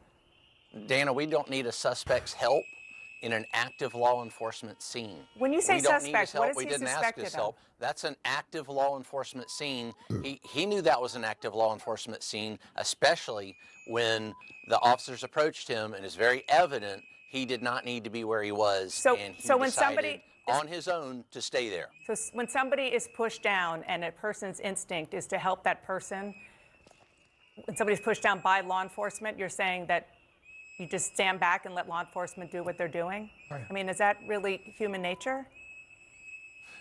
You know, Dana, every situation is different. What our officers are faced with here in Minneapolis are chaotic, very difficult and violent situations in which individuals, and this suspect is not the only one to bring a loaded weapon to a riot. The situations are chaotic and ever-changing. Follow directions for law enforcement. Don't inject yourself knowingly beforehand. I appreciate this coverage, but I do think it's allowed because it's too much. That's why. It's too much.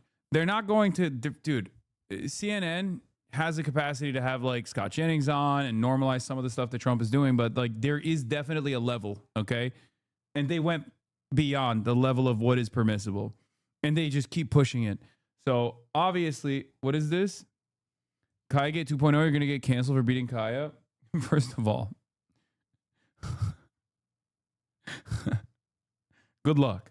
I've already been canceled for that. And secondly, give her treats. She's delicate and wasting away.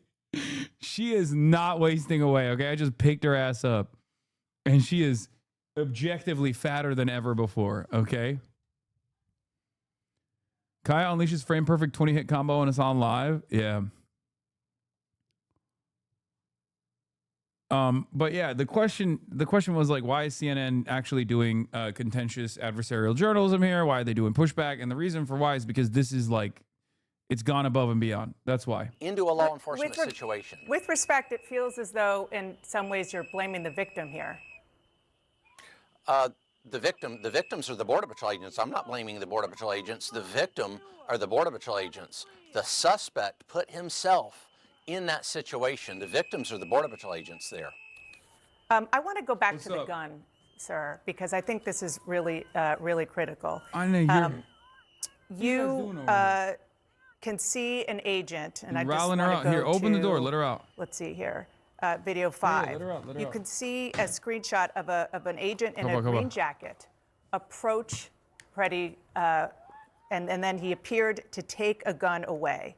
When the agent took the gun away, which it seems as though it was Preddy's gun, that happened before Preddy was shot. Why was an unarmed man shot multiple times by law enforcement, by your Border Patrol agents? Dana, you don't know he was unarmed. I don't know he was unarmed. That's freeze frame adjudication of a crime. Wow, this is great. This is a great response, sir. Freeze frame adjudication, Dana. Why are you doing freeze frame adjudication, Dana? Over and over again. No, it's good. This is good, man. Keep it up. Keep it up. You're really doing a good job defending this situation. How else are we supposed to fucking analyze the incident, man? What the fuck are you talking about? Also, letting the video run its course doesn't exactly favor your side of the argument either. It just shows a bunch of fucking assholes. A bunch of violent thugs brutalizing anyone they can get their fucking hands on. Crime scene. Yeah, he basically keeps saying, like, ignore your eyes. Ignore what you see in front of you. Stop believing the eyes and the ears. Stop it, Dana. Via a photo. That's why we have investigators. That's why we have an investigation that is going to answer those questions. Oh, yeah. Now, we will investigate ourselves and find no wrongdoing. How many shots were fired? Who fired shots? Where was the guns? Where were the... All he has to do is say Preddy was wearing a keffiyeh, should be fully on board. Bro, I'm not kidding when I say this. Like, I've seen CNN do less contentious interviews with Israel, like with Israeli fucking guys that are doing, if not more violence than, but the same kind of violence that Bovine Bovino is doing, with Dana being much, much more pliant. The guns located. All those questions are going to be answered. I think you can see the screen. In the investigation. We're not going to adjudicate that here on TV in one freeze frame there. Okay, it's not a freeze frame. We're showing a video of one of your agents taking the gun away, and that happened before Preddy was shot. We don't know that agent was taking any gun away. That could have been the agents, because we don't know that. The facts are going to come to light. So you're disputing the video, that that's what happened? With an investigation. That's why we investigate. Well, with respect, you say that's why we investigate, but you're also drawing other conclusions that sort of fly in the face of waiting for an investigation. I just want to also go back to what I was asking about with regard to what Secretary Noem said, that he was brandishing a gun. At any point, do you have any evidence that, yes, he had a gun on his person? Was he brandishing it? Was he a threat because he had a gun in his hand that put law enforcement in danger? Dana, we heard the law enforcement officer say gun, gun, gun. So at some point, they knew there was a gun. So again, that is going to be part of that investigation as to what was happening on the ground there between those victims, the Border Patrol agent victims, and the suspect. Both the police chief in Minneapolis, O'Hara, and Governor Walz say Preddy was legally licensed to carry a concealed weapon. So are you saying it's not okay for him to exercise his Second Amendment right, not to mention his First Amendment right to be there in the first place, but his Second Amendment right to carry a gun? And if you do, you can be shot by federal law enforcement? No, I didn't say that, Dana. I never said that. What I'm saying is we respect that Second Amendment right, but those rights don't count when you riot and assault, delay, obstruct, and impede law enforcement officers, and most especially when you mean to do that beforehand. How do you know that? When you mean to do that beforehand, when you show up to an active crime scene, don't leave the crime scene, and you're armed, then you've got the decision-making process for that individual doesn't seem to be very good. Now, back to the Second Amendment. What you're saying about the Second Amendment is peacefully protesting with firearms. Absolutely, I've done that myself, and fully support that, but not when you perpetrate violence, obstruct, delay, or obfuscate. Border Patrol in the performance of their duties in an There is active no crime evidence that scene. he was perpetrating violence. And there's no evidence, unless you have it, and we'd love to see it if there is, that he was intending to massacre. I'm telling you, man, it's just they can kill anybody they want. And it's very clear that they're not going to back down. So if all you got in counter to this kind of shit is to just say, please stop, please stop, please stop over and over again, then they're just going to keep doing it. Enforcement, other than the fact that he was there We and need he had punishments. a gun lawfully. We need punishments. We need punishments. He meant to be there beforehand. Again, Dana, he came there beforehand. How do you for know that? A reason. How do you know that? Because he was there. But all he Because was doing there. was filming It's and very documenting evident. it, which is legal. He was carrying a gun, which in Minneapolis I didn't is say legal. it wasn't. And I didn't say it wasn't legal. So then But what did he do that cannot was illegal? Assault federal law enforcement when he does that. That's an active law enforcement crime Where do you scene see in the video that he was decided to enter into? Where do you see in the video that he was assaulting law enforcement? Because from everything we have seen, law enforcement was assaulting him when he was there trying to help another individual. Dana, law enforcement doesn't assault anyone. Follow directions of law enforcement. Follow directions of law enforcement in an active crime scene. It's very evident he didn't want to do that. Very evident that the other individuals didn't want to do that. And, you know, it's too bad the consequences had to be paid because he injected himself into that crime scene. I can't say that enough. He made the decision to go there. We didn't make the decision to talk to him. We didn't even know that individual was in existence until he came into that crime scene. I want to go back to video number 1 because you keep saying that he injected himself into the crime scene. He was a guy on a street filming an operation. He was far away. He wasn't on the crime scene. And what I want you to see again is that law enforcement appears by the video we have to be approaching him and the person who is next to him, not the other way around. And so what I want to know is what evidence do you have that he went after? Bro, every now and then I see these motherfuckers actually do like real contentious reporting. And for a brief moment, I'm like, hell yeah, that's awesome. But then I'm reminded, like, so you have this tool in your tool belt. You just choose not to fucking use it, you know? Like, it's not like this shouldn't be a unique incident. I want to take the W, and I will take the W. It's great. I'm glad that Dana Fash is doing the right thing in this situation. They see the tide shifting, and that's great. But, like, why don't you bust this open more frequently? They only have this level of smoke for, like, Bernie. You know what I mean? They only have this level of contentious reporting prowess when it's someone who's like, we should just not give unlimited funds to Israel and instead, I don't know, fund healthcare or something. And they're like, wow, how dare you say that? How will we pay for it?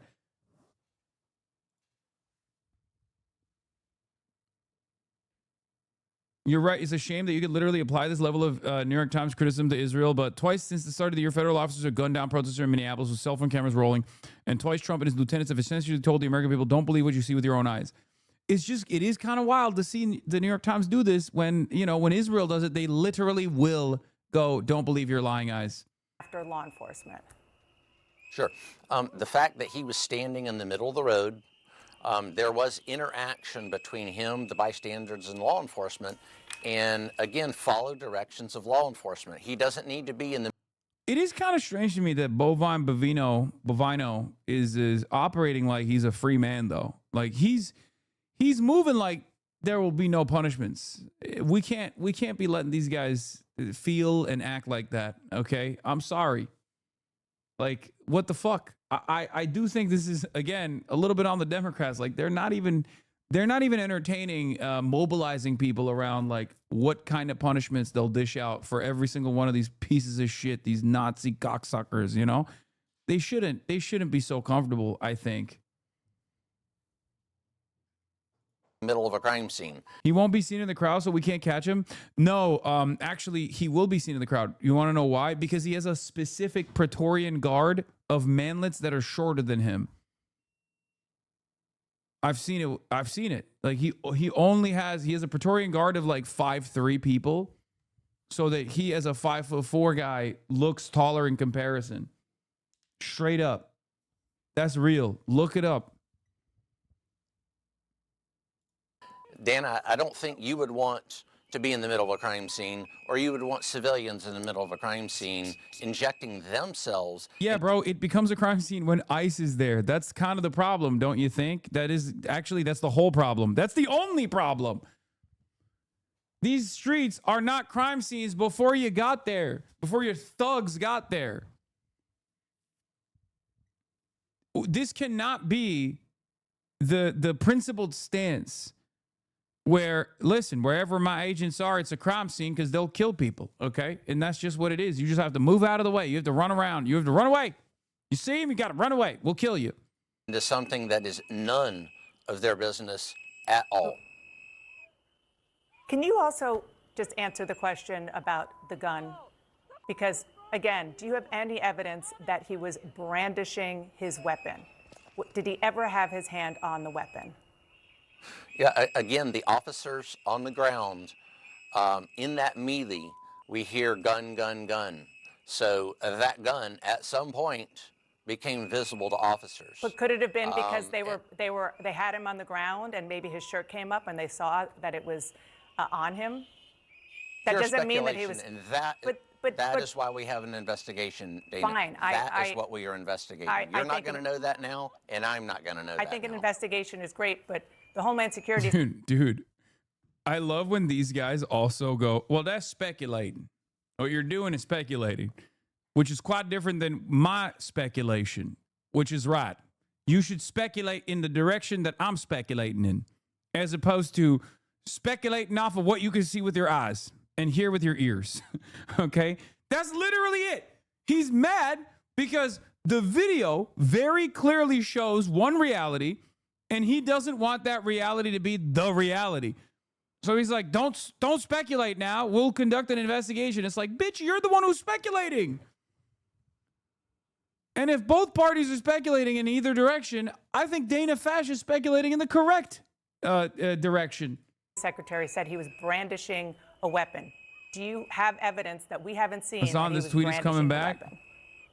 He brought a semi-automatic weapon to a riot, assaulted federal officers, and at some point, bro, dude, they're doing all the shit that fucking gun guys hate, by the way. Okay? Not only is this like fundamentally an anti-2A position, obviously, like, oh, you have a gun, that means you can always be killed. But he's also trying to do the this is something that liberals do, man. Liberals would be calling a fucking handgun it is a semi-automatic weapon, yes. But you're making it seem like it's a much less common piece of gear than it actually is, okay? Like it's a 9mm handgun, and you're like, oh, it's a semi-automatic weapon of mass destruction that he brought to this field of battle with one goal in mind. It's an ICE-issued firearm. He's making it seem like this was a tactical nuke. Isn't this exactly what gun guys hate, by the way? Like, gun guys hate when you call an AR-15 like a long gun, like a long barrel rifle, right? They're like, wow, what do you mean? It's just fucking, you're just trying to make it scarier than it actually is. It's like, that's exactly what he's doing.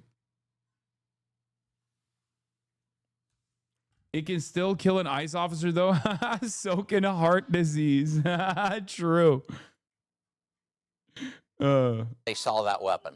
So I do believe the secretary. Like, what's the argument? It can kill an ICE officer? Yeah, that's what guns do. Okay. So what is the point then? Then there should be no Second Amendment. Is that your argument? Are you anti-2A now? Are you Mr. Anti-Gun now? What's going on? Are the Republicans looking at so many fucking boots that they've decided actually the one thing that they would stand on normally, it turns out they're not on board with at all.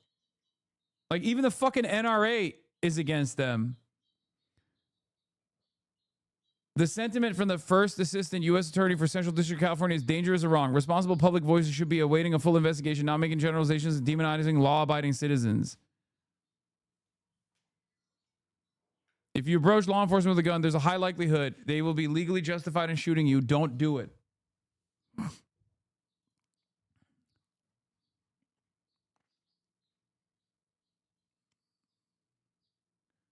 Everyone knows the NRA is Antifa. I mean, the reality is like they are trying to find like a Asmongold style middle ground here, where they like obviously have to be the pro 2A institution, but they obviously can't fucking aggressively criticize the government too much, right?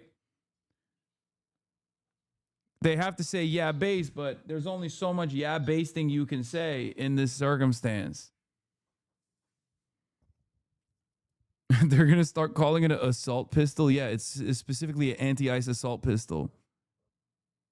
Is 100% spot on in what she said. Seeing Why a would weapon. you bring a weapon and assault a federal officer if you did not have intent to harm or delay or obstruct that federal officer with a weapon? You keep saying that he assaulted a federal officer, but again, we have not seen evidence that that happened. It looked like he was on the defense, and again, he had a gun legally. It's sort of feels like we're in the upside down, where we have law enforcement and conservatives who are very pro Second Amendment saying the problem was that he had a gun legally. No, the problem is, as I said several times now, is he injected himself. He put himself where he did not need to be. He put himself in and put law enforcement officers in jeopardy through his actions. These were his actions, not law enforcement officers' action. We had to react to an individual that came there for a specific reason. And again, what that reason is, we're going to find more out about that in the coming days. I'll be interested to see what his reason for being there, while Border Patrol agents were arresting a violent, criminal, illegal alien doing their lawful, ethical, and moral duties in Minneapolis. Yeah, they also, this is another one of the major lies that I despise, that I routinely talk about, routinely address, but like ICE has no operational capacity to fucking apprehend like, you know, criminals in the process of doing crimes and shit like that. That's not their job. That's not their jurisdiction. Their job is to apprehend people who are in violation of civil offenses, okay? The real criminals that they apprehend, they get from the prisons. So whenever you hear the worst of the worst, when Trump is talking about the worst of the worst, those are people who are in prison. As in, those are people who are undocumented or documented migrants who have done a heinous crime. And lo and behold, and it might be really shocking for a lot of people, the American law enforcement have arrested them. American prosecutors have investigated and set up a case against them. The American courts have found them guilty of these crimes, and now they're actually serving the time for the crime that they've committed. That is who those people are, the worst of the worst, that Trump always loves talking about. Those are the people that ICE goes after to pad the stats to make it seem like they're actually apprehending these like criminal migrants that are an ever-present danger. And the reason why I say it's padding the stats is because those people are not criminals that have done a crime this year or last year or the year prior. They're apprehending people from the prisons. They're taking people out of the prison system that have been in prison for like 10 years at this point. You know what I mean? Just to say, look at how many people are doing crimes. That's the question. Well, but the question is also, why is an American citizen now dead for the second time who was there to document, in this case, and clearly to be there as a bystander, which is his First Amendment right. He wasn't there to clearly document anything. Don't socially engineer the topic, Dana. He was not there to document. Appeared he to came be. there for That's a reason. fair. Appeared and to he be. obfuscated and delayed officers there on the scene. That's pretty evident to me. I want to ask you about your agents. You said that this was a highly trained agent who had been serving on Border Patrol for 8 years. What was he trained for? Because these are your Border Patrol agents, and they're now in the interior of the country, in American cities. Was he trained in urban policing? Yes, all of our Border Patrol agents are trained in all for all types of environments, including urban policing. This particular Border Patrol agent had 8 years with some specific skill sets there with both firearms and less lethal munitions. Also, let's take a look at the training and the environments that Border Patrol agents operate in. We operate in places like San Diego, California, Tucson, Arizona, New Orleans. All those have Border Patrol sectors. Detroit, Michigan. We've got Border Patrol sectors in Buffalo. So this myth, and I saw this just last night on CNN, this myth that Border Patrol agents don't work in urban areas is just that. It's a myth. We're well adept at urban areas, conducting that Title VIII immigration enforcement wherever we go. It doesn't matter if it's a desert or an urban environment. We're very well adept at doing that. Is the agent or agents, is it your understanding that more than one agent fired a weapon at Alex Preddy? Again, that's going to be part of the investigation. I'm not going to speculate on how many shots or who shot or that type of thing because I don't know. Are the agents who were involved still on the job? Yes, they're these Border Patrol agents are going to more than likely be on administrative duty, but they will remain Border Patrol agents. Yes. What does that mean? So they'll be off the streets for a bit? Not in Minneapolis, they will, but only in Minneapolis. Here, they'll be at a different location. Okay. And before they're I let gonna you go go, kill people in Maine now. You know, awesome. Thank you.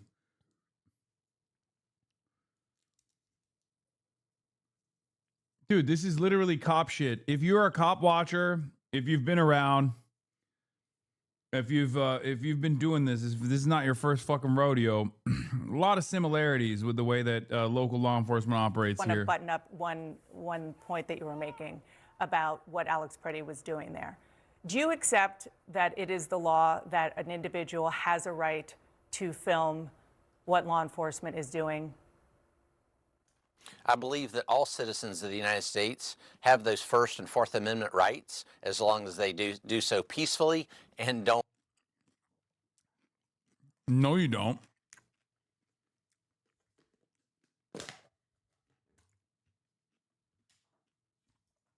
He literally does not believe that. Like, fundamentally, the entire job of an ICE agent falls apart when you recognize that every American has a Fourth and First Amendment right. Okay? That is the biggest lie he has told so far.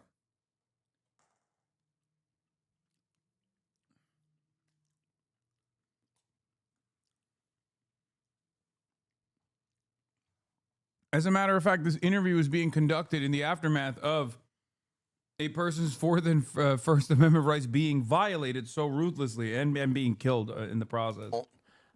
Delay, obstruct, or assault anyone in doing that. And that's the issue here because he was not peacefully doing anything. All right.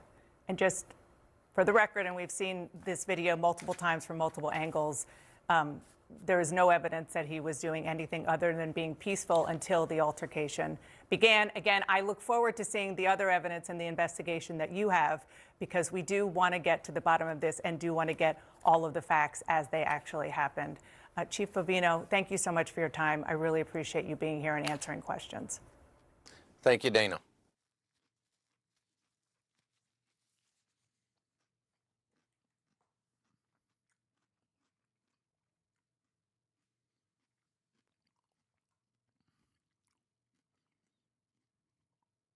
Fucking Nazis, man.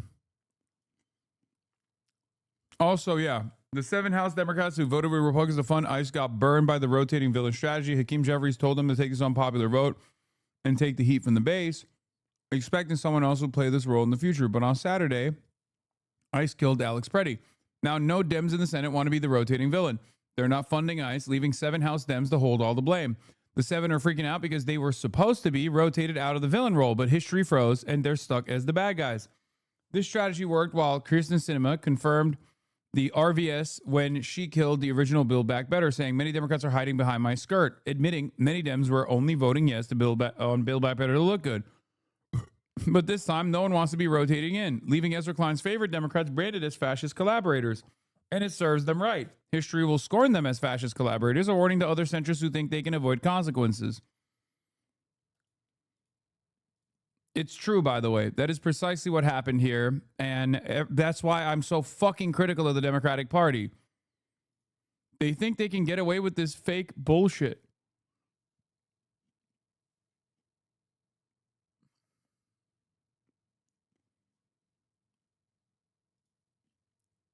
fucking bullshit, dude. We're talking about something very serious today. Throughout the video, you're going to see my shirt changes. It's not some All right, let's hear what Normie Jesus had to say. kind of like crazy, wacky, magic trick from America's Got Talent or anything. I actually filmed this video earlier this morning when the story first broke. It's the killing of Alex Preddy in Minnesota at the hands of border agents. And I made the video, but I was pretty heated and I wanted to kind of simmer down and take a break, so I went out before posting it. I just got home, and now even more angles and videos have been released that show beyond a shadow of a doubt that this is a 100% unjustified killing of an American citizen here. And it seems like the execution stems from them finding out that he had a gun on his person. His Second Amendment rights.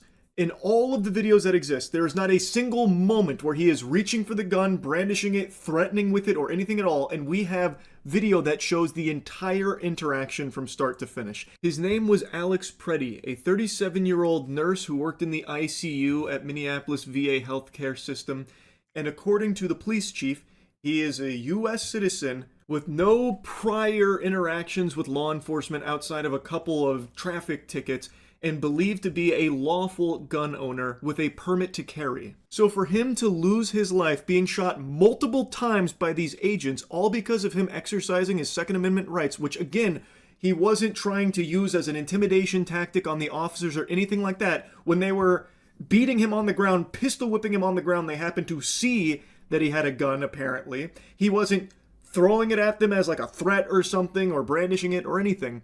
He simply had it on him, which he was well within his right to do, and he got murdered for it.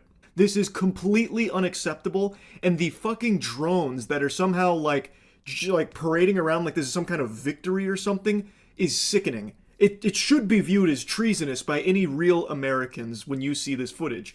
And they had the gall to say that Alex Preddy was like the instigator, labeling him a domestic terrorist I saw from a couple of places, claiming that he approached these agents with a 9mm. He approached them with a gun looking to start shit. But that is not true. In all of the videos you see, he has a phone in his hands. Not a gun in his hands, he has a phone in his hands. No sane person would ever mistake a phone for a gun. This is blatantly obvious what they're trying to do. And it's something they've been doing a lot recently. Trying to tell you that what you're seeing isn't real. Trust their words, not your eyes. That is completely fucking outrageous, and people are willingly doing it. That's the craziest part. There are people that are like, oh, I saw he had his phone, but if they say it was a gun, well, that must have been a gun. I cannot believe we've reached this level of brainwashing. There are so many angles of this, and in every single one of them, you can see he has his phone in his hand, and at no point during this interaction did he ever, pull a gun on them or anything. And in fact, in one of the angles, you can even clearly see that the agents actually took the gun from him prior to him being shot. You can actually see what looks to be one of the agents disarming him, taking the gun out of its holster and running away with the gun prior to him being shot.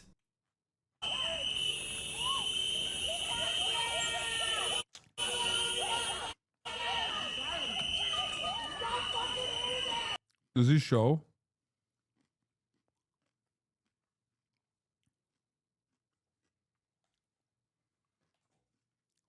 Okay.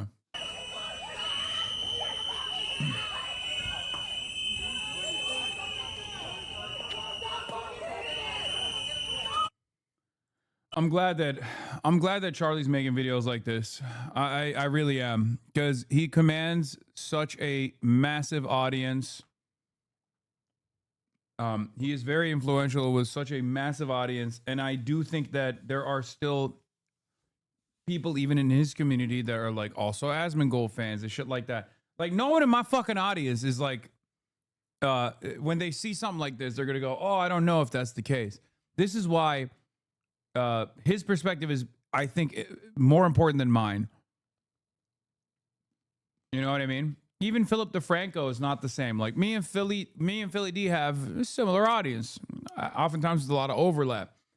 Charlie does have a very different reach.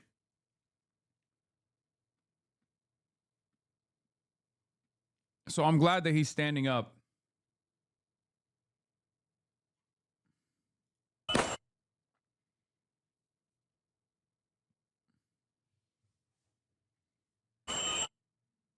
And if that wasn't definitive, there is something even more clear that I think is completely irrefutable for anyone that's actually looking. An agent takes Alex's gun out of its holster in front of the agent that pulls out his gun and shoots him.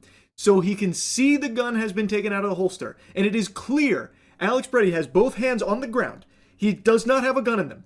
And an agent reaches in and takes it out of the holster right before another agent pulls out his firearm and shoots him in the back.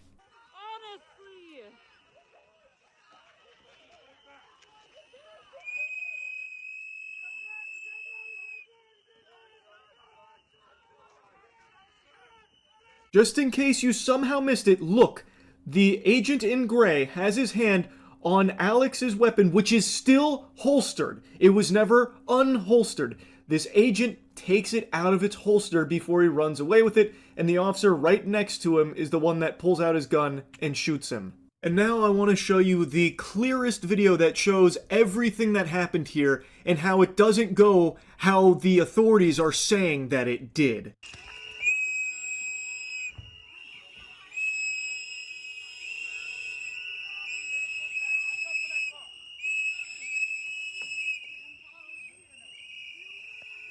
That was Alex Preddy you saw walk by the camera right there. He has his phone in his hand, and then with his other hand, his open hand, no gun in it, is waving cars through.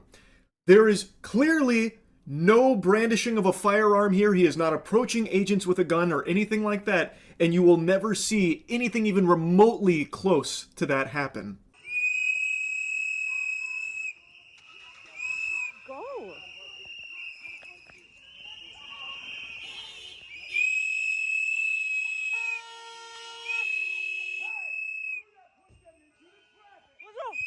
What the fuck is wrong with you?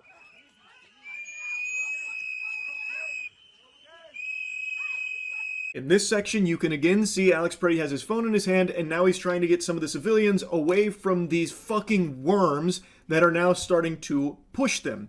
And then one of them got pepper sprayed, and then he got pepper sprayed as well. And when he gets pepper sprayed, you can see his hand shoots in the air like a student about to try and ask the teacher a question. It is a wide open palm. There's no weapon in that hand, and in his other hand is still the phone. There is no gun anywhere here. And now this is when he starts getting beaten by the multiple officers there.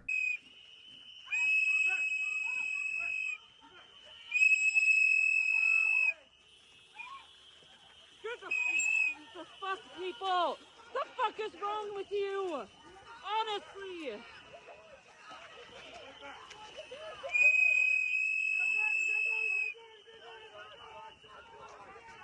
I'm gonna stop the video right here because this is when Alex Preddy gets shot to death. This fucking subhuman coward, you can see, pulls out his firearm and shoots him in the back, and then shoots him multiple times after as Alex Preddy lies on the ground. You can hear one of the agents says gun, and that's when this brain-dead troglodyte pulls out his firearm and starts shooting into Alex while he was still surrounded by his boys, mind you. This is like the antithesis to all training that agents go through, by the way, to shoot into a suspect while still being surrounded by authorities. You're going to get your own people shot too, by the way, you fucking moron, you unbelievable homunculus. So he immediately starts dumping into Alex because someone said gun. But the gun, from the other angles we can see, had already been taken away from Alex, out of his holster. You can see one of the other agents running away with it. But again, he was never brandishing this firearm. And as an American citizen with Second Amendment rights and a lawful gun owner by all available information, he was allowed to have that gun on his person. It is not grounds to execute a man because you fucking freaked out and panicked because the guy you were beating and pistol whipping with fucking 5 of your friends happened to be armed. He wasn't using it to try and like shoot anyone here or threaten them. They saw the gun, and then this guy just freaked out and murdered him. Shot him multiple times. This is indefensible. Completely indefensible. And the fact that they even took him to the ground in the first place and started beating him, with one guy pistol whipping him, by the way. In other angles, you can see a guy just like pistol whipping him like he's trying to hammer a nail in with the What?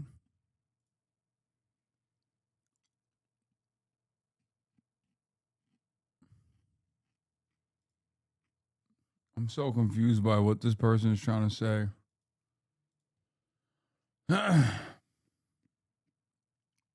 Anyway, let's continue. gun.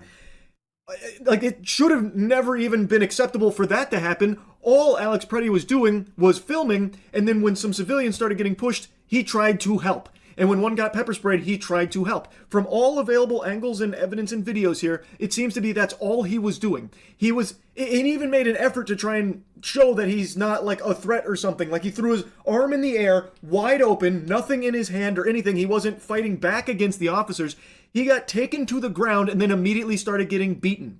Like, all because he was fucking filming and trying to help other people around there, it seems. This is so fucking sickening. And the freaks that are cheering this on and parading around like this is something to be celebrated are just scum. You're not even American. You're a fucking drone if you actually think this is a good thing. All you care about is just like sucking wiener from the authorities now all of a sudden.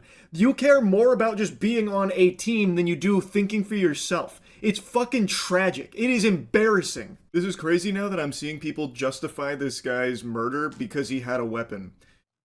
Wake the fuck up.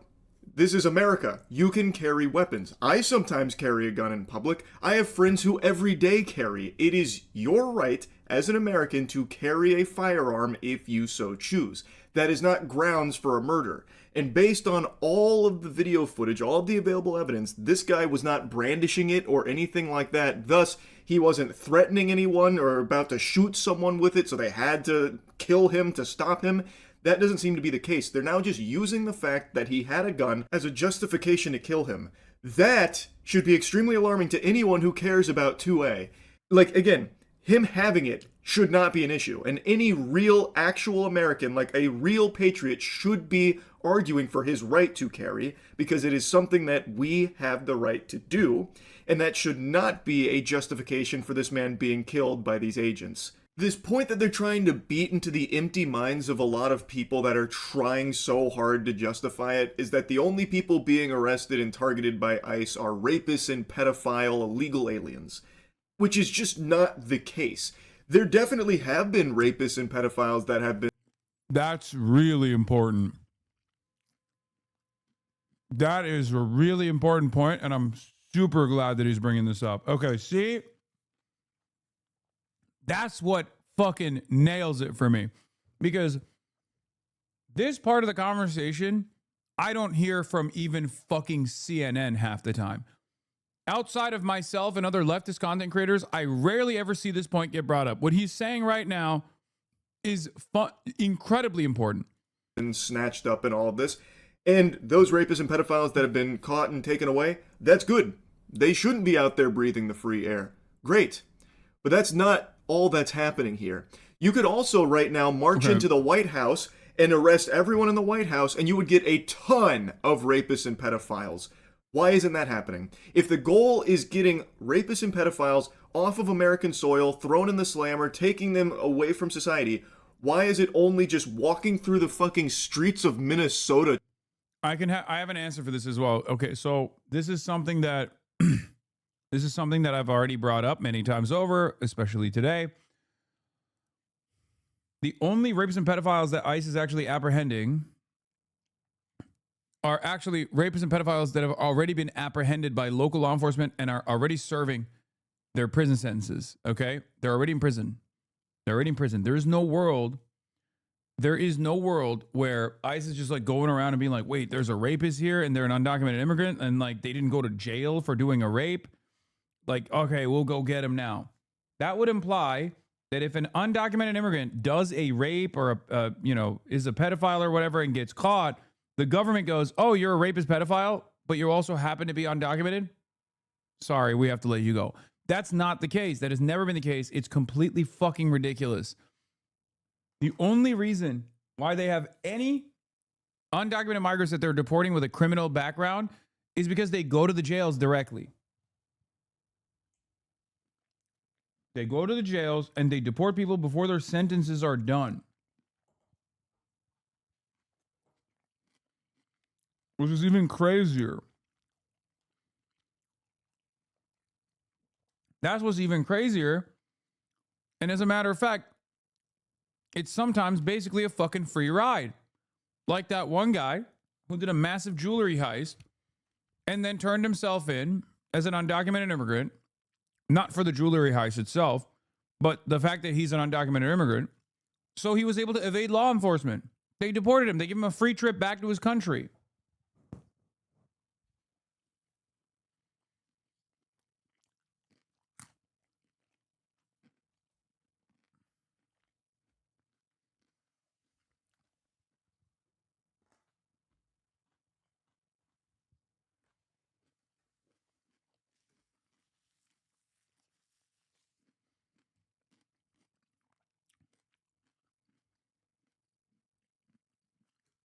Trying to do it. You would get significantly more rapists and pedophiles if you took ICE and brought them to the White House. And an administration is actively covering up a massive child sex trafficking operation and letting tons of evil people get away with this, tons of clients. So if the Okay. I have said something erroneous in the past, and I have to correct this mistake.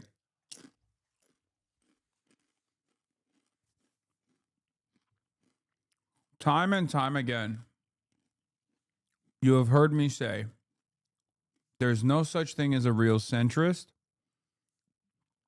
Every centrist is actually secretly right-wing, and I've never met someone who presents themselves as a centrist, and then you scratch the surface of their point of view, and they're like super pro-trans rights or whatever.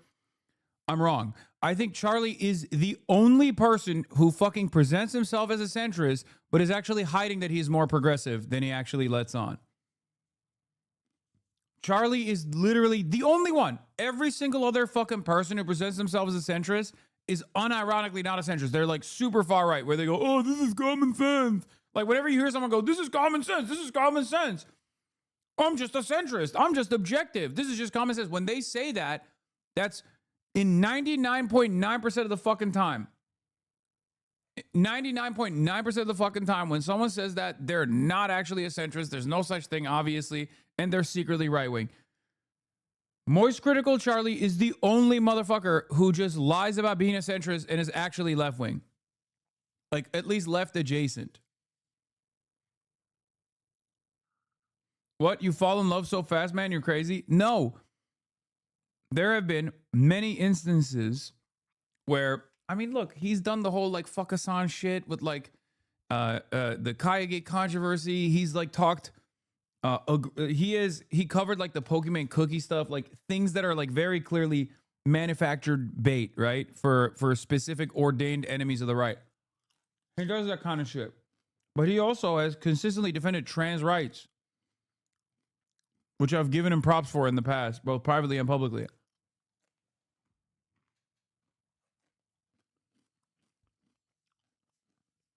Uh-oh, Lexi Rose. Uh-oh, thank you for the 50 gifted subs.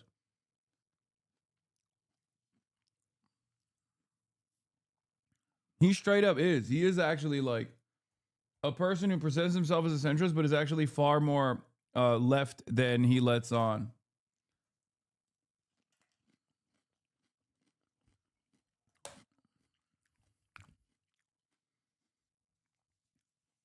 That doesn't mean that he's like actually a fucking socialist or whatever. Okay, calm down. Act like a chud, think like a woke. Yeah, that's how he. Yes, act like a chud, think like a woke. Charlie Moist Critical. I need you to understand something. I'm not by any means saying he is the fucking woke fedayeen, and he's like you know, a Marxist Leninist or anything like that. Marxist Leninist, Maoist, Moist Critical, Maoist Critical. Okay, but he does actually have a lot more progressive tendencies than he lets on with the way he presents himself. And it's something that I find to be interesting. We all know being openly out of the closet as left-wing hurts your viewership and subscriber count. Only being an open right-winger or closet right-winger boosts your viewership via JD Vance Twitter pipeline. Yeah. Uh-oh, Lexi Rose. Uh-oh, thank you for the 100 gifted subs. God damn. We got new Oilers in here. Marxism, Leninism isn't leftist, bruh.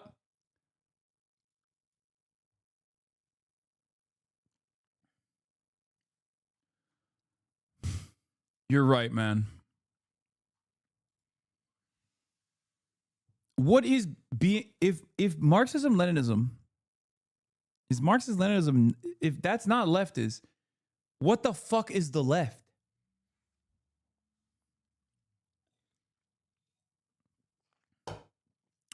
Actually, what the fuck is the left? He's joking. All right, he must be joking.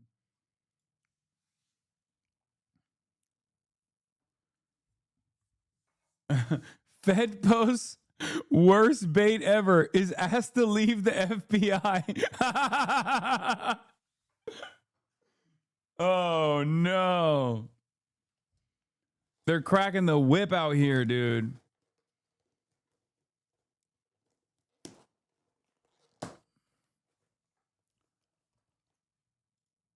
The goal is to get because it's right communism, Lamau. Oh my God, stop.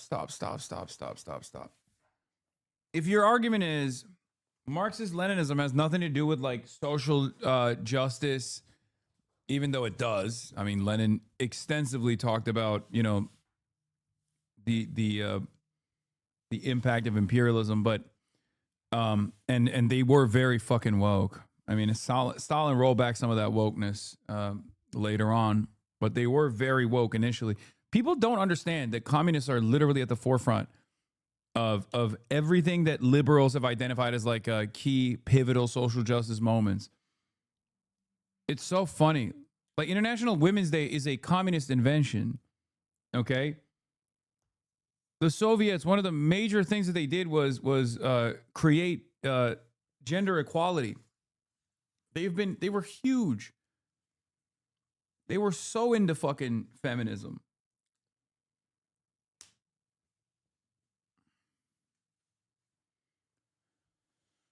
Black Panthers were communists. Yes, they were Maoists. Black Panthers were Maoists. I mean, many groups in the third world were Maoist. Marxism, Leninism was conceived by Stalin after Lenin's death. ML is what people call Stalinism. No. I don't think that's also entirely correct. Or rather, you can still find criticism within the USSR's structure and development and Stalin's actions in particular. Maoists are Marxist Leninists? Yes, but Maoists are also, they were big fans of Stalin.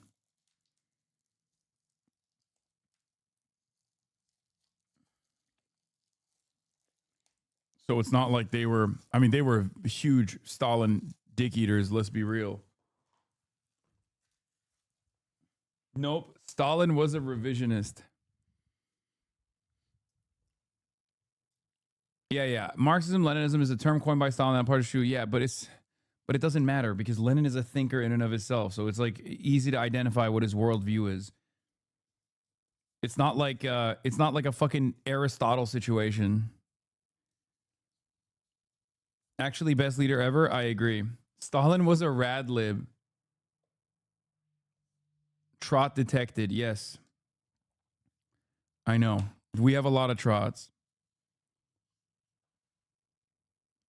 I've noticed that there's a lot of trots in America in general, and there's a lot of trots in this community as well. Look.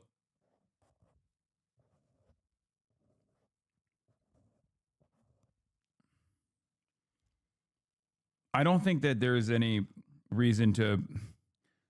I don't even have the left book mentality of no trots in this community. I don't care. I mean, let's say there's many MAGA tankies though. What? Brother, yes, there are socially conservative people that still fucking abide by communism or Marxist-Leninist principles. Okay, yeah. If you believe that being a leftist is just about social justice, then you're wrong. Although I am in favor of social justice, this is the same argument that people present about like labor unions, where they're like, well, labor unions they have a lot of chuds in labor unions. It's like, yeah, that's a lack of labor union education. That's a lack of labor education. That's a problem within the union structure, but that doesn't mean that like labor unions are bad. They're still left, and they are at least closer to the left economic position that seeks to give more autonomy and power back to the workers, and also to anything that takes away from anything that claws back surplus labor value is technically leftist, or at least in the left position. All right, what am I doing? Let's keep this talking kind about of Charlie. evil out of this country. Why would you not start with what is provably a spot that has so many of them? Also, that belief of like a secret pedophile ring was a very popular one among Trump voters for the longest time. And now that it has been proven beyond a shadow of a doubt to be real, legitimate reality, they are now just ignoring it. They have been proven correct that there was a huge pedophile ring of these powerful politicians, but because some of... Take a chance. Do you know anything about Bob Awakian? I got involved in a protest with some people who kept talking about him. Oh my God. Okay, that's a cult. Avoid that one for sure. Revcoms are a cult. Avoid that one, even though it's like gets confusing because there's like Revolutionary Communists of America, Revolutionary Communists, blah blah blah. Like there's so many different variants, but Bob Avakian is that one is the cult. Okay, they're opportunists. This is why we don't like MLs. Avoid Gonzaloists. Okay, there's like 8 people that are like that. They don't exist. Like you're talking about like ultras. Bob Avakian is my dad. All right, let's just keep moving. Their favorite politicians are potentially wrapped up in it. They just want to drop it and forget about it. Absolutely unhinged, by the way. It's crazy. So many people for the longest time were adamant against like government surveillance and Big Brother watching them being a huge concern. Now, plenty of people are welcoming it with open arms and a huge smile on their face. For the longest time, people would be preaching about the importance of the Second Amendment and gun rights. And now... Yes, I'm a Baltimore Maoist. For those who are asking, Baltimore Maoist, rise up.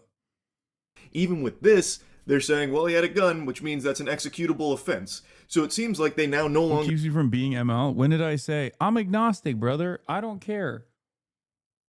I'm agnostic. I'm agnostic. I'm agnostic. I'm agnostic. I'm agnostic. I'm left agnostic. Dating in DC, send me a pic of that D. Tell me what moderate means to you per your politics. Have a good night. Be blessed. What? I'm agnostic. Believe in Americans' right to own guns or carry guns, which was a core component of like the right for a long time, where there was like this big fear about they're coming for our guns. And now the same people that were arguing like to protect that are now arguing against it, saying, well, this guy deserved to die because he had a gun with him. It's a fundamental right of Americans to have guns, gun ownership. You can carry them in public too. Like that, you shouldn't be killed for that. And in the footage here, it doesn't seem like he was brandishing it or anything. And also, the same people that only like a year and a half ago were constantly telling you to question the government, that you can't trust anything that comes out of the government, the authorities always lying to you, are now just willingly, blindly, unquestioningly following anything authorities tell them to believe in, and shut out any and all thought and just have the hive mind think for them. It is crazy because it seems like the only actual belief of some of these fucking brainwashed drones is relentless cock gobbling. All they want to do is swallow boots and penis from the government. So if the administration or the news, which they used to hate the news, but now that the news just parrots points from government, big government that they like to clap their hands at, exactly. Like seals, they now just trust all of it all of a sudden, even though there's been no big change with these mainstream media outlets, by the way, that they used to not trust only a year and a half ago. But now, anytime they hear something from the news or anything that comes from the government, they will just immediately accept without a second thought, and then attack anyone else that is saying differently, or even just probing them to maybe think a little bit more about the narratives. Keep in mind, the government themselves are currently not even complying with their own laws that Trump has signed, like the Epstein Transparency Act, where the DOJ is still putting up a fight and are over a month late to compliance with releasing the Epstein files. They are still fighting tooth and nail to not release them, and even recently, only a week ago, outright said maybe there's no court that can force them to order this. They didn't even say maybe. I gave them a very charitable thing right there. They actually said courts can't force them to do this, and that if they don't comply, there's nothing anyone can do. They can't be sued. If the DOJ doesn't comply, go fuck yourself, pussy. That's basically their sentiment. They are not complying with their own fucking laws, and yet people are still willing to overlook that in order to just keep, like, playing for the same team. It's like it's a competition Rose peppered another hundo. What the fuck's going on? See who can think the least and who can regurgitate enough from the hive mind to be like the biggest super fan of their side. It's fucking despicable. It's actually crazy. This is real sheep. Dude, no, Charlie is more woke than he lets on, for sure. Especially because he doesn't let on that he is, like, I guess, quote unquote political at all, right? He's always been like that.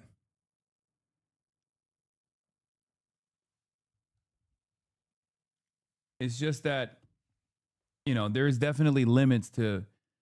He is the wokest boy from Florida.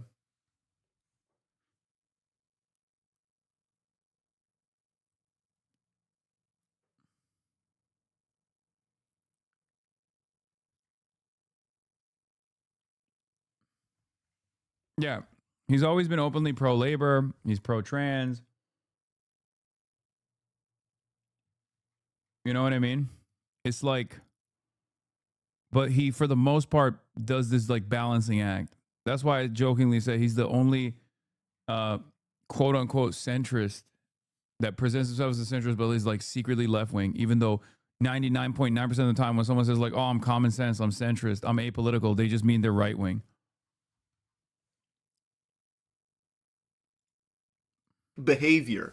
I know a lot of these people like to say sheep, sheep, sheep for the longest time, but now they are actually the epitome of that. Here's just a little thought experiment if you can break through the programming for a second. Imagine what's happening in Minnesota was happening under Obama or Biden, where there were masked agents that were constantly surveilling you, and even at times asking for your papers, your documents to prove you're an American citizen, constantly needing to provide your private information to these masked agents. And these agents also had killed 2 American citizens.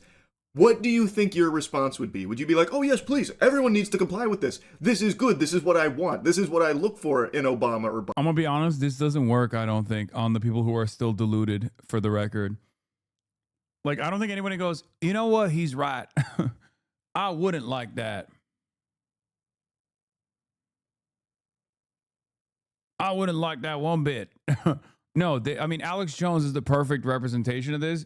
For years and years, he basically said that what is currently happening with, like, you know, federal law enforcement officers coming in and like mass federal law enforcement is coming in and like kidnapping people, you know, attack helicopters, all this stuff was going to happen. They're going to chip your brain. They're going to be doing mass surveillance with you know, AI, automated mass surveillance on everybody, like Palantir. That's literally happening, right? Like all this stuff. And now that it's happening, many of those guys are just saying like, no, it's actually good. We really wanted it. Lexi Rose with another 150. What the fuck is happening, Lexi Rose? Goddamn. Biden. This is what I'm happy about. Would you be as excited then as you are now in that scenario? My guess would be probably not, because you would rightfully view this as an infringement on your rights as an American. Your Second Amendment right, where apparently even carrying a gun now is a crime punishable by death. Like, this isn't something anyone should be championing for, but because it's become such like a team-focused sport, people delude themselves into thinking that they have to support this, and thus they will abandon all of their beliefs in order to stay on this side. It's crazy to me. I truly don't even know what the solution here is, because people are just willingly, on their own accord. Oh yeah, this is funny. As a conservative who's consistently voted on the right, I feel like we're being used to usher in something very dark in the coming days, all in the name of peace and safety. I mean, he's maybe there's a shot here. Maybe some are getting it, you know?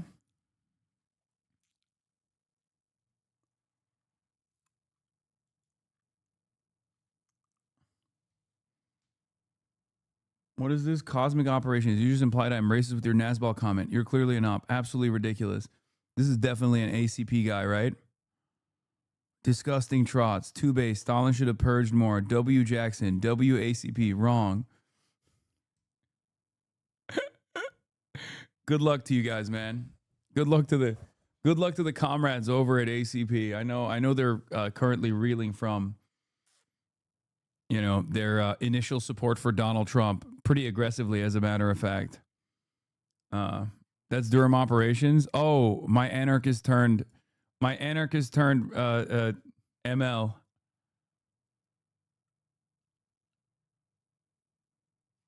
Yeah. Baristas are not real workers. Baristas are bourgeois. Baristas are part of the capital owning class.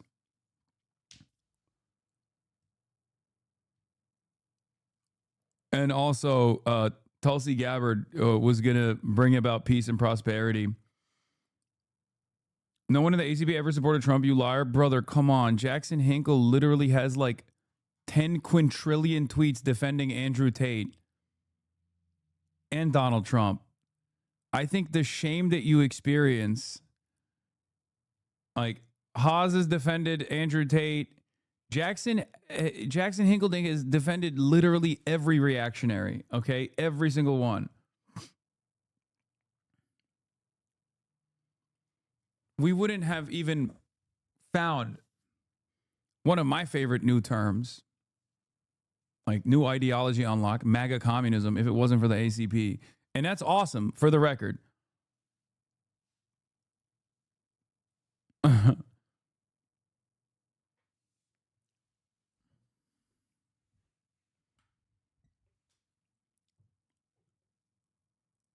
You never read the MAGA communism article? Okay. All right, dude. Well, I don't read fucking Reddit posts either from like other random people. Like, what do you mean?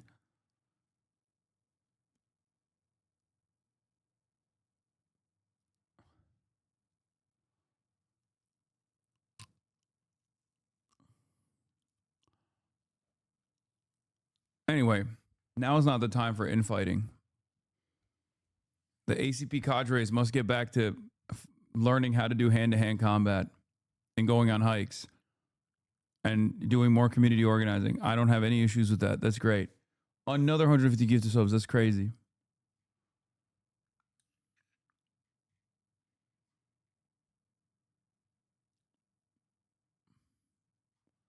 If you can get MAGA on board with communism, go right ahead.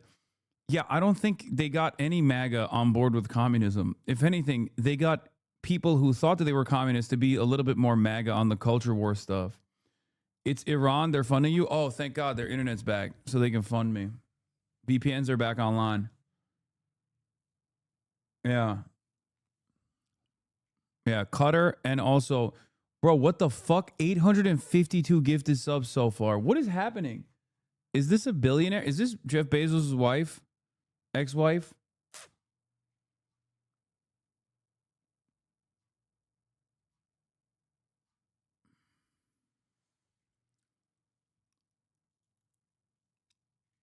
What the heliante?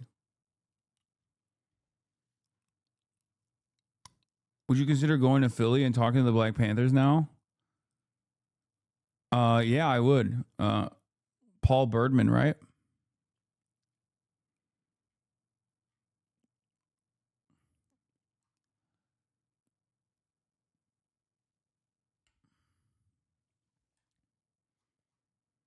Lawrence Sanchez got the credit card. Paul Birdsong, sorry. Lexi Rose, the guitarist. Pay attention to my chats, bitch. Okay, calm down. All right. We don't like that. There's no You don't get extra attention because you're gifting 850 gifted subs. That's not how this works. Okay.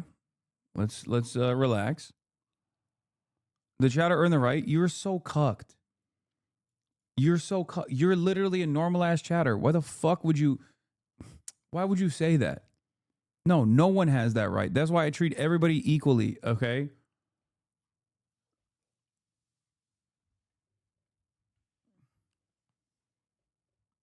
Anyway, let's finish this video. No longer trusting what they see and what they know to be true. They would rather just have the government tell them They're what saying to your think. parents died? Wait, what? My parents died? Who's saying that? What's true. So that way they don't have to do any level of thought for their own. How do you fix that? I genuinely do not know. I have no idea. I don't know how you can watch this footage and multiple angles of this situation and still come out trusting the government's word on the series of events that unfolded when you can yourself watch the footage and prove them false. What do you do to someone that just refuses to at least try and see things clearly?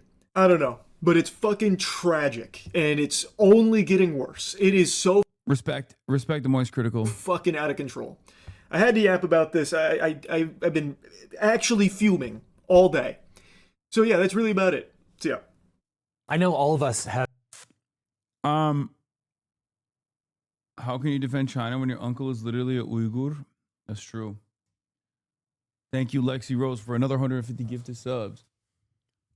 I'm gonna skip this one. The execution of Alex Preddy broke me. I mean, I'm glad that Legal Eagle is also taking a stance. It seems like every fucking Legal Eagle has always been a liberal. He's always been woke, and so is Philip DeFranco. Videos. All right, we'll watch it. What is basically the execution of Alex Preddy. I've seen it from more angles and more times than I care to repeat. I'm not going to give an in-depth frame-by-frame analysis.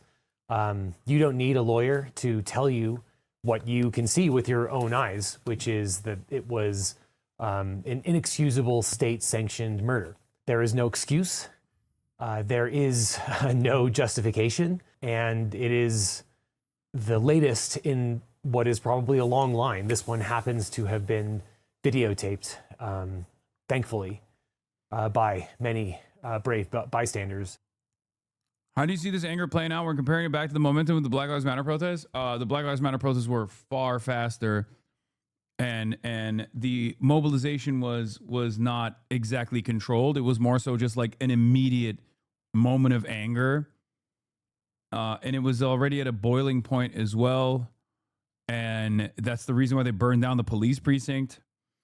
And I would say that now the protests are like much more restrained in general, which some people will get mad at me for saying this, isn't necessarily a bad thing. It's much more directed. They're way more focused on doing Ice Watch, for example. Even while they're doing like a vigil, there's still people doing Ice Watch.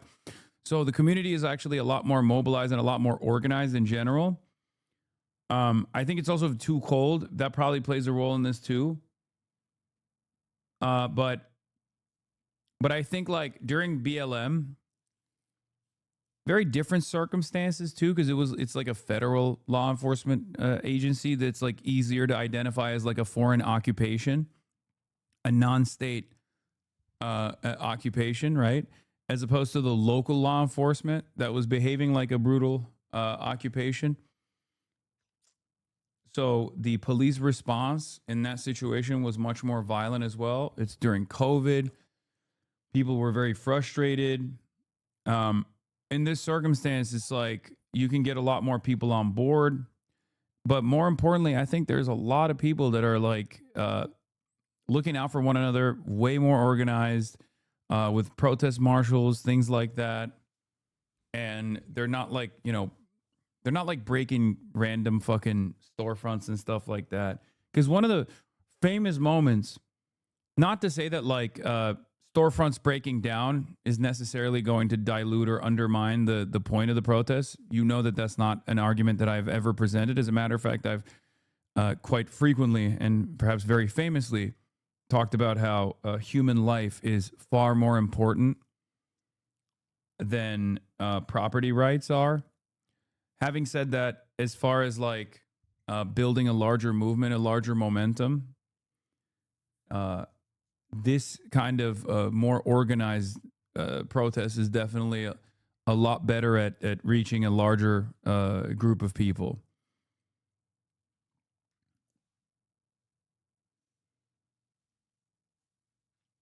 A Boogaloo Boy started the precinct fire. It doesn't even matter who started the precinct fire. What matters is when the precinct was lit on fire, the majority of Americans said that that was an understandable moment. Okay?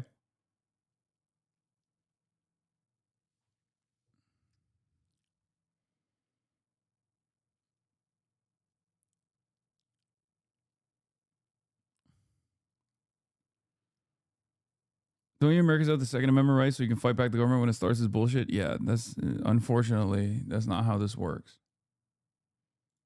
As you can tell, I'm not in my studio. I was on a plane yesterday. Oh God, it's cold out here. It's 0 degrees, which is still 10 degrees warmer than it is in Minneapolis right now. But in some sense, I do this for a living. I analyze the videos that are out there and think about things from a legal perspective. And I saw the first video when it came out. It was pretty clear. But with any video taken from across the street, there's some ambiguity. And but I think the second video came out. In the second video, you can hear that Alex Pretty's last words were, "Are you okay?"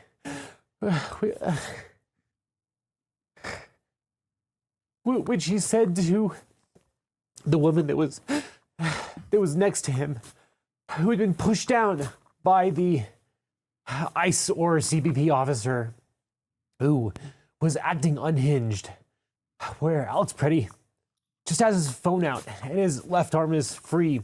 I think those were his last words, and I think those were his last acts, was trying to help the woman that was pushed down by the man in the green sweatshirt, who I think eventually was the first agent who shot him. This is not good optics. Shut the fuck up. Shut the fuck up, bro. Let a person be emotional, dude. What the fuck's wrong with you? Jesus Christ. Some of y'all are crazy, man. Like, what do you want? Like a sociopathic delivery every time? Jesus Christ. And like I said, you're not even right, for the record. You're wrong. It's like, I mean, I think it's silly to do an analysis on the optics of this. Like, no, he's being vulnerable. That's not necessarily a bad thing. Not going to go frame by frame, but to my eyes, the last thing that Alex Pretty did was to help others. And look, my legal analysis doesn't change when the victim is, a bank robber or a saint. Everyone deserves the same rights. And it doesn't justify or justify less the actions of what happened, but it does heighten the loss of what happened and the people whose rights are being taken away and their lives are being taken away. So look, I'm going to try and gather some thoughts, which I'm only going to do because I think a lot of people are, thinking the same thing. Whether you're a lawyer or a layperson, I think we're all absolutely enraged, not only by, the loss of Alex Pretty, but Renee Good and everyone else who has been, pushed aside and has been caught in this web of what is clearly illegal action from our federal government. Like I said, it doesn't change the legal analysis, but it does say something that Alex Pretty and Renee Good before him seem to be the best of us. And there's a reason why they were gunned down. It's because they put themselves out there. And by God, that's commendable. And we need to continue to stand up because they did too. And look, you don't need to be a lawyer to know that their shootings were not justified. But I think we need to take a step back too to recognize that, you know, ICE and CBP shouldn't have been there in the first place.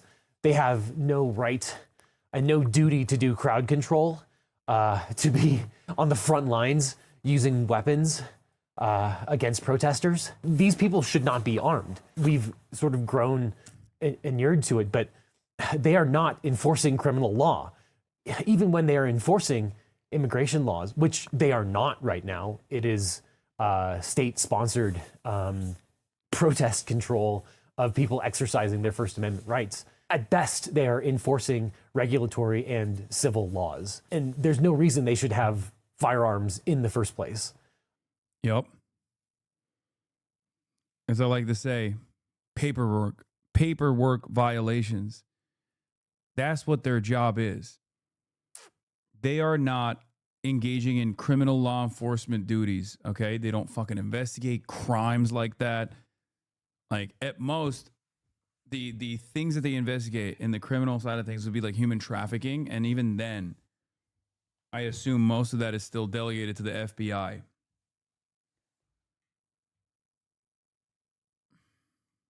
I don't even think should have less lethals like pepper balls, and they shouldn't be using tear gas and pepper spray and bear spray on protesters. That's insane.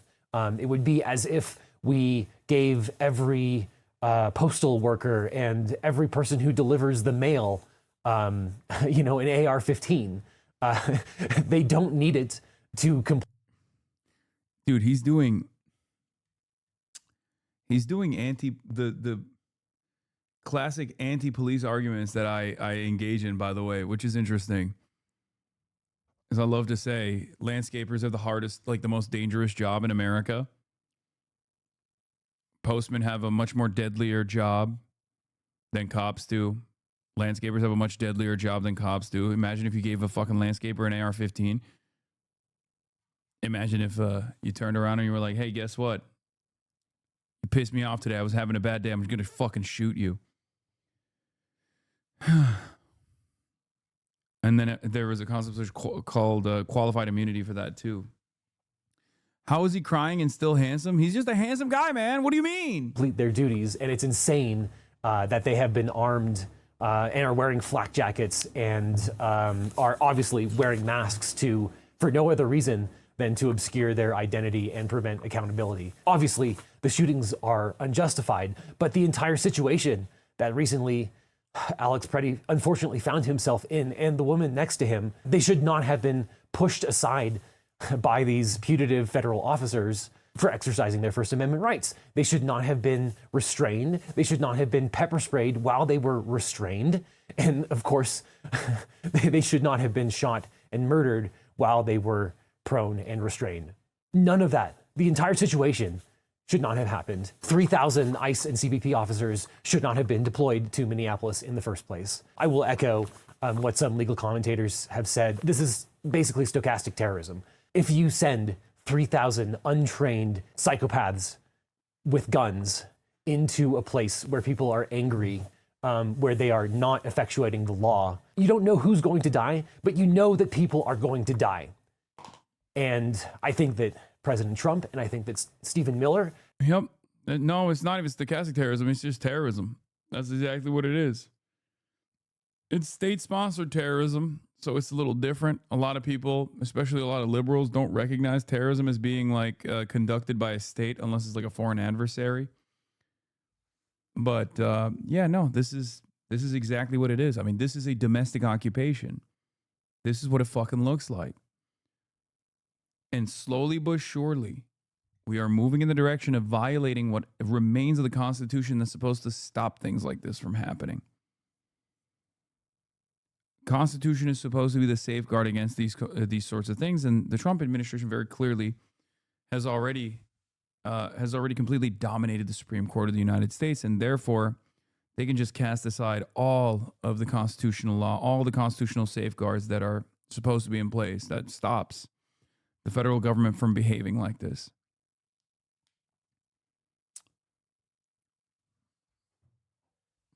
That's what it is. That's what's going on. Have blood on their hands.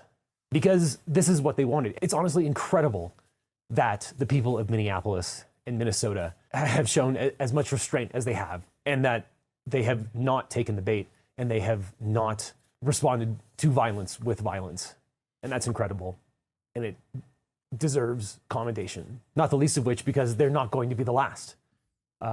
It's going to come to other cities, predominantly blue and majority Democratic cities, because what ICE and CBP are doing is a terror campaign. It is a pretext that they are effectuating anything related to immigration at this point.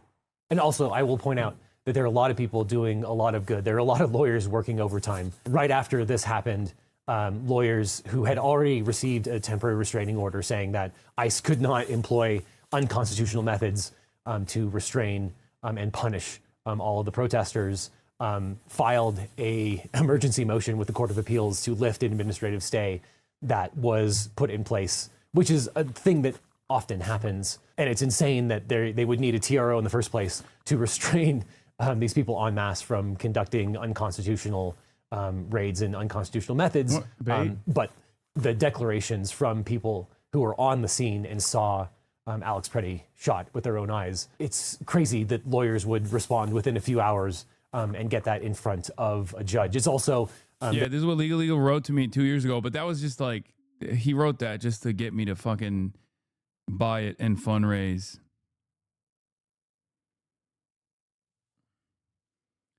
For the fundraiser, for the IDF, not the bad one, but the good IDF. He wrote on his gavel, which is somewhere behind me. I don't know where it is in this room. To my best friend Hassan, you are a light in the darkness. Your stunning intellect and towering wisdom have made you a guiding star, always leading us towards better days. Your presence is a sanctuary of comfort and joy. Thank you for being the incredible human that you are and shining so brightly in my world. This is something Legal wrote about Hassan in an auction for charity 2 years ago, but it was a joke. He doesn't. I don't think he actually believes all that. There was some parallel litigation from the Minnesota Bureau in charge of the investigation that was stymied by ICE, which is another thing for another day. Within a few hours, they had a motion in front of a judge seeking a temporary restraining order to prevent ICE from destroying evidence because they already mucked up the crime scene. The declarations and affidavits from people in support of that are also incredible. And another incredible thing that is within 2 hours, a Trump-appointed judge granted the TRO. And, you know, these are not perfect mechanisms. It's something that in the past has helped to prevent ICE from destroying evidence, which I think they did in the case of Jonathan Ross when they took all of the stuff out of his house and put it God knows where. It probably goes without saying, but it's unfortunate and it's crazy that we cannot trust federal officers in the first place. But we can't trust federal officers. We can't trust federal agencies. Like the entire confidence collapsing within these previously very important these previously very important institutions. Like, because as much as a rugged lefty as I am, you know, I still understand why you're supposed to trust these institutions. And that's one of my major arguments, one of my major criticisms for the way that these guys betray the confidence in the public. It's pretty wild that, like, you got a lot of people who have made their entire lives, like their livelihood relies on the court system working in a consistent manner, right? Otherwise, how can you be a fucking lawyer? You know, like there has to be some stability. And now you have legal being like, you can't trust the fucking federal government, which is correct, by the way. It is correct.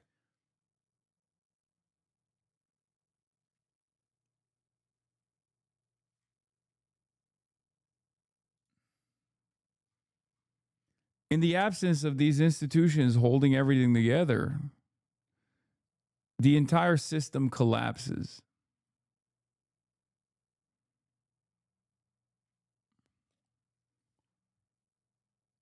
We also cannot trust them to investigate. There are also things that Congress can and should do immediately. Obviously, they should not fund ICE in the future, but that's the table stakes. We need to have serious curtailment of the immunity that exists. Federal officers do not have absolute immunity, but they do have strong immunity, and it is incredibly difficult to sue the federal government when you have had your constitutional rights deprived. Obviously, there's qualified immunity on a state level when state actors do that. It would be unbelievably easy for Congress to amend the current laws to provide a right of action for people to be able to sue, to remove qualified immunity unnecessarily, and to prevent all of this stuff in the future, because the current framework for immunity for people who commit heinous crimes like these, I think it's untenable and it's disgusting. And then, of course, the people who are responsible for this at the very top need to be impeached. This is an impeachable offense. Like I said, I truly believe that this is, or some version of this is exactly what Donald Trump and Stephen Miller wanted. And in some sense, they have gotten what they wanted. And now it's time for them to be removed from office because they are absolutely unfit from top to bottom. It needs to be removed root and stem. And if you thought it couldn't get any more craven than it is, within hours of Alex Preddy's shooting, Pam Bondi sent a letter to Governor Tim Walz saying that if they would turn over voter information, then they would withdraw ICE from Minneapolis. So if you want a confession that this was never about immigration and that on some level this is about winning the next election, and that if you thought that these people couldn't get any more craven, they can, and they will, and they did. I'm flabbergasted from everything that's happened. The thing that Oh shit! Trump just told the Wall Street Journal he doesn't know if he supports the officer who shot Alex Preddy. Talked to Trump about Minneapolis today, where he says at some point we will leave, and said he didn't know if he supported ICE officer who shot Alex Preddy. Dude,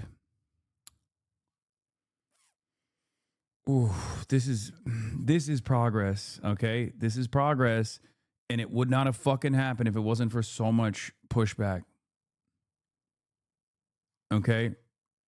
And it's not ending here. The next time they try to do this shit, they're going to have to fold faster, because now that Minneapolis is a testing ground for administrative overreach, for federal overreach, and a failure. Okay. Now there will be even more pushback. There will be faster mobilization. This is why I was saying, like, the general strike that was put together in Minneapolis was so important. You were really hoping for a miracle from Trump just because he said that? No, I'm delusional if we think Trump isn't going to flop right back over. Brother, he was talking about deploying the military like a week ago. Okay? He was talking about deploying the military and invoking the Insurrection Act a week ago. Not really progress. They're just figuring out where the line is. No. The line, listen, there is an endless amount, guys, there's an unlimited amount of pain that this administration is willing to dish out. If he's even backpedaling a little bit, that means that it's getting to a point where it's no longer tenable. This is a war of attrition, as is every war, really. And he has atrophied far too much popular support at this point. So much so that he's recognizing it, which is why he's like potentially pulling out. Now, if they go to Maryland next, right? And then Maryland mobilize in a similar fashion. If they go to Philadelphia next and Philadelphia mobilize in a similar fashion with an even stronger showing. If they go to Maine and Maine mobilize in a similar fashion with community organizing, community response, rapid response groups all around. And potentially a more emboldened, more galvanized labor movement on top of that, that sees the success of being able to purge ICE agents from their own boundaries by demonstrating.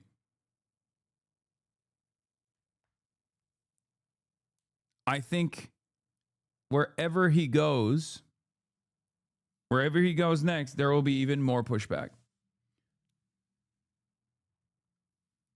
And wherever he goes next, there will be more organized pushback. These things build up.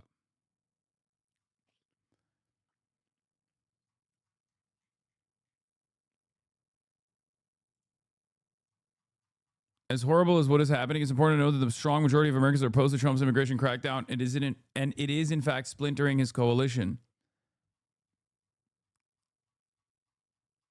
I mean, what are we talking about, dude? What did I tell you? What did I fucking tell you? What did I tell you about Trump's immigration policies, dude? It dipped. It went underwater after Kilmar Abrego Garcia. I was there. And even before it happened, I told you it's going to happen. And I fucking gave so much praise to Chris Van Hollen for putting his body on the line directly. And I fucking called it. And look, it went underwater. It briefly clawed itself back up to +4. And it has not recovered since.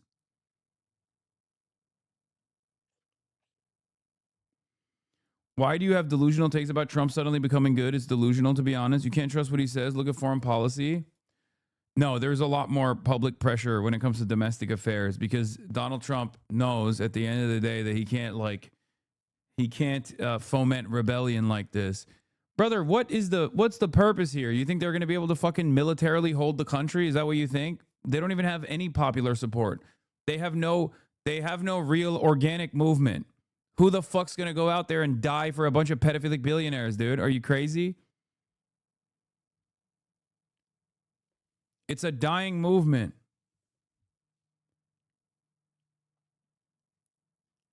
It's not about Trump becoming good. It's about Trump behaving like Trump. Like, for all of its faults and failures, there are certain lines that Trump doesn't try to cross to the best of his ability. After all, look at Venezuela. He bombed Venezuela. He kidnapped the fucking president. And then he did not put Machado in charge. He didn't fucking invade militarily. He didn't put boots on the ground and do a permanent military occupation. Now, that might come later down the line. But so far, he's playing ball with Delcy Rodriguez because he understands that there needs to be some semblance of stability. Other war hawks might have actually gone further than that. Instead of bullying the existing administration, they probably would have gone further. If you think that regular neocons would not have done a full permanent military deployment into Venezuela, I think you're wrong.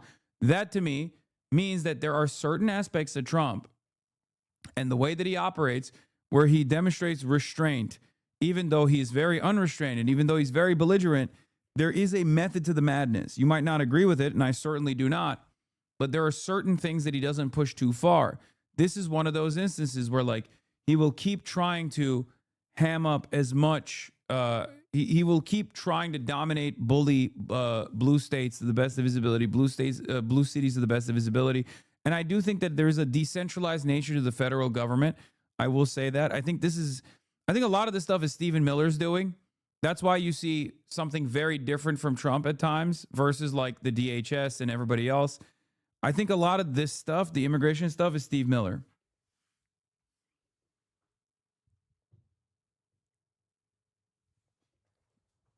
I'll give you one example that I know for a fact. Donald Trump never signed off on the Korean workers getting deported in the Hyundai facility. That was Stephen Miller's doing. And not only did he do that, he actually fucked over Trump's like signature trade achievement, right? So there are areas where he's just like kind of offloaded the responsibility over to Stephen Miller, and Stephen Miller just goes extra hard. And then Trump has to come in and pull the reins in. Because Steve Miller doesn't give a fuck about public approval. He wants to do full-blown autocracy. He wants to do a full-blown fascist, military command government. I don't think Donald Trump's, at least at this point, Donald Trump's heart is in that.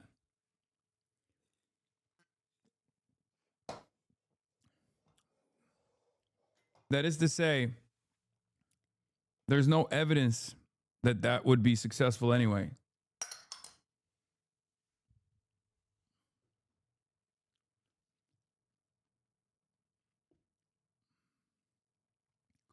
Trump can't backtrack after dedicating so much money to this. It will make him look dumb to his base. Brother, what are you talking about? The only reason why he's backtracking is because even his base is going, dude, come on. Yeah, he doesn't back away until his base says enough. Or until, it's the same with like the Epstein stuff. Brother, Trump literally caved on the Epstein shit and signed off in the law something that caused a lot more heartache for him later down the line. And he's still suffering from that backtrack. Why did he do that? Because his base said you have to do this. And the same thing is happening right now. You can't do a state-sponsored execution in broad daylight of a fucking law-abiding Second Amendment VA nurse who was protecting a woman from these power-tripping, psychopathic, manlet neo-Nazis wearing Gestapo uniforms. You know, that's like, it's ridiculous. They did, though. No, even the online dipshits like Asmongold are trying to present like a wishy-washy, middle-of-the-ground approach here. I was going to get to that, but I forgot to get to it earlier.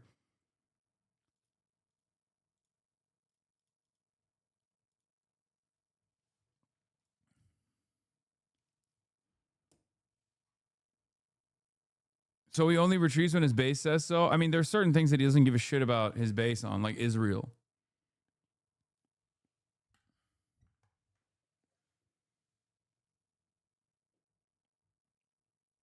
Even like, yeah, even the European MAGA hogs in the Asmongold coalition, Asmonfold coalition is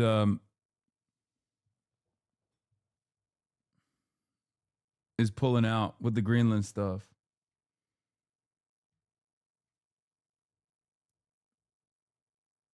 Hasanabi, Nick Fuentes went after you to defend Israel. Lol, the pivot is crazy.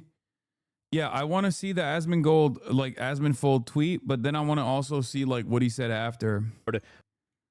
Because, here's both of them, right? Like, look, Asmongold is now calling ICE the Gestapo. Lol, the tides are turning and he knows he can't defend this. If you have a police department that's not accountable or a law enforcement agency that's not accountable. Bro, I can't believe he steals my fucking talking points.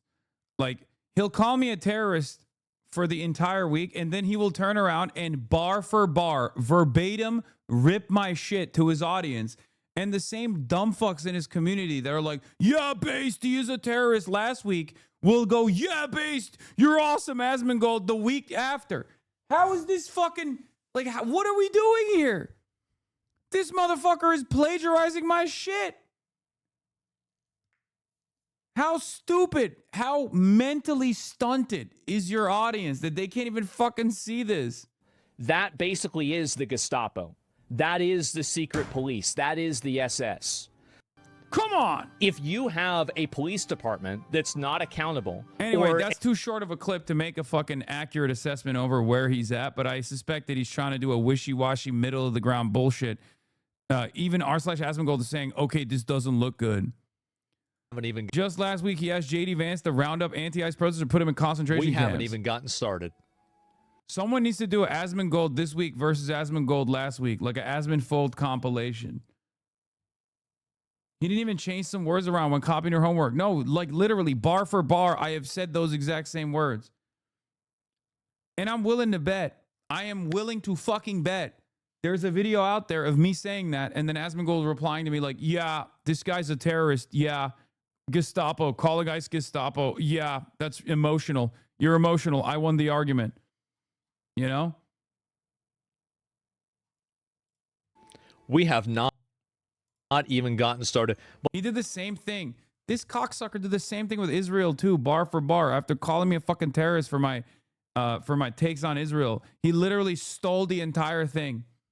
And now is like, yeah, Based, Israel is violating Americans' domestic laws. We gotta stop it. Trust me, this is, if it was up. But yeah, he'll go back to dick riding ICE again. Okay, he has to play this delicate. To me, this would only be the beginning.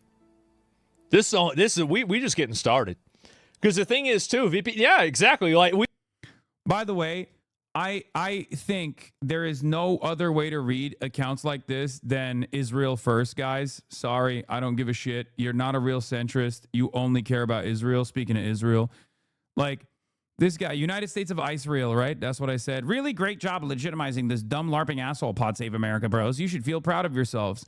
To which I responded with, is protecting Israel all you care about? You should care about other things as well. Israel is deeply unpopular and deserve worse. It's a fascist ethno-state. To which he replied with, guy who turns every single unrelated thing into Israel. Wow, obsessed with Israel much? Is that all you care about? Not to be openly flippant, but I truly do not give a shit about Israel right now. Our country is getting absolutely demolished from within. It doesn't seem like it. It kind of seems like you do still care about Israel. Because why else would you get mad at this? Why else would you get mad at this so much? This one, for the record, this one triggered the fuck out of every Zionist, okay? This one hit directly at the fucking heart. I don't know what it was about this tweet. It was like my...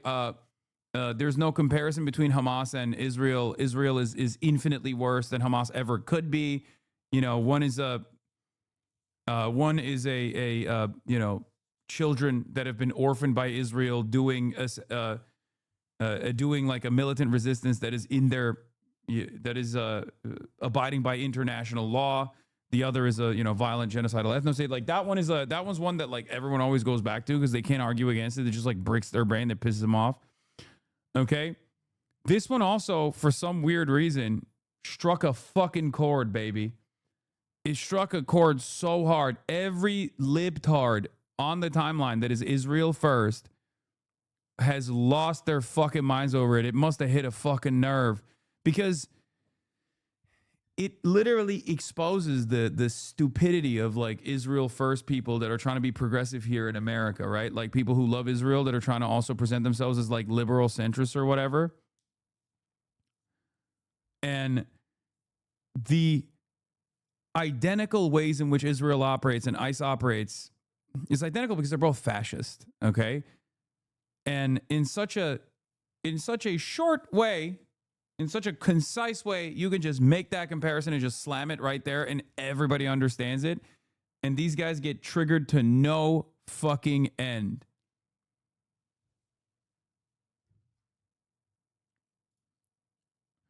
Nothing wrong with caring about foreign policy, but man, do we have a lot bigger issues on our plate. He's like, let's not talk about Israel, guys. Come on now. Come on.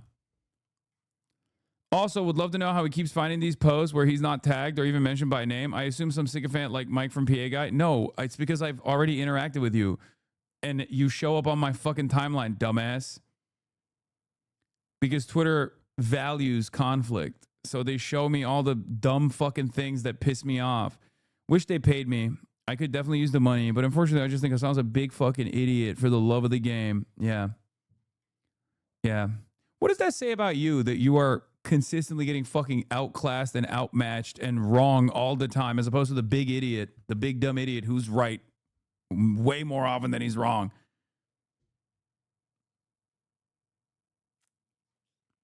Your entire political ideology is premised on the question, what can I do to maximally worship Israel at this moment? You are cattle and will be happy when lions such as myself re-educate you. Oh, that's awesome.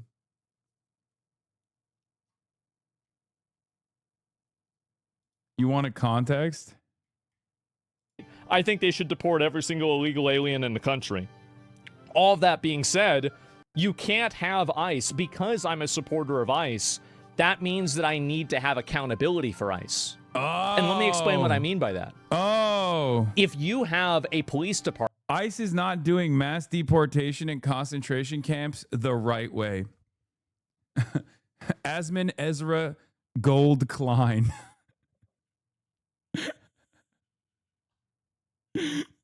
He's like, guys, what ICE needs to be doing is more abundance. You know, my problem with ICE is that they're not actually expedient and efficient in their concentration camp schemes. Oh, that's awesome. It's because I love ICE that I want them to do better. Yeah. Look, I think it's consistent when he says he loves ICE, but then also says in the same breath that it's Gestapo, because he's a fucking Nazi. So I guess technically that is consistent. This is him just being like, listen, Mein Führer, you need to ramp up the deportation machine, but you got to also, like, you know, punish a couple of these agents if they get out of hand every now and then.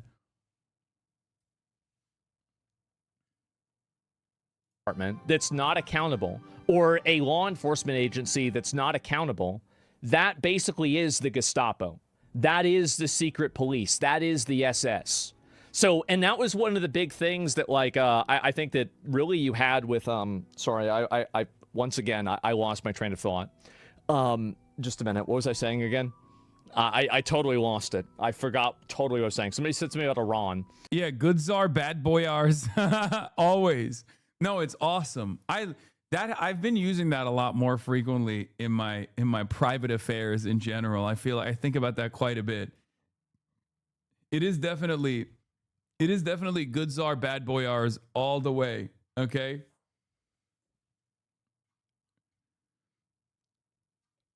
And I totally forgot. Anyway, God, I wish sometimes. Liberal SS. Yes, okay, so basically, right. So what I'm saying is that this is another reason why I don't like to do debates. I just immediately forget what I'm saying. In the middle of a conversation. And accountability. Yes, ICE is Gestapo, exactly. Well, what Gestapo was, right, is you had no recourse. They had no accountability. There was nothing that happened to them if they... What? What are you saying? Like, that's not what was bad, or that wasn't the only reason why the Gestapo was bad. Like, also, he's straight up presenting it as though it's a good thing. I'm not sure even Asman I'm not sure Asman fans will buy this. I don't know what they're buying lately. I don't know. Did something wrong. Yeah, the biggest problem with Gestapo is that they didn't follow the bureaucratic procedures. No, I think it was the kidnapping people. You know? I think that's, mass repression, kidnapping, torture, like all the stuff that ICE is doing that's bad. That's why we call ICE Gestapo. They could kill you for whatever reason they wanted, and you have to have laws that make police accountable, because that's the other big component. Like, one of the good things that came out of BLM is the overwhelming adoption of body cams. I think that before that, you had a lot of body cams, but after that, body cams became the norm. So you need to have body cams for everything. And if you have these guys that, I don't know why Tim Walz said they weren't law enforcement officers. In my opinion, I think that's like, I mean, they need to invoke the Insurrection Act and bring in the military and stop this shit from happening. Because I told you guys last week, this is only a matter of time until this happens. Because there's going to be escalation. You can't have infinity. Like, let's say you have a 1% chance that a physical altercation with a federal officer turns violent. And then you have a 1% chance that that altercation that's violent turns fatal. Do you think that we've had more than 10,000, what do you call it? Like more than, yeah, I think, it's 10,000. More than 10,000 of these altercations? Absolutely. So it's just a law of numbers, is that if you have this many altercations and this many things go wrong, then it's just a matter of time until somebody gets killed that it's unjustified for.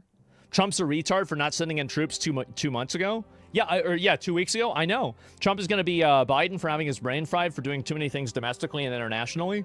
Yeah, I think so too. Motive was found on his social media. He was retweeting Kill ICE Agent TikToks. That's fine, but I don't think that they shot him knowing what was on his TikTok page.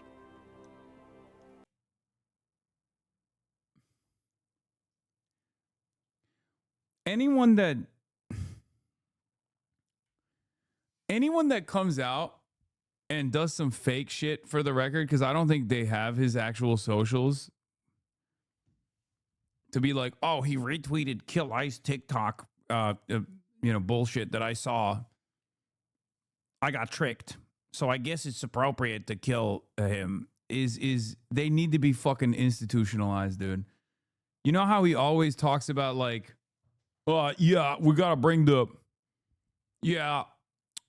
back insane asylums. Like, yeah, your fucking fans are going in there, okay? Except they're not, because they're all European. That's so fucking annoying to me. We can't even punish these motherfuckers. They're LARPing all the way from Austria. It doesn't make any sense. Yeah, mein Orangenführer. Yeah, it's so good. It's sehr good. I'm so glad he's no longer taking over the Greenlands.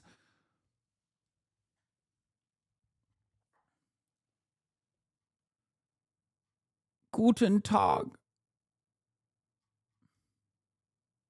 As Mein Kampf. You're so good as Mein Kampf. As Mein Kampf, you're so funny. Es wunderbar. Like, I mean, realistically, like, I don't think this guy's a saint, right? Like, I don't What? think that this is some kind of, like, innocent guy that did Yes, he is. Shut the fuck up, bro. What do you mean? I don't think this guy's a saint. What more could he have done? Like, this is what I mean with this, like, wishy-washy bullshit. He's like, yeah, I don't think this guy's a saint. What is the problem? Did he, like, opposes ICE? nothing wrong. Like, you should have not gone on there. You should have not been obstructing the police. You shouldn't have been touching the police. You shouldn't have gone up to a... Bro, the police touched him, and it wasn't even the police. It's ICE. It's ICE. It's not. They're not cops. And also, they touched him. He didn't touch them. Shut the fuck up. He got pepper sprayed for trying to help someone that the ICE agent fucking pushed to the ground. What the fuck are we doing here? Did you see Phineas's new reel? I did not. Oh, Can't Ever Die says, right when you see people caring about others in their community, and instead of finding that inspiring, they think it's some sort of grand conspiracy because they don't understand what it means to care for others you don't personally know. Yes.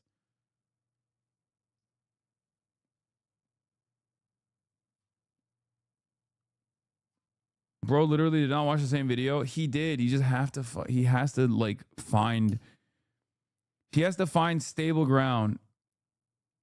You have to stop being anti-Semitic. As a Jew, your Nazi Germany accent is so good it triggers my epigenetic memories, and I find that emotionally distressing. Therefore, you hate the Jews. Oh my God, that's gonna be the new, that's gonna be the new Ethan Klein post.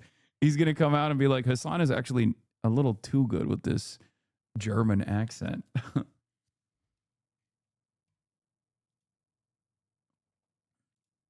You need to check this timestamp and let it play for 1 minute. I mean, they say this. You need to check this timestamp. Let it play for 1 minute. He was desperate to defend the admin before it became undeniable, and he pivoted in real time. Oh, wait, This is really? the gun.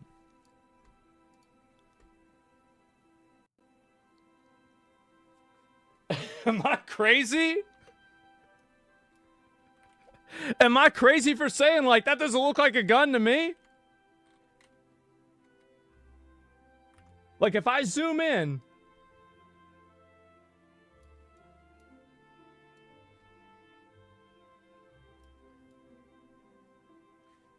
I don't know. Like, how the fuck can anybody tell that's a gun for sure? How are people going off of this and being certain? How can you be certain off of this? Okay, keep watching. Okay, let's keep watching. Ethan Klein said you made software for ICE. Yeah, that's right. I'm fucking. That's why you should listen to me when I say, as someone who's a software engineer for ICE, that you know, you should listen to my commentary about how bad ICE is for like the last fucking 12 years. Wait, now the pivot happens? Let's see. He does have the gun for sure. Absolutely 100% that's the gun. Oh. Is that the same gun? Oh, that is the gun. This is when he found out that the ICE agents actually disarmed him. So he was defending it up until this very moment. And then once it became undeniable that the ICE agents disarmed him. So here it is. Give me the video you want me to look at.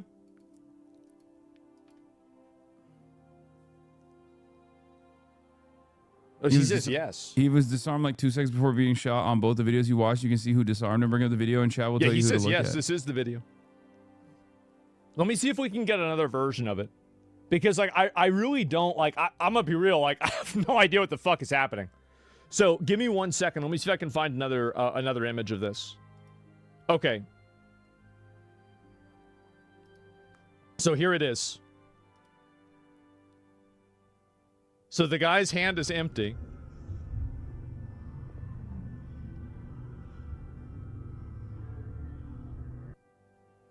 His hand's empty again, okay. Okay, so then he this. So then he folds, he like changes his mentality. Okay, keep watching. Okay, let's keep watching.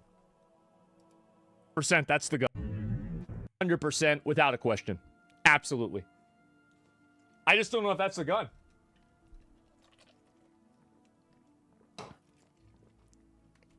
This is better quality? Okay. Let me see up. You might not believe this, but he's been bleeding viewers to you. No, because I'm not being botted. So it doesn't work that way.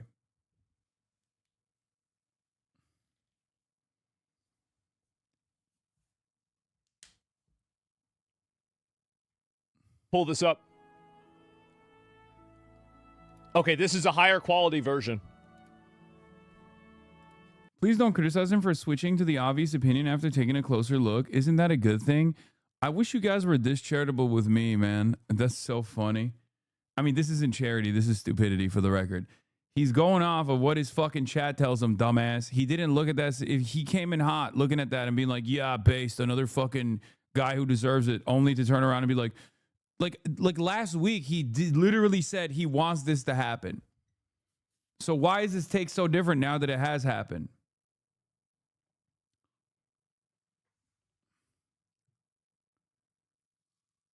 You know what I mean? I mean, here, look, how does this make you feel? Okay, how does this make you feel? Right here. This is after Renee Good. We have not even gotten started. But trust me, this is, if it was up to me. Everyone on Twitter thinks Asman is woke now because of this dog shit Yoxix clip. Yeah, I know. I think that stuff is so fucking annoying too. This would only be the beginning. This is we just getting started. Because the thing is too, VP, yeah, exactly. Like, we got to do this more and more and more. While you were in Minneapolis, he was botted with 20K more. He wasn't doing anything special. His number was up because your numbers were up. Isn't that wonderful though? That days when I have higher viewership, he then gets to have higher viewership as well. I think that's cool. Like, I'm happy for him that it's just an interesting coincidence, but I'm happy for him that he magically has like the perfect like 10K or maybe sometimes even almost exactly 20K more viewers. I'll have 35K. He'll have 55K or 45K. It's nice of me to do that for him. Rising tide lifts all boats. Yeah.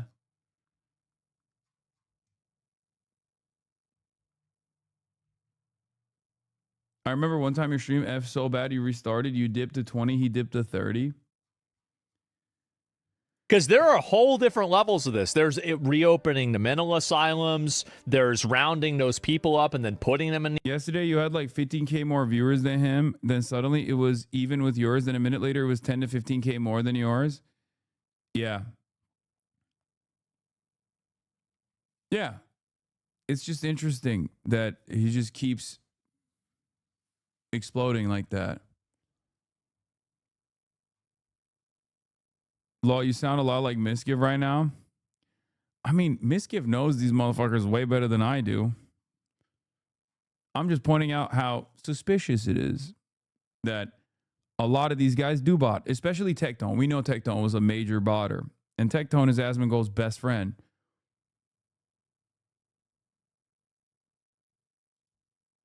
This was right before Asman did the pivot because he saw the writing on the Brain wall. knows you should always comply with police, announce your weapon, and de-escalate all potentially dangerous situations, at least in my state. The guy intentionally gets in the way and involved in an escalating situation. Absolutely retarded behavior from a concealed carrier. I think you're totally right. I do. I think you're completely right. I think this is absolutely fucking retarded to do. And at the end of the day, if he had complied with the police, if he didn't have the gun with him, like, there is a much higher probability that he wouldn't have been shot. There is. Like, it's undeniable this is the case. Wait, what is this? 10 seconds later, I hit refresh and Asman instantly jumped 20K viewers to match you, Law. Wait, what? At the No Kings rally in LA? Wait, what?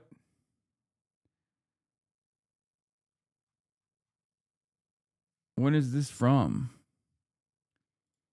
Like, he went from 35K to 62K?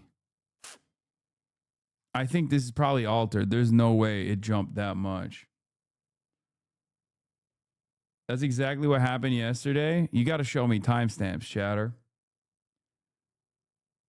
Why are his VOD views so much lower comparably? Are they? I don't even know how to check that. I feel like you guys are making shit up now, you know?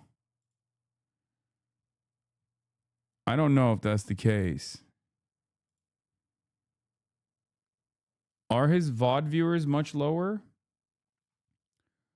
Like yesterday, he had a fuck ton of viewers, right? He had yesterday's VOD, he had 700,000. That seems normal for like 70K. 700,000 viewers from his VOD yesterday.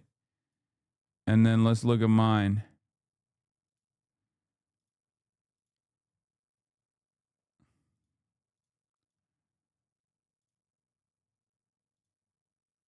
Hold on. Let's see.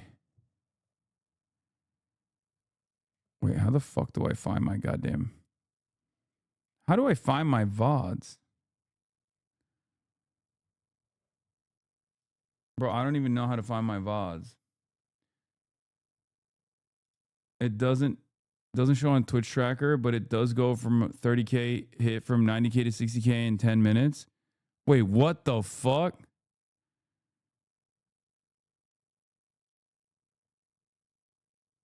This is yesterday? No, this is June 14th. 2025. 61% user to viewer ratio.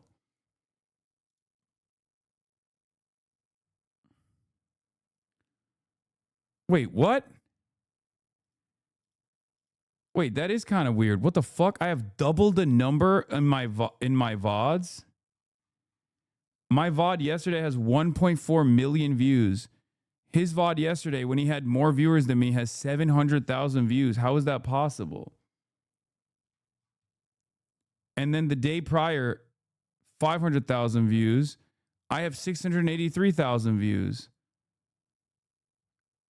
696,000 views 3 days ago. Wait a minute. Did we just discover something here? No, there's no way.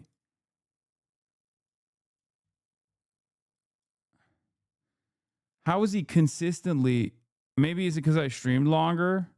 Is that what it is? It might be because I stream longer. That could be the reason.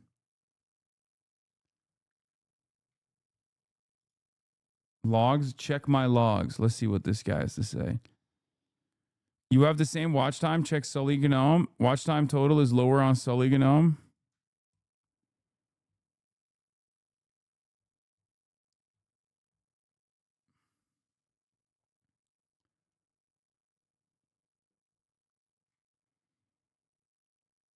Did you talk about the leaks texted showing Tectone buying bots? No. But we knew it already. It's because you stream longer? Yeah, I don't know. Maybe that's the reason. But like, I mean, look at the length of his streams, right? Like this is a 6 hour. No, this is a 7 hour and 23 minute broadcast. 4 days ago. 7 hour and 23 minute broadcast 4 days ago. 7 hour and 11 minute broadcast 4 days ago, 775,000 views versus 774,000, or no, sorry, 674,000 views. Wait, what? How is this possible?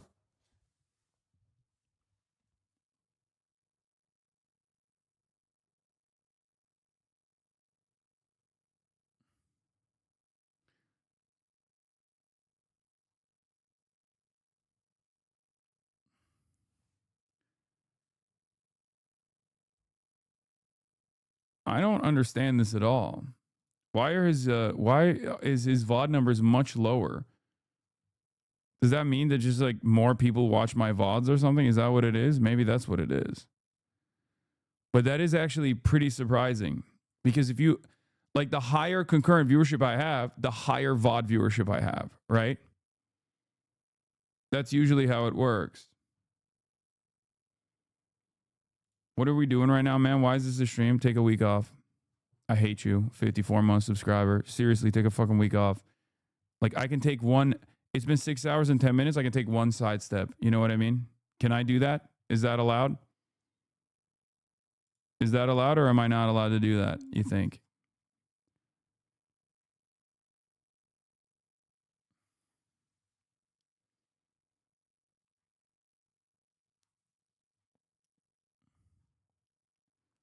That's crazy.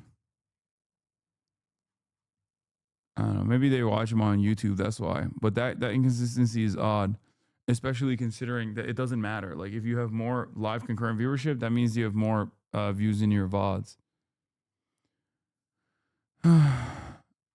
It's crazy. Literally 6 hours and 11 minutes of fucking political commentary. The last 10 minutes have been something different.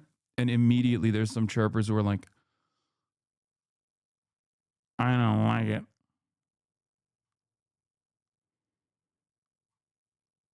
I don't like it. Anyway, let's move on.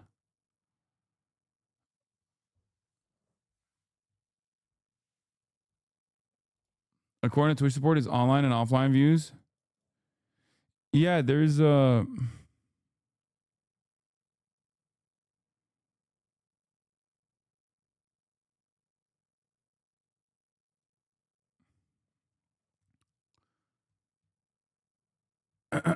anyway, whatever. It's fucking boring. All right, let's finish And I this. feel like that nuance is constantly lost because you can easily come to the conclusion that maybe the way that they shot him was wrong. And based off of everything that I've seen, I'm pretty certain that they fucked up.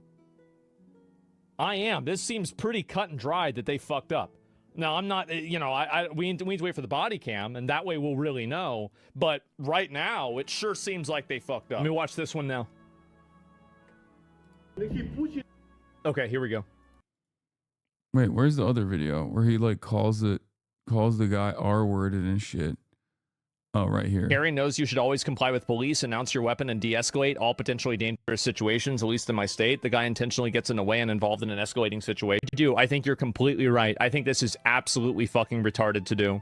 And at the end of the day, if he had complied with the police, if he didn't have the gun with him, like, there is a much higher probability that he wouldn't have been shot. There is. Like, it's undeniable this is the case. And I feel like that nuance is constantly lost because you can easily come to the conclusion that maybe the way that they shot him was wrong. And based off of everything that I've seen, I'm pretty certain that they fucked up.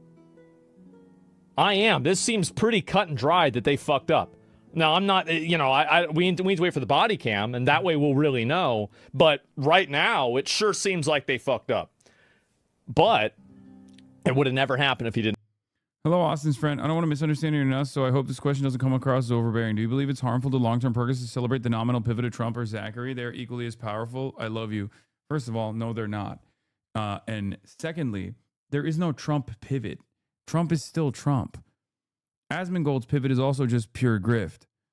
But as far as Trump's pivot goes, it's not an actual pivot. He's just backing away because he's responding to public pressure.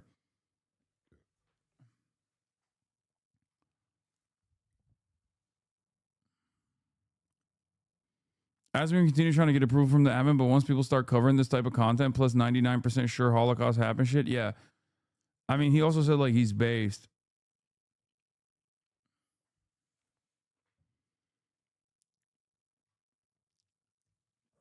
He's also said that Nick Fuentes is based, and I don't think you can get away with doing shit like that when you get more mainstream popularity. Also, speaking of Nick Fuentes, apparently Nick Fuentes is mad too. Because I called him out for dick eating Israel. Yeah, he also defended Los Pollos' bad take. I said, "Woke is coming for you too, big guy. We're gonna make you take daily showers."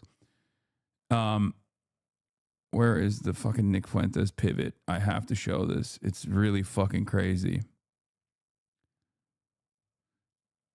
Oh, here it is. Nicholas J. Fuentes. ICE has nothing to do with Israel. You can't call yourself America first if you think we can tolerate 30 million third world illegal aliens living in our country. There would be no violence if the illegals took their free plane ticket home and leftists just stop harassing ICE.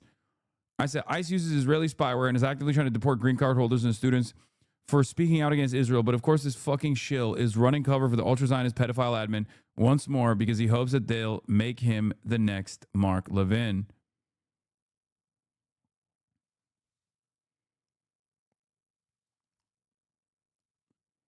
It's also crazy because he's like wearing the new Jeffrey Epstein merch that he's selling. You have to go back to Turkey.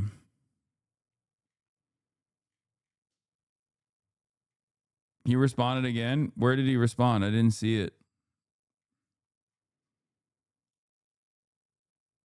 He responded to you. Low IQ Somalians who shouldn't even be here stealing billions of dollars from Americans. This has nothing to do with Israel. You are left-wing trash that openly supports mass migration and abolition of ICE, but you're hiding behind anti-Zionism because that's more popular. Yeah, I was doing anti-Zionism when you were actually watching Mark Levin videos going, based. You know? Yeah, that's the merch that he's selling. The Jeffrey Epstein quarter zip. Straight up.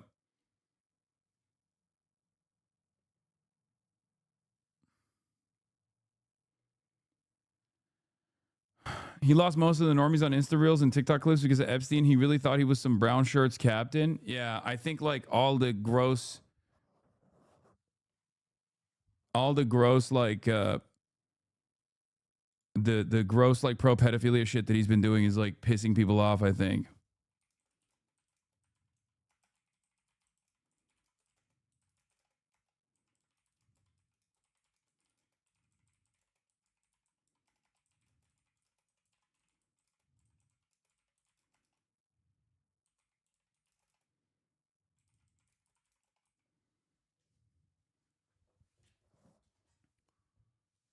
I'm going to respond to him again.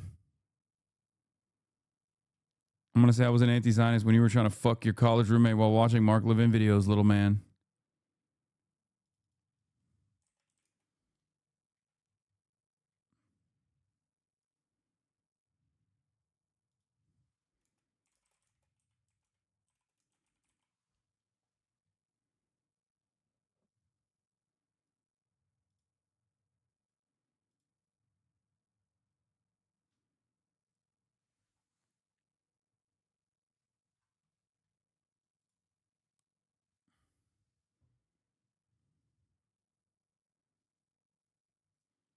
Why would he take such an insane, unpopular stance to be pro Epstein? I think a lot of these guys have like a serious brain issue. I think it's kind of like with Destiny. Like they feed off of being contrarian. I think they like, I think they just think that they're more intelligent than they actually are. And they think that if I can defend this like indefensible thing, then I'm truly brilliant. Right. Wait, Ethan Klein deliberately tried to attack you by removing the context you were responding to Nick Fuentes, truly a defender against anti-Semitism? I don't even know what Ethan Klein did, but that I'm not surprised by that. If he's defending Nick Fuentes, that would make sense.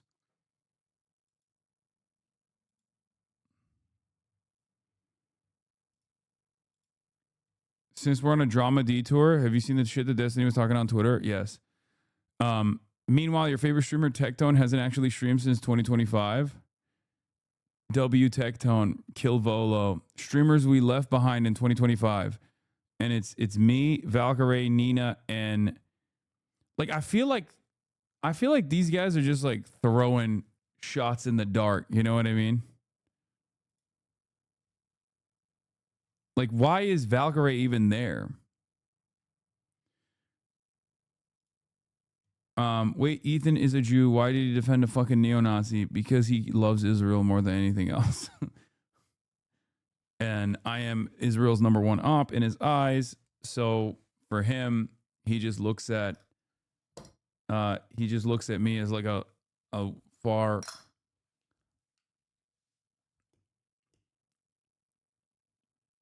worse person.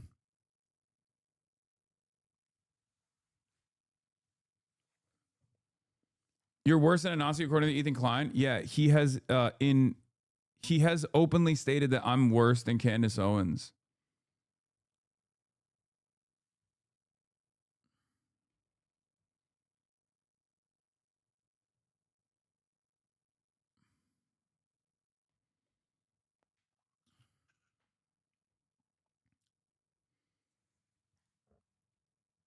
By the way, he has posted about you the entire time ICE has been killing people. Yeah, that's not surprising.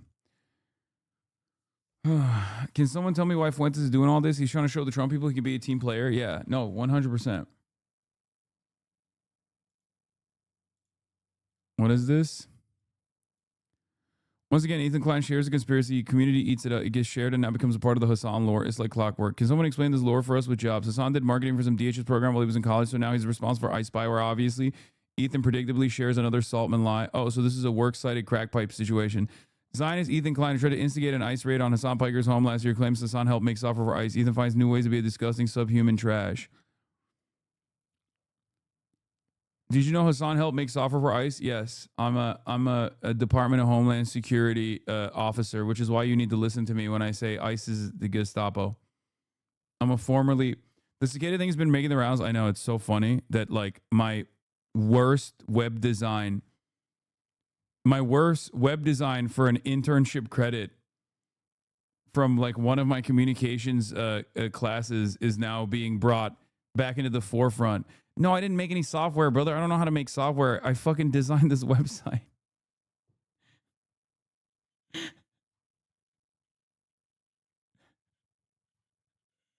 Do you think, like, I didn't even put the website together.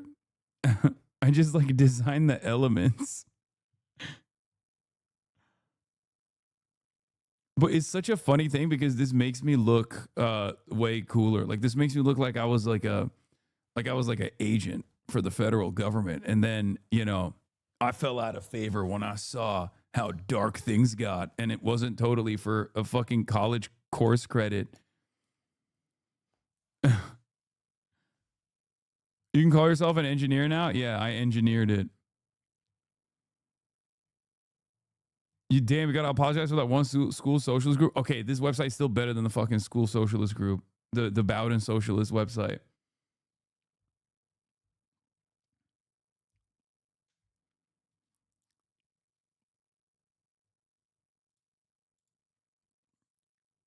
Me and Mudahar built it together.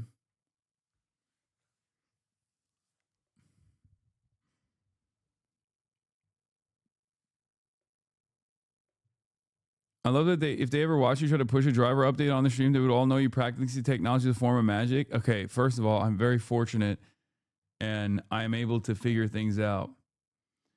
UX designer here, did you just mock it up as an assignment? Not tied to the company directly, I assume? No, I just fucking, I don't even recall what I was just a group project. I just basically was like, we should put these like C's together. Like this was it. This was my job, was the assets. Do you know what grade you got? No, I don't remember any of that shit, dude. It was in 2012.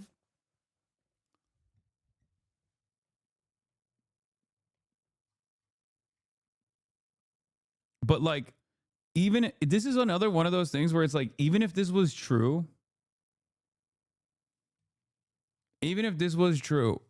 that would make me look cooler. Like if I was like actually a software designer, what am I, like Edward Snowden? I went from like working for the Department of Homeland Security directly, and then like I hated what I saw there, and that's why I turned. And that's why you need to listen to me. You need to listen to me more. It's totally not just for a fucking college credit. Not gonna lie, this is a pretty damning expose DHS secrets right now, or you're fake. Yeah, that's why I'm telling you. It's bro, I didn't know you were the janitor on the Death Star. It's not even fucking like, yeah, soy poli sci major versus Chad rocket engineer, married and builds custom cars. Okay, chill. Yeah.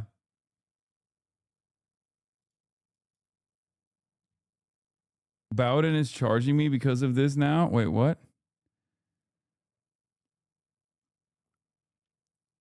The president of Bowden Republicans. What is this? To those? Wait, why are you... Beware. President of Bowden Republicans, Zach Asplin, 27. Why are you getting charged for this? Hank Green with the OS red thread. Wait, what is this?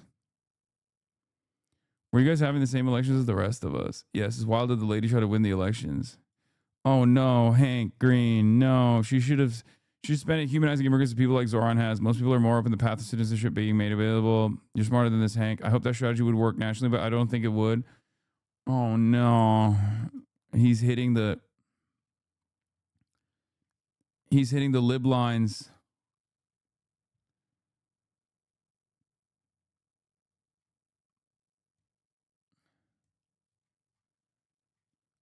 He's hitting the. I thought you knew he was a lib. I know, but like at a time when a lot of people are actually moving away from this kind of like shit lib mentality, the fact that he's leaning into it is unexpected. New tweet, chicken guy? What's the new tweet? Who's the chicken guy?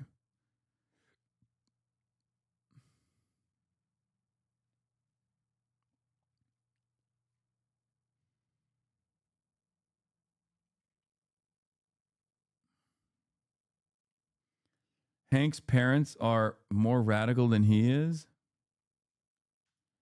I hate liberals, man. What is this? Girl, fuck you. I've blocked this person. Rashid Tlaib refused to endorse Kamala Harris president due to Gaza policy. Yeah, I mean, these guys are disgusting. Fuck them. What do you think about Madeline Pendleton? I'm glad that there's another person out there that's like a magnet for everyone that has animosity towards communism. Like, it sucks that she gets to eat it all day, every day, but at least it's like, wait, what is this? Oh my God. Hold up. Los Pollos tweet. I want to clarify things because the last thing I wanted was to get anybody upset or even think for 1 second that I support ICE at all. I didn't think in a million years before I tweeted that people would take it as I like ICE. All I meant was trying to warn people I care about ICE. They've murdered multiple people. The whole thing is dangerous. I'm sorry for tweeting something that could have been misinterpreted as me defending ICE, and I apologize for that because that's not the case. Today, I've been made aware of illegal raids and shit without warrants and all of that. I don't agree with anything they're doing, especially not following the Constitution. But we witnessed multiple people get killed, so my thought was don't even go near them.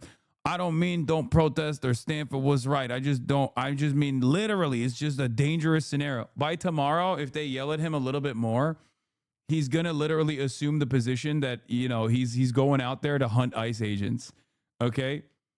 Like, if you keep stressing him further, he's going to be like, I'm going out. I'm a Maoist now. Hey, I'm going to go and fucking hunt ICE agents in Florida. Woke is back, baby. Fucking hell. I don't know. I don't know what I was doing. Bro actually took your advice, sat down and read shit. I mean, respect. Respect. Forget about it. I don't mean don't protest to stand for what's right. I just meant literally it's dangerous scenario. And I tell any friend or family, don't go because something could happen. If you want to be mad at me for that, then I get it. But it just know, all I meant is I don't want no more violence. Well, let me make this clear. I'm not blaming the victims. I never did, never would. They have every right to protest. Their constitutional rights were violated. They were murdered. I don't support it. I never said I do. I never voted for it. I don't agree.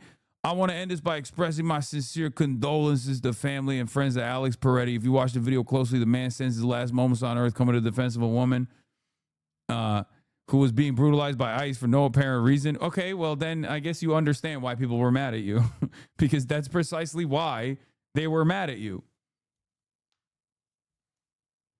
Wasn't he saying shit about how people voted for it, so you have to accept it? Yeah, he was. He's just completely fucking overwritten everything that he said. This is a law-abiding citizen exercising his constitutional right of assembly to carry his weapon, which is being used as a pretext to justify his murder. If anyone's out here defending this in any way, it was your relative or your friend or your significant other, you wouldn't be. So again, I'm sorry about this whole thing. It's not always easy to eat shit and admit you're wrong, but I have some good people around me to keep me honest. It's okay to reconsider your stance, and we should normalize that instead of standing on business. Everybody take care. I trust that this bullshit will pass and will not only have these people pay for what they've done. Oh my God. Bruh. He went for, what is this? Came in to see what the fuck was going on for himself.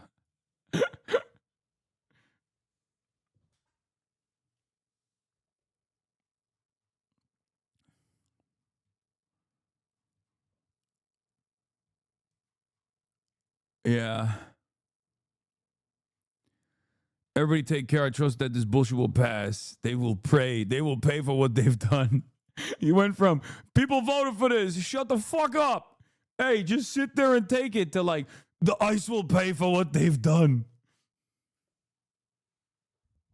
The trees of democracy will be watered with the blood of tyrants.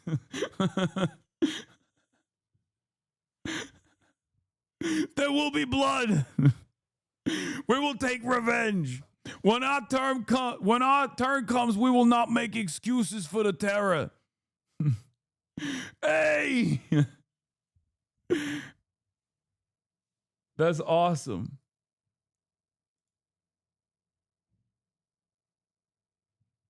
Chicken Boy tomorrow when people are still yelling at him? Yeah, no, literally, dude. He's like, we will storm the Winter Palace. Mar-a-Lago! We will storm the Winter Palace of the tyrant, Donald Trump. Mar-a-Lago. Take up arms, comrades. We have nothing to lose but our fucking chains over here.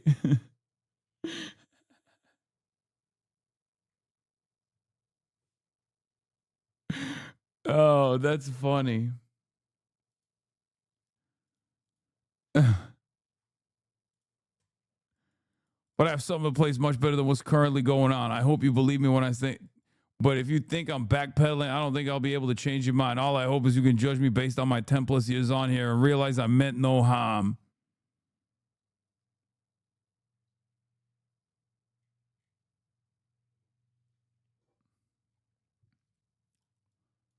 You missed the best part. ICE as we know it. Oh my God, ICE as we know it should be abolished and replaced with something that doesn't cost us.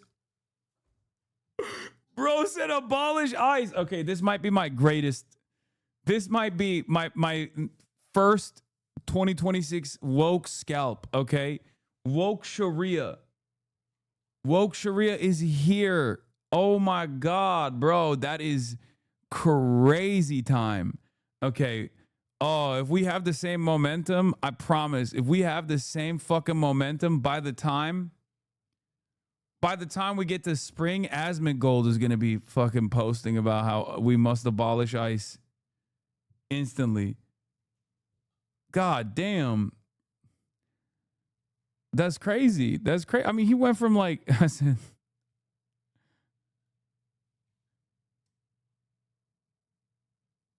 oh, this is what happened. This is what I did. You will be This is what I did to Los Pollos earlier today. You will be brainwashed. Me, America's son? Ha!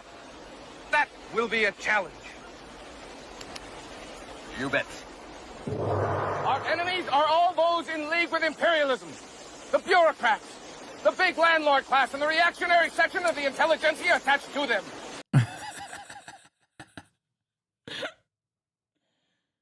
Oh, I love that. Bro went to watch football and you turned a dude woke? Yes. MashaAllah, Mamdanistan, woke forever.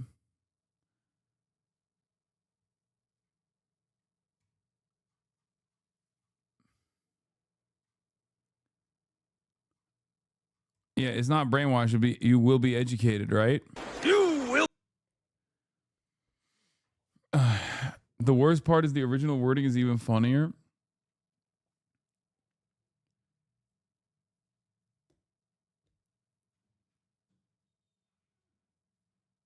More pushback on loss will have him feeling this next week. I'm reaching the stage of leftism where I'm ready to buy a gun.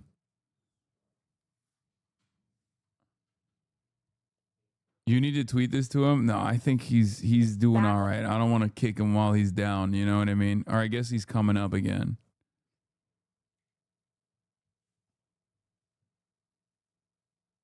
Video idea. You and Asman have to go outside and go to a nice protest together and you forcibly re-educate him. Brother, I don't think that's happening. Also, I think he'll just die. Twitch banned the bots. What is this? I can't see anything. You just linked me. There's nothing in that quote.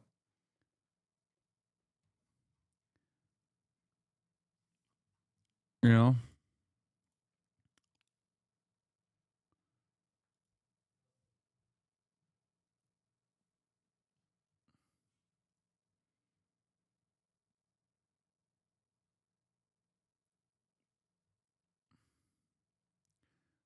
What is this? Okay. Hey, Unc, Seahawks are up on the Rams at halftime on the NFC Championship game. Thoughts? I have no thoughts on that.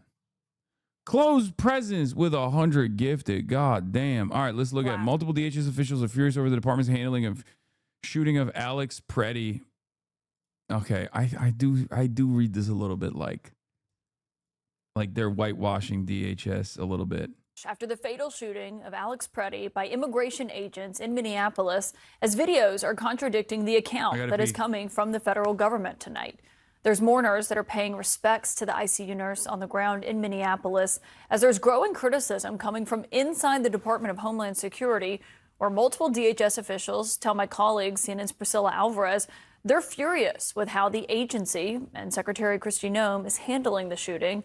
Some of those sentiments have been fueled by what we heard from Secretary Noem earlier in a swift defense of the federal officers involved and also her claims about Preddy himself.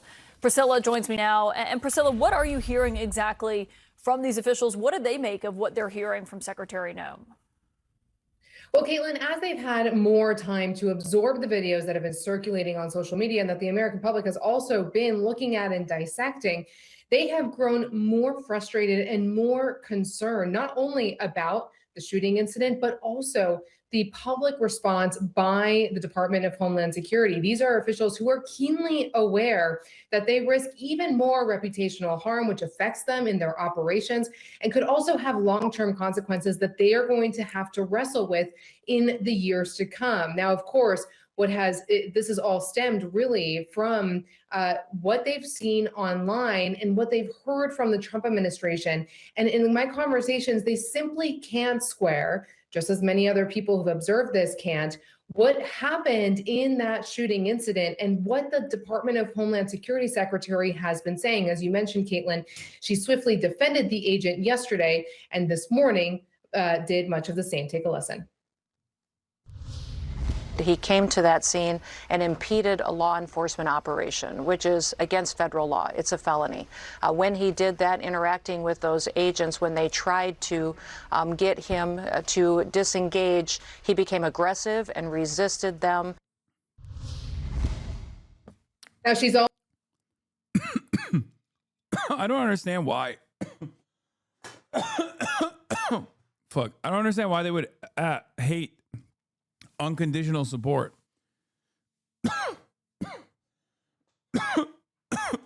God damn it. I got Diet Dr. Pepper cherry stuck in my throat. They just want better PR. You can't do better PR when you're murdering people.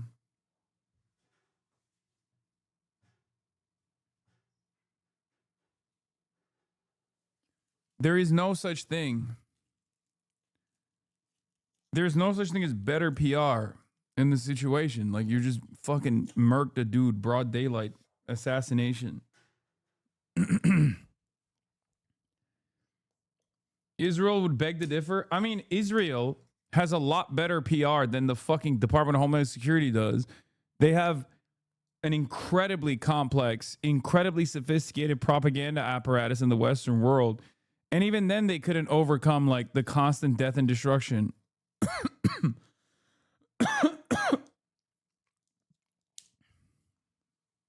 So if Israel can't do it with a multi-billion-dollar, multi-decade operation, how is ICE supposed to do that? What is happening? My voice is changing. New Mamdani legislation? I know, I saw it. This is real, by the way.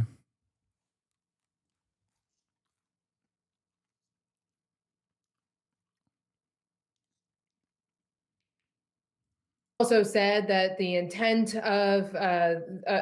here was to massacre law enforcement, that he was brandishing a weapon. And in the videos that have been made public, none of that appears to be true. And that is what Homeland Security officials are wrestling with. And their concern is that ultimately the secretary is doing a disservice to the department. In fact, one Homeland Security official told me the following, quote, "The department needs a law enforcement leader, not a sycophant."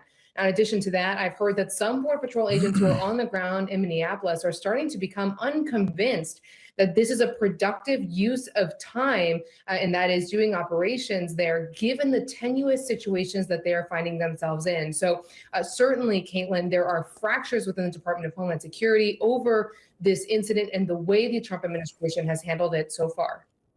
Yeah, Priscilla Alvarez, thank you for that reporting. Anderson is back on the ground in Minneapolis. And Anderson, I think just given Priscilla's reporting, it also stands out that we heard from the Border Patrol official in charge earlier saying all those agents that you see in that video, they are still on the job. They just have been reassigned to other scenes, he said, out of concern for their safety. And we have no update on any aspect of this investigation. And as you know, state officials are not part of this investigation. And according to state officials, they weren't allowed to the crime scene to do any kind of investigation or examination on their own, even though they had a search warrant signed by a judge. So there's a lot of questions about what sort of an investigation, actually, who are they actually investigating and what are they investigating if they are? And there's certainly a lot of suspicion by people who are out in the streets who just do not believe certainly what Secretary Noem has said or Greg Bavino, who essentially echoed her in these allegations accusing this man of essentially being a domestic terrorist. Just saw a statement that DHS called ICE an asshole in private correspondence earlier today. What do you mean DHS called ICE an asshole? ICE and DHS are DHS is the department that owns ICE. ICE is under DHS. Did you comment already on how China's senior-most general is accused of leaking information about the country's nuclear weapons programs in the U.S. and accepting bribes for official acts? Yeah, I don't know what the fuck's going on over there. I mean, Xi Jinping is Mr. Anti-Corruption, but he has basically fucking gutted the entire apparatus of the PLA. All of the generals, except for one, I think, have at this point been forcibly retired or directly jailed. So I don't know what the fuck's going on. I mean, he's Mr. Purge. He has been doing this. This is what he is known for. This is what he has done. This is what he's done since the beginning of his tenure. And and I don't know what the purpose is for the army. But I trust him. It is pretty funny though, where people go people will look to what he's doing and then be like, oh, he's purging. Yeah, China's Central Military Commission after the 20th Party Congress, he like CMC Vice Chairman, CMC Member Minister of National Defense, gone. CMC Member Chief of CMC Joint Staff Department, gone. Director of the CMC Political Work Department, gone. The only one left is Zhang Shengmin. So what I find interesting about this is liberals will go and like or anti-China hawks will go and be like they'll defend the, I don't know, sanctity of the Chinese Central Military Commission. Like, what is it to you? Like, you think they're a fucking brutal, ruthless, autocratic dictatorship anyway. Like, why do you care if he's fucking purging generals, right? Like, these are the guys you were saying were going to violently and militarily seize Taiwan anyway. So, like, that was last week. So what? Now that fucking Xi is purging them, now they're your best friends? Like, it doesn't make any sense to me. I, on the other hand, don't know what the real purpose is. I am in favor of purging the party of billionaires that maybe have a little bit too much control and end up trying to game the system a little bit. I'm in favor of that. I'm definitely in favor of that sort of stuff, but I don't really understand what the Central Military Commission purges have to do with anything. The ongoing purges of the PLA are striking, and there's been surprisingly little coverage of them in the mainstream Western press, and surprisingly little consensus among Western China analysts about its causes and what it means about PLA capabilities and force posture. There's a lot of wishful thinking from a subset of analysts who would like to believe these moves will necessarily weaken the PLA, but every modern army demands trust, discipline, and exceptional focus on merit, so we cannot assume that here. Additionally, as their overall strategy continues to pivot away from traditional armed forces and novel approaches like cyber, hypersonic, space, and drone swarms, Old lines may be a hindrance in favor of younger officers specialized in these areas. Yeah, but I don't understand that either. Like, you can still have younger talent. They don't have to be at the tippy top, right?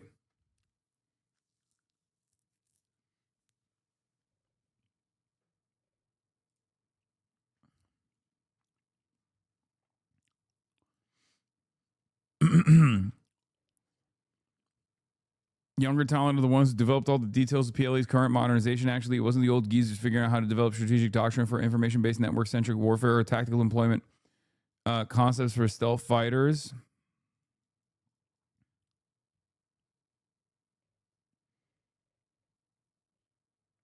The younger talent is in their 60s.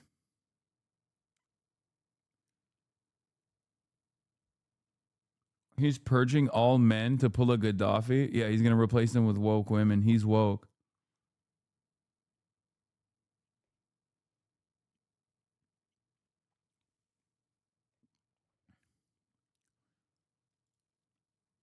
Yeah, the suspicion is, I mean, this is Latin times. I don't know what this is about here, but yeah, the suspicion is that he was accused of leaking data about his nuclear weapons program to the U.S. Zhang Youjia was once considered Xi Jinping's most trusted military ally. He said, I didn't believe in magic until my dogs turned into snakes. You know? He said, no new friends. And also the old friends. No friends in the industry. Bro was a fake friend.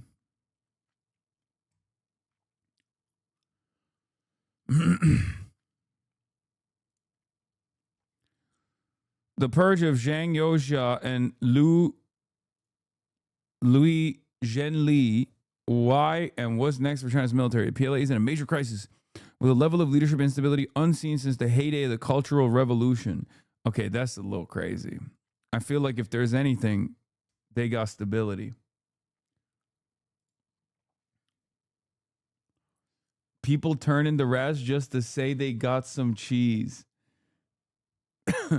Isn't that what FaZe Banks said about Black Boy Max in his little notebook that he drew stuff on? It should be noted that this was supposedly during the general stint in Shenyang before he was promoted in 2007-2012 period. They might just be going through everyone's record with a fine-tooth comb. Yeah, I'm going to keep it $150. Yeah, China's collapsing. It's imminent. Any day now.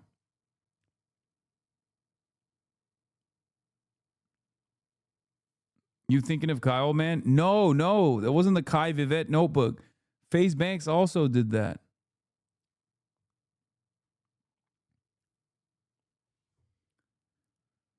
In my opinion, every great Chinese leader in modern China in the PRC has to have one spectacular failure while also a litany of tremendous accomplishments. Okay?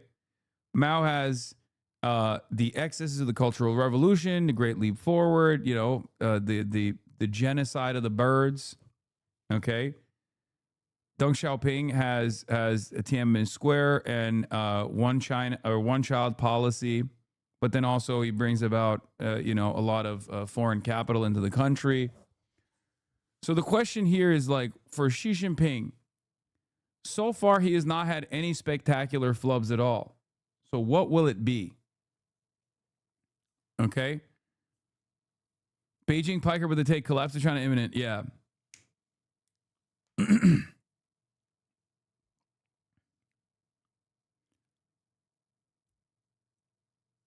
What will his spectacular failure be? Maybe there won't be one. The genocide, no, that's not even, dude, what I'm talking about is like way, way bigger. No. Maybe COVID. I guess you could say COVID, but even then it's like, yeah, okay, you know what?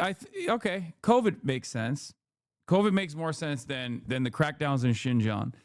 Because crackdowns in Xinjiang is like, it's bad, but it's nowhere near the same level of what I'm talking about. Like the one-child policy was like generational flub, right? The one-child policy would be a generational flub that is still harming the future of China.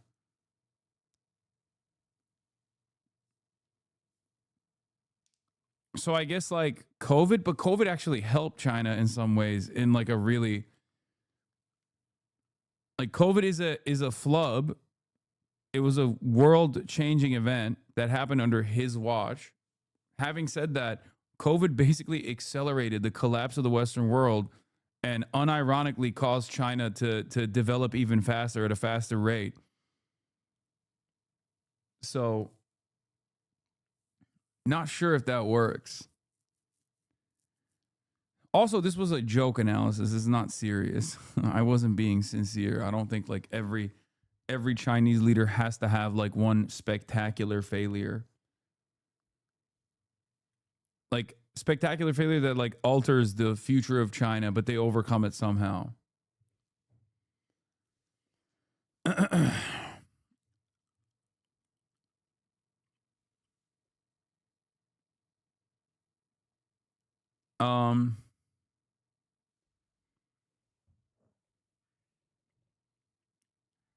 What else? People see the smallest thing and turn it into huge speculations. I mean, this isn't a small thing. Let's be real. I mean, the entire restructuring of the command, the entire restructuring of the military's command structure is pretty fucking big. I just don't know what it means, and I'm not arrogant enough to assume that I know what it means. I have no idea. I mean, trust the plan, you know? After all, I am white Chinese, and this is what you learn when you become Chinese. You just put your head down and you think, you know, my leader's got me. My leader's got me. He's probably cooking something up, okay? Trust the plan. And unlike Trump supporters, at least with Xi Jinping, there is like enough reason to assume that he's cooking something up. You know, he's got a fairly good track record.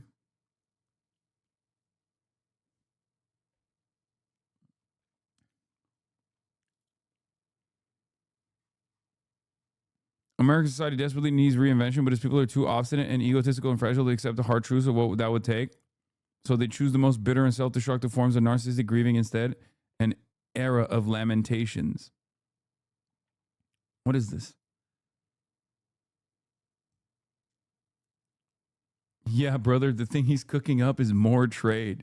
Yeah, these guys were like, I have it on good authority that they were like, hey, maybe we should restrict trade to some of these countries that are like objectively harming us, or maybe we should send some weapons to some of our allies. And Xi Jinping was like, I'm trade maxing. How fucking dare you suggest that? Are you out of your fucking mind? Are you insane? Zelensky lucking out and getting the Puyi ending? They say a region's land and water shape its people. And as a Xinjiang native, I truly feel off kilter if I go a whole week without naan.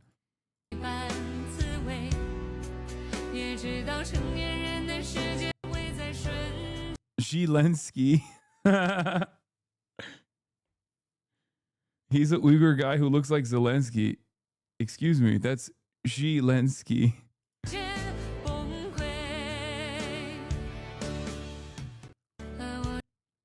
Mr. Chairman.